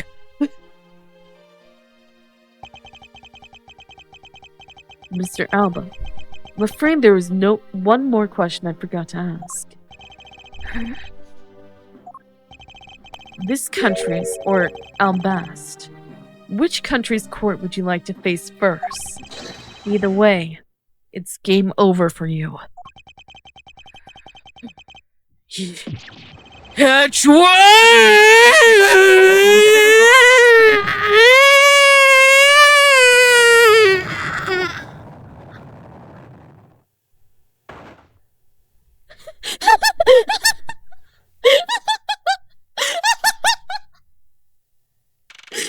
I ran out of breath on that scream, but that's face. Did he die? Did all the pressures and the stress of the world kill him? Hi. Did you see my message? Yes. Yes, I saw it. Did you like it? Yes. Can I shout something into your microphone? Well, what? I don't know. Well, think of something first. I can say hello to your followers. Yeah?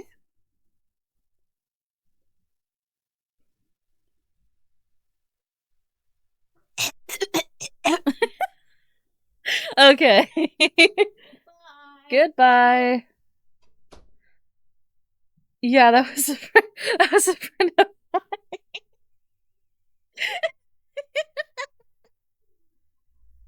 Interesting that they came home as soon as I was screaming. March 17th, 11:21 a.m. District Court, Defendant Lobby Number 2. Woo! Woo! This is it! The big day! It's Mr. Alba's trial today! And next week, he's scheduled to stand trial in his own country of Alabast. Franziska's heading that one. I suspect she'll be serving a full course of whiplashes at it. Having to face Miss Von Karma in court is right after facing you, sir. I don't even want to think of what that would be like. I caught a glimpse of Mr. Alba as he was being escorted into the courthouse. And boy, he looked about as glum as I do the day before I get my monthly paycheck. You know, I've been thinking. That flight attendant, even Mr. Portsman were all Mr. Alba's secret agents. Correct.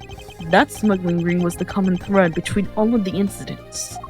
Reason why I wasn't able to sleep for 3 days.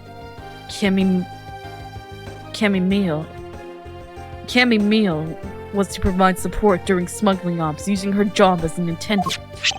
Mr. Portsman was to manipulate trials related to the ring to end in their favor. Go you airlines and even the prosecutor's office. No one was safe from the smuggling ring, huh, sir? I suspect there was even more members of this ring spread throughout the world. Yeah, it sounds like such a big up that I can't even begin to imagine what it's like.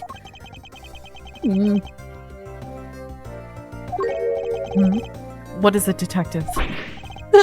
Nothing. It's just, well, come to think of it, Mr. Ernest Amano's trial is also scheduled for later today, sir. I'm aware of that. Mr. Amano had been working with the smuggling ring now for over 10 years. He used the Amano Group's various connections worldwide to assist the ring. But all that he has come to an end as his conglomerate is now undergoing harsh scrutiny. I owe Mr. Amano a debt of gratitude, but he must pay his debt to society. Yeah, it does. It makes so much more sense now, considering that he was able to expose a worldwide smuggling ring that was even affecting the prosecutor's office that he took charge of. And I'm so glad he got rid of the freaking Payne twins. I'm so glad he did that. Well, with the arrest of both Mr. Alba and Mr. Amato, I guess that about wraps up the KGA incident as well, huh? I suppose so. The real killer in the KGA incident 10 years ago was Manny Cochin. And 7 years ago, the killer in the second KGA incident was Mac Rudd. Those two facts are the unshakable truth. However, it seems that a lot of effort was put into hiding these and other truths from us. And I will expose it all at the trials today. You're solving cases left and right today, aren't you, sir? CCU and Deadman.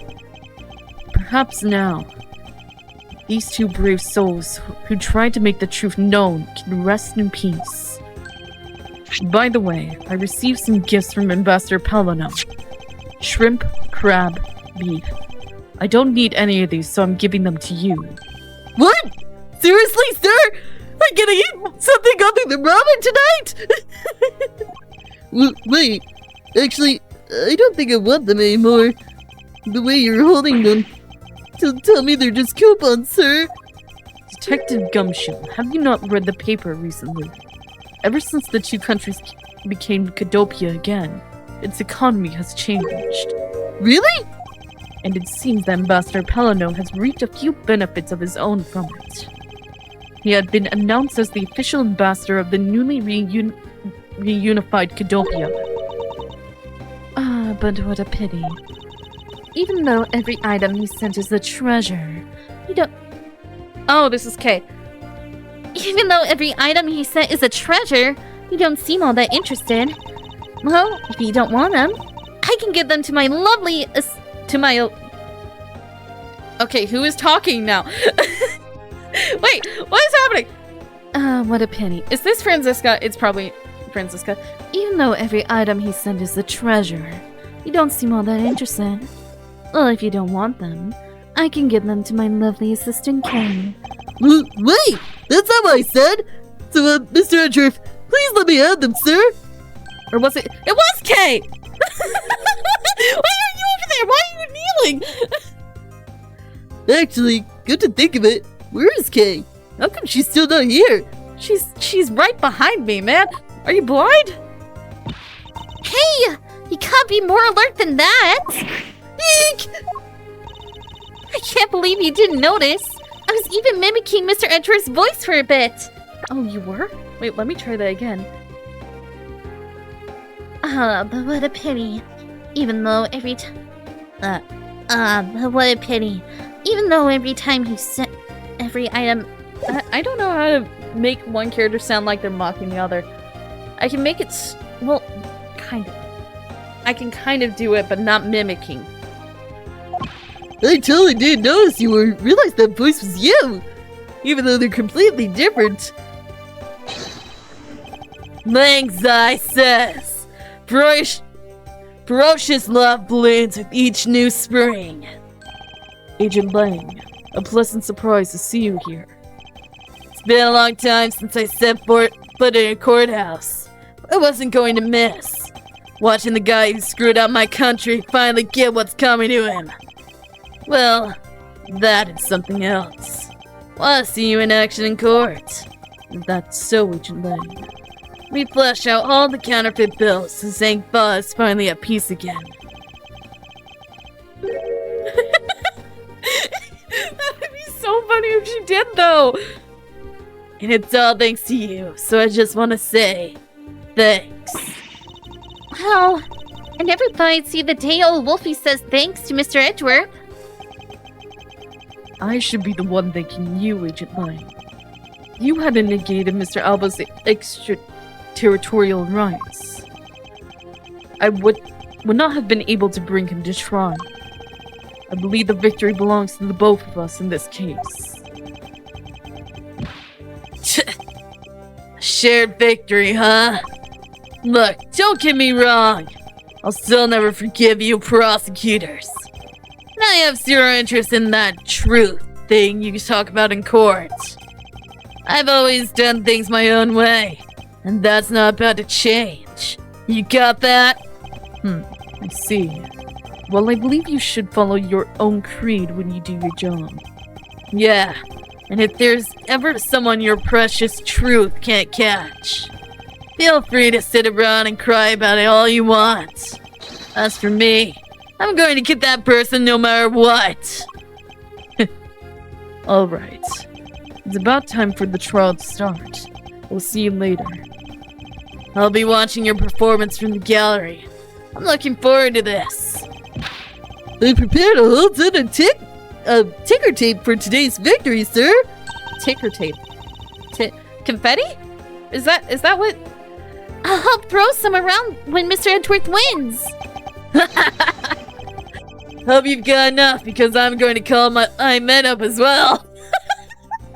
The moment that he wins, just you can't see anything. It's just confetti everywhere. It's like a snowstorm of confetti.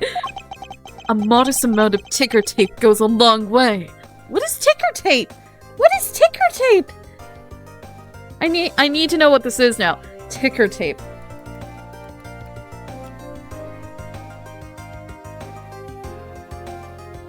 Ah! What? Oh! Okay, so essentially it's a very thin streamer. yeah, it's basically that. It's basically confetti, but streamer version. Dude, it's like that weird paper fall thing that high schools are doing right now.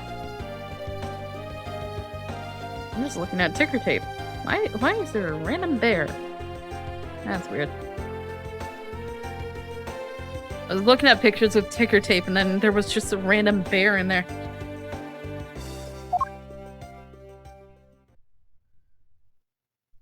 The scene shifts to the courtroom. The final act of this long tale begins. The legend of the great thief Yatagarasu is the story of those who choose to dedicate their lives to the pursuit of the truth. Prosecutors are those who seek a guilty verdict for the defendants they meet, and to that end you have no choice but to win by any means necessary. That creed was forced on me since I was young. However, I no longer think that all prosecutors are like this, and that is because... Who am I facing off? Phoenix?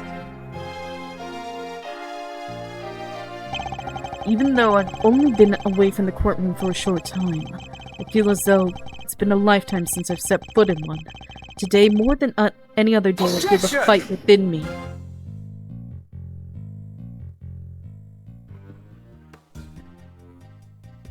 Okay, gotta do some speed reading now.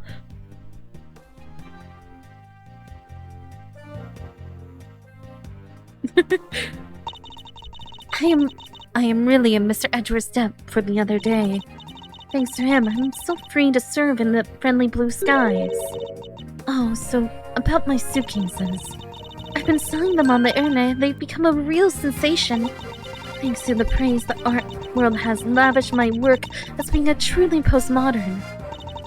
The airline has chosen to design their new line of Go-U jumbo jets. Just think, someday you'll be able to take a ride in my pink-walled yellow seat jet. No, please! Don't put those monstrosities in the sky! Oh, this guy! This guy! Edgeworth? The rudest rude man. Because of him, my money and time is wasted. More importantly, I forgot the voice I gave him. It's right a bit to my hand. No, that's not the right voice. What was the voice? Heleno the most generous. Prima Duck statue of the Principality of Caldopia. Talking about the statue? Oh, is this Franziska? We finally caught Agent Hicks' killer. I was able to witness Mr. Alba's teary eyes. Feels good to finally bring everything to a close. I received another offer from Interpol to work on another case in cooperation with them. However, the Cadopian courts await.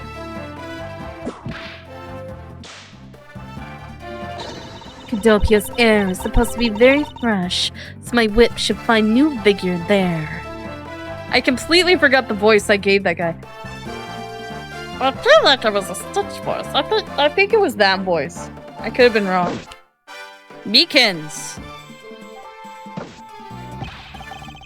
This little... I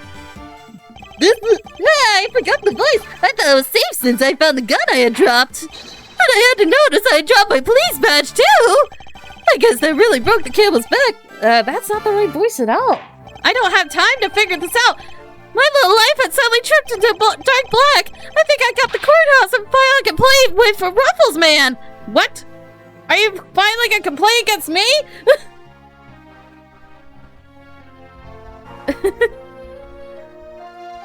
Oh, that would fit, honestly. Oh, it's Emma! Hi, Emma!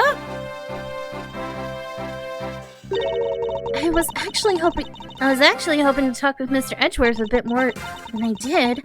I've got to get going and return to Europe. I've still got a long way to go and a lot of stuff to study there. Next time I help Mr. Edgeworth on a case, I'm going to do it as a real forensic scientist. I'm sure he's going to need all the help I can give him. Scientifically. I keep changing her voice. I'm trying to get the right tone of nerdy, but not nerdy, if you know what I mean. Because she's not a stereotypical nerd, for sure. Because the kidnapping was staged, I was left off easy. But I won't be going outside much anytime soon. But that's really okay. The only person I'm forever trapped in is the cage of love. The guard down at the detention center. Well, when he's on guard duty, he has such a cold look in his eyes. Just like that prosecutor. But, stop it, Lord! When will you ever learn to stop being a prisoner of love? I think I remember that one.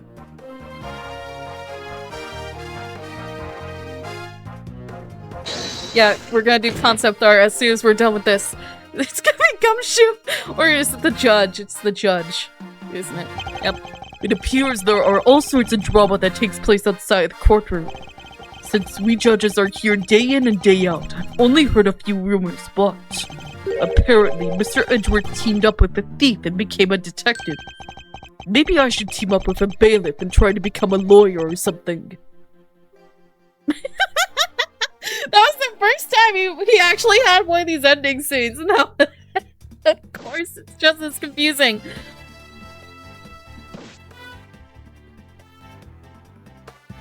Yeah, because the nerdy voice I gave to Emma. And technically Pearl, but Pearl's more kitty.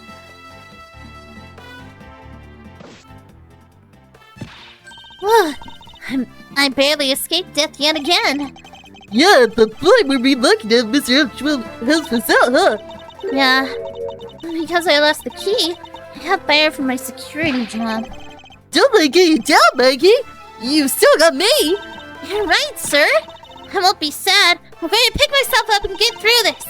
I wonder what my next job should be. Oh, this is actually kind of fun!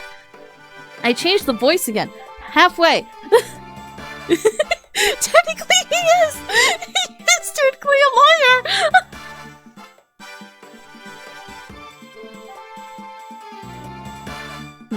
Is this gonna be Palinopia? Why not come to Cadopia for the summer vacation? We have coupons aplenty. Right now our embassy is proud to present our Let's Investigate a Murder show. Although recreating a particular case has created a few small fires of its own. Then we had a few problems with the fire marshals. But the next event will be great. It will be an attraction entitled Capture the Yatagarasu. Of course, I hope to enlist Kay's help in creating our latest attraction.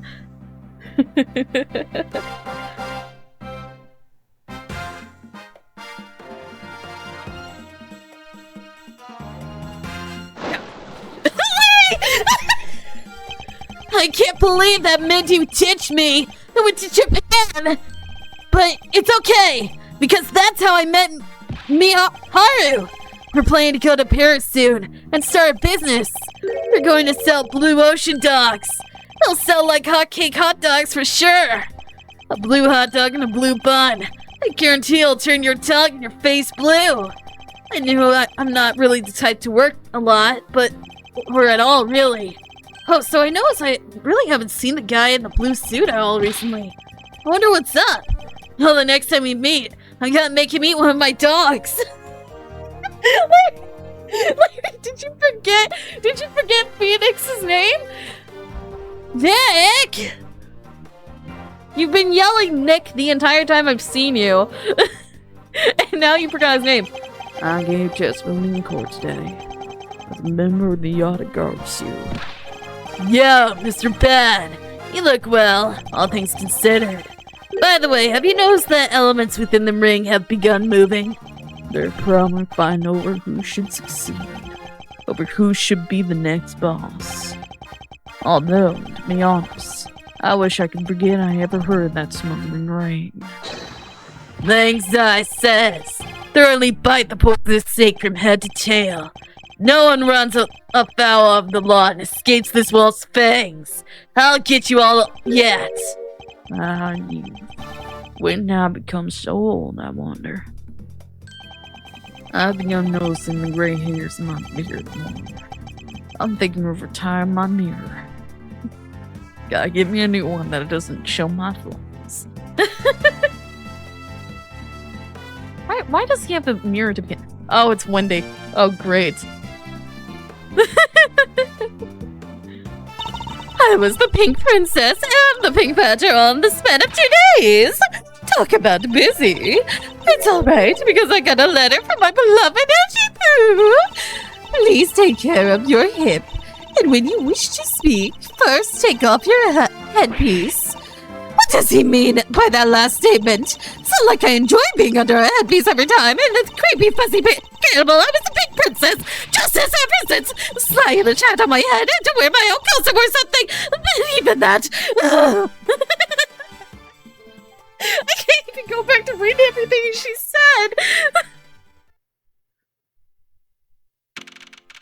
March 17th, 4:33 p.m. High Prosecutor's Office, Room 1202. Woo! I feel so much better now that the trial's over. And as always, your legal prowess was top-notch, sir. Yeah, and nothing beat the look on Mr. Alba's face when you revealed the ring's secrets. I was amazed. You're like a totally different person when you step into a courtroom. Mr. Edgeworth is always 10 times spicier in court. Based on the information Mr. Alba offered up, they've begun large-scale operations. Clean up the rest of the ring, which I'm happy to leave to Franziska and Agent Lang. So, what are your plans now, Kay? Oh, well, we've taken care of the creep who killed my father. So, I'm not sure. Hey, I know! Maybe I'll just keep on being Mr. Edgeworth's assistant. Are you still trying to steal my job, pal? Just kidding, just kidding. Can't steal something so important to you, Gummy. Yeah, what a relief. Kay, Yes? even after all that's happened, are you still planning to become a great thief? Of course. But I don't want to tarnish the legend of the noble Yatagarasu. So I'm going to hold off on doing anything until I make a tight 3-person team of my own. And I gotta make sure none of them is a secret double agent. 3-person team? A 3-person team of young beauties the same age as me, if possible. With those criteria, I highly doubt you'll find the 2 other people you need. Emma? How old are you? Wait. I can't check. I can't check right now. How old is she? So her, Emma, and... No! Please, no! No. No. No, Kay, not her, please. The only other person I can think of that's in that age range. No. Please. No. No. No, no, no, no, no, no, no, no, no, no, no, no, no, no, no, no, no, no. Please, the next time I see you, do not have the one that shall not be named with you. Please. Emma is fine. You can be friends with Emma. You can make the Yatagarasu with just Emma. You don't need her. You don't need the one. You don't need her. Please, Kay. Please. I want it to be over. When you show up, please don't show up with her. She wasn't meant to be in the last game at all, but she was still there. Please don't let her be in this one. Please. I second. Trucy's too young, though. Trucy's still a kid. At this current state, she's 8 right now. I mean, we saw that when we saw her in the boat.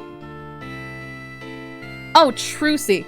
I misread that. I thought you said Pearl for some reason. Trucy. Trucy's also a kid. Wait a second. Trucy's not born yet. Trucy's not even born.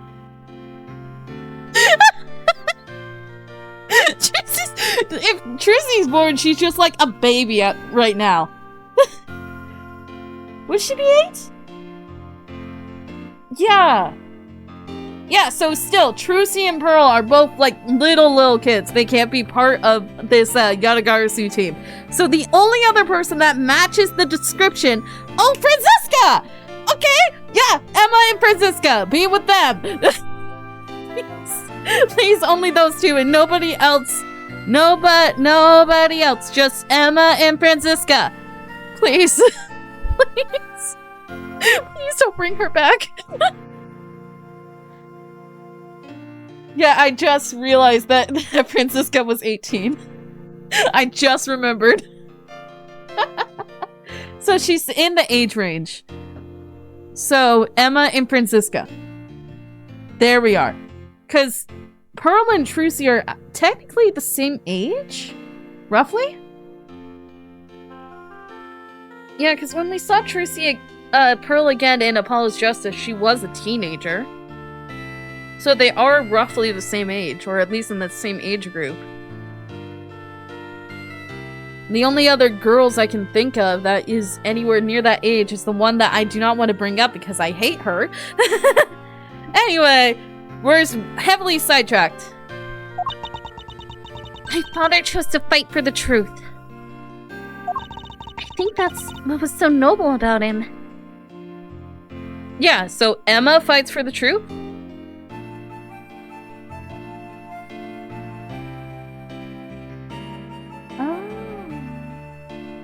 Yes, it would have been, and so would, it would have been so cool. And if we can play as Gumshoe for once, please. He needs more love, man.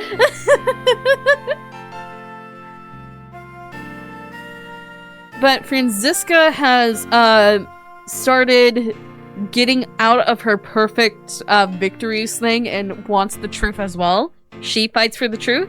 And Emma tries to prove the truth with science. So those two would be great for you to be with. Just ignore anything in the spirit medium realm and we'll be fine. Because there's no one over there that needs your attention right now. Because she's too young. Okay? Wait until she's older. That's the only one you should worry about joining the Yatagarasu. Anyway. So you see, Mr. Edgeworth, the only things I will ever steal are the truths that have been hidden away. I'm going to work extra hard to make a world where the Yatagarasu isn't needed. Let's both strive for such a future. Well, I guess it's time for me to get going. Oh, somebody gave me a new tea set. Wasn't that broken before? I see. Okay! Keep your chin up and stay strong, okay? Why can't we be the Yatagarasu? Why is it gotta be a kid, though? Why is it gotta be kids? Teenagers? Why does it have to be young girls? Why can't me and Gumshoe be a part of this? We want to be magical girls, too! Come on! That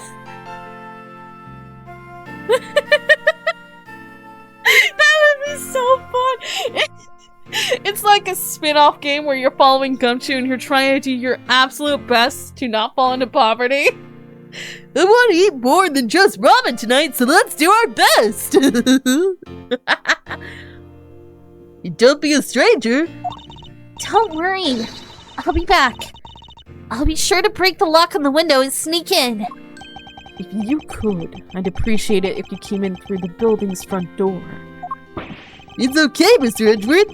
The lock on my window at home has been broken for forever.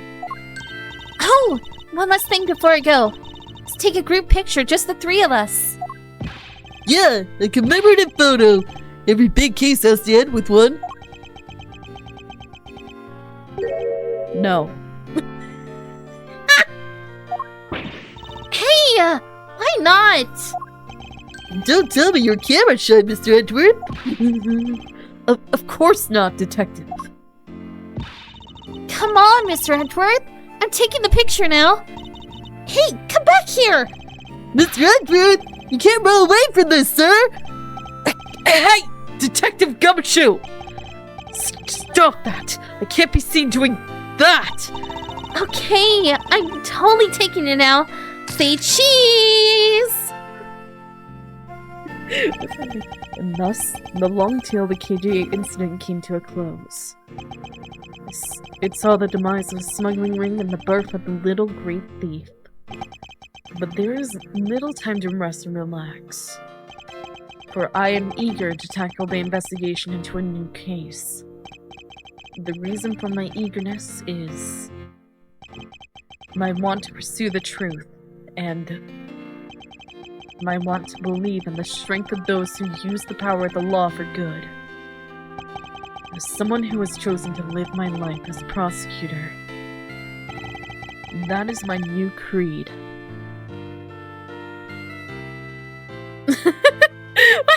She's yanking on his ruffles.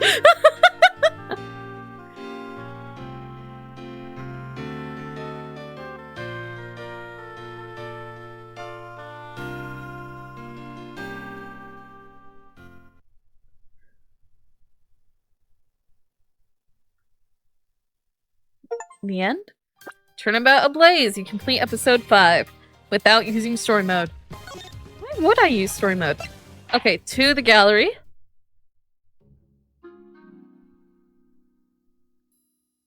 Accolades. Oh, this is just achievements. Okay. He looks so grumpy. He looks so mad for being here. Hey, photo album? This one. No, those are all the pictures. That's everything we've been through. And Dead Bayaka. Okay. So that's 100%. Character Compendulum. Oh. Confrontation. Oh, okay. Okay.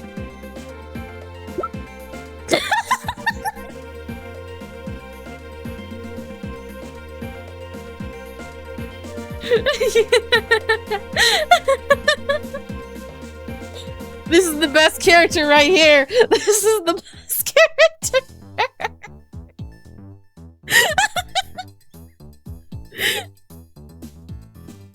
Look at his little wagging tail. Oh, there's no confrontation for the dog? Really? Man. Okay. How do I... Oh, okay, so you press space to change the art style. Alright. There's no confrontation. T-posing. I like how they add everything like this. Doesn't this embassy staff member kind of look like a certain somebody? Am I wrong? Why does he look kind of like Pain? Is it just the glasses? I think it's just glasses. Oh, I thought he was.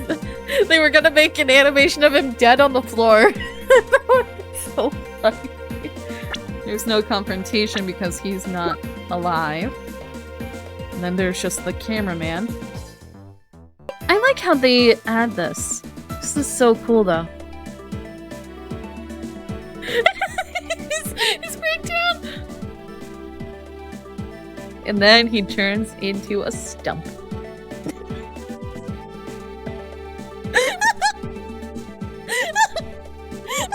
Where did all his teeth go, though? Where's all his teeth and his eyes?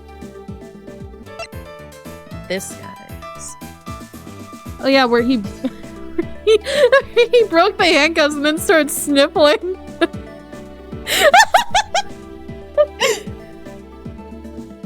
Yes. So far it's Alba. Alba's my favorite breakdown for sure. What's hers again? Oh yeah, she gets smacked around. Yeah, but for sure Alba when he becomes like a withered old tree. Oh, I forgot he ate his. Objection! Oh, whoops.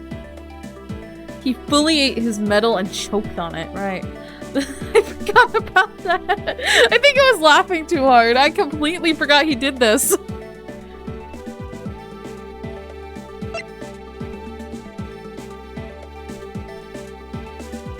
This is her breakdown where she starts laughing maniacally.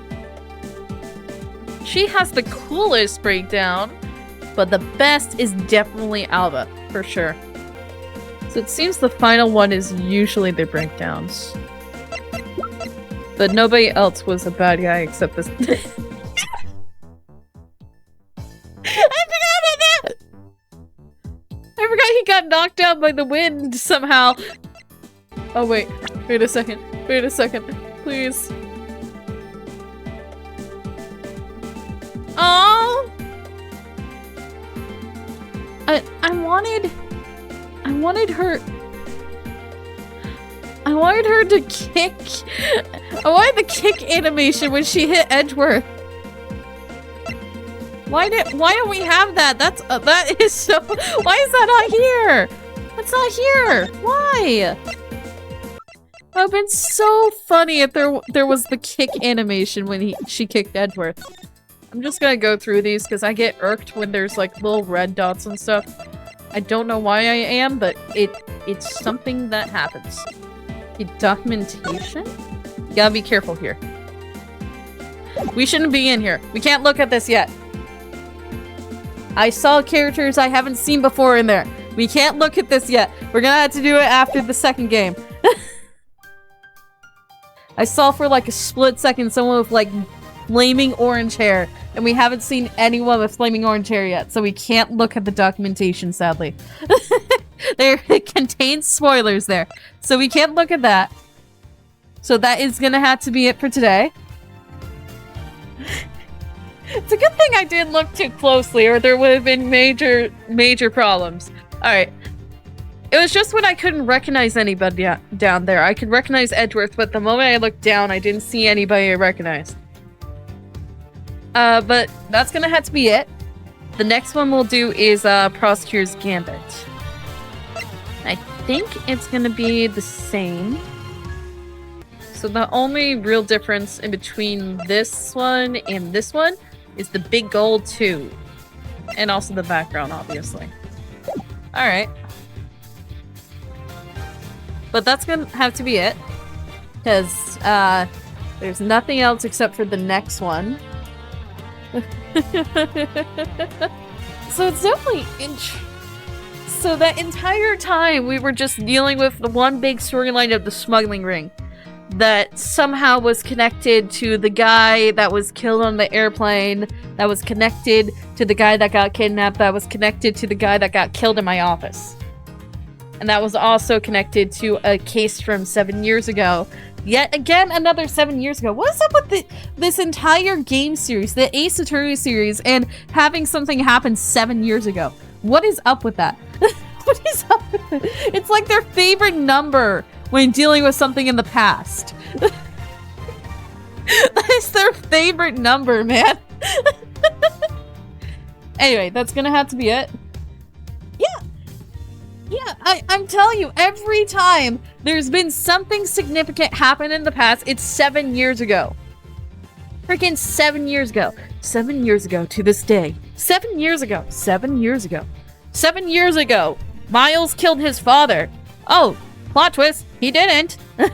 7 years ago, Phoenix adopted a child. 7 years ago, he got betrayed by the love of his life in college. 7 years ago, Edgeworth got kicked in the nuts by a little girl.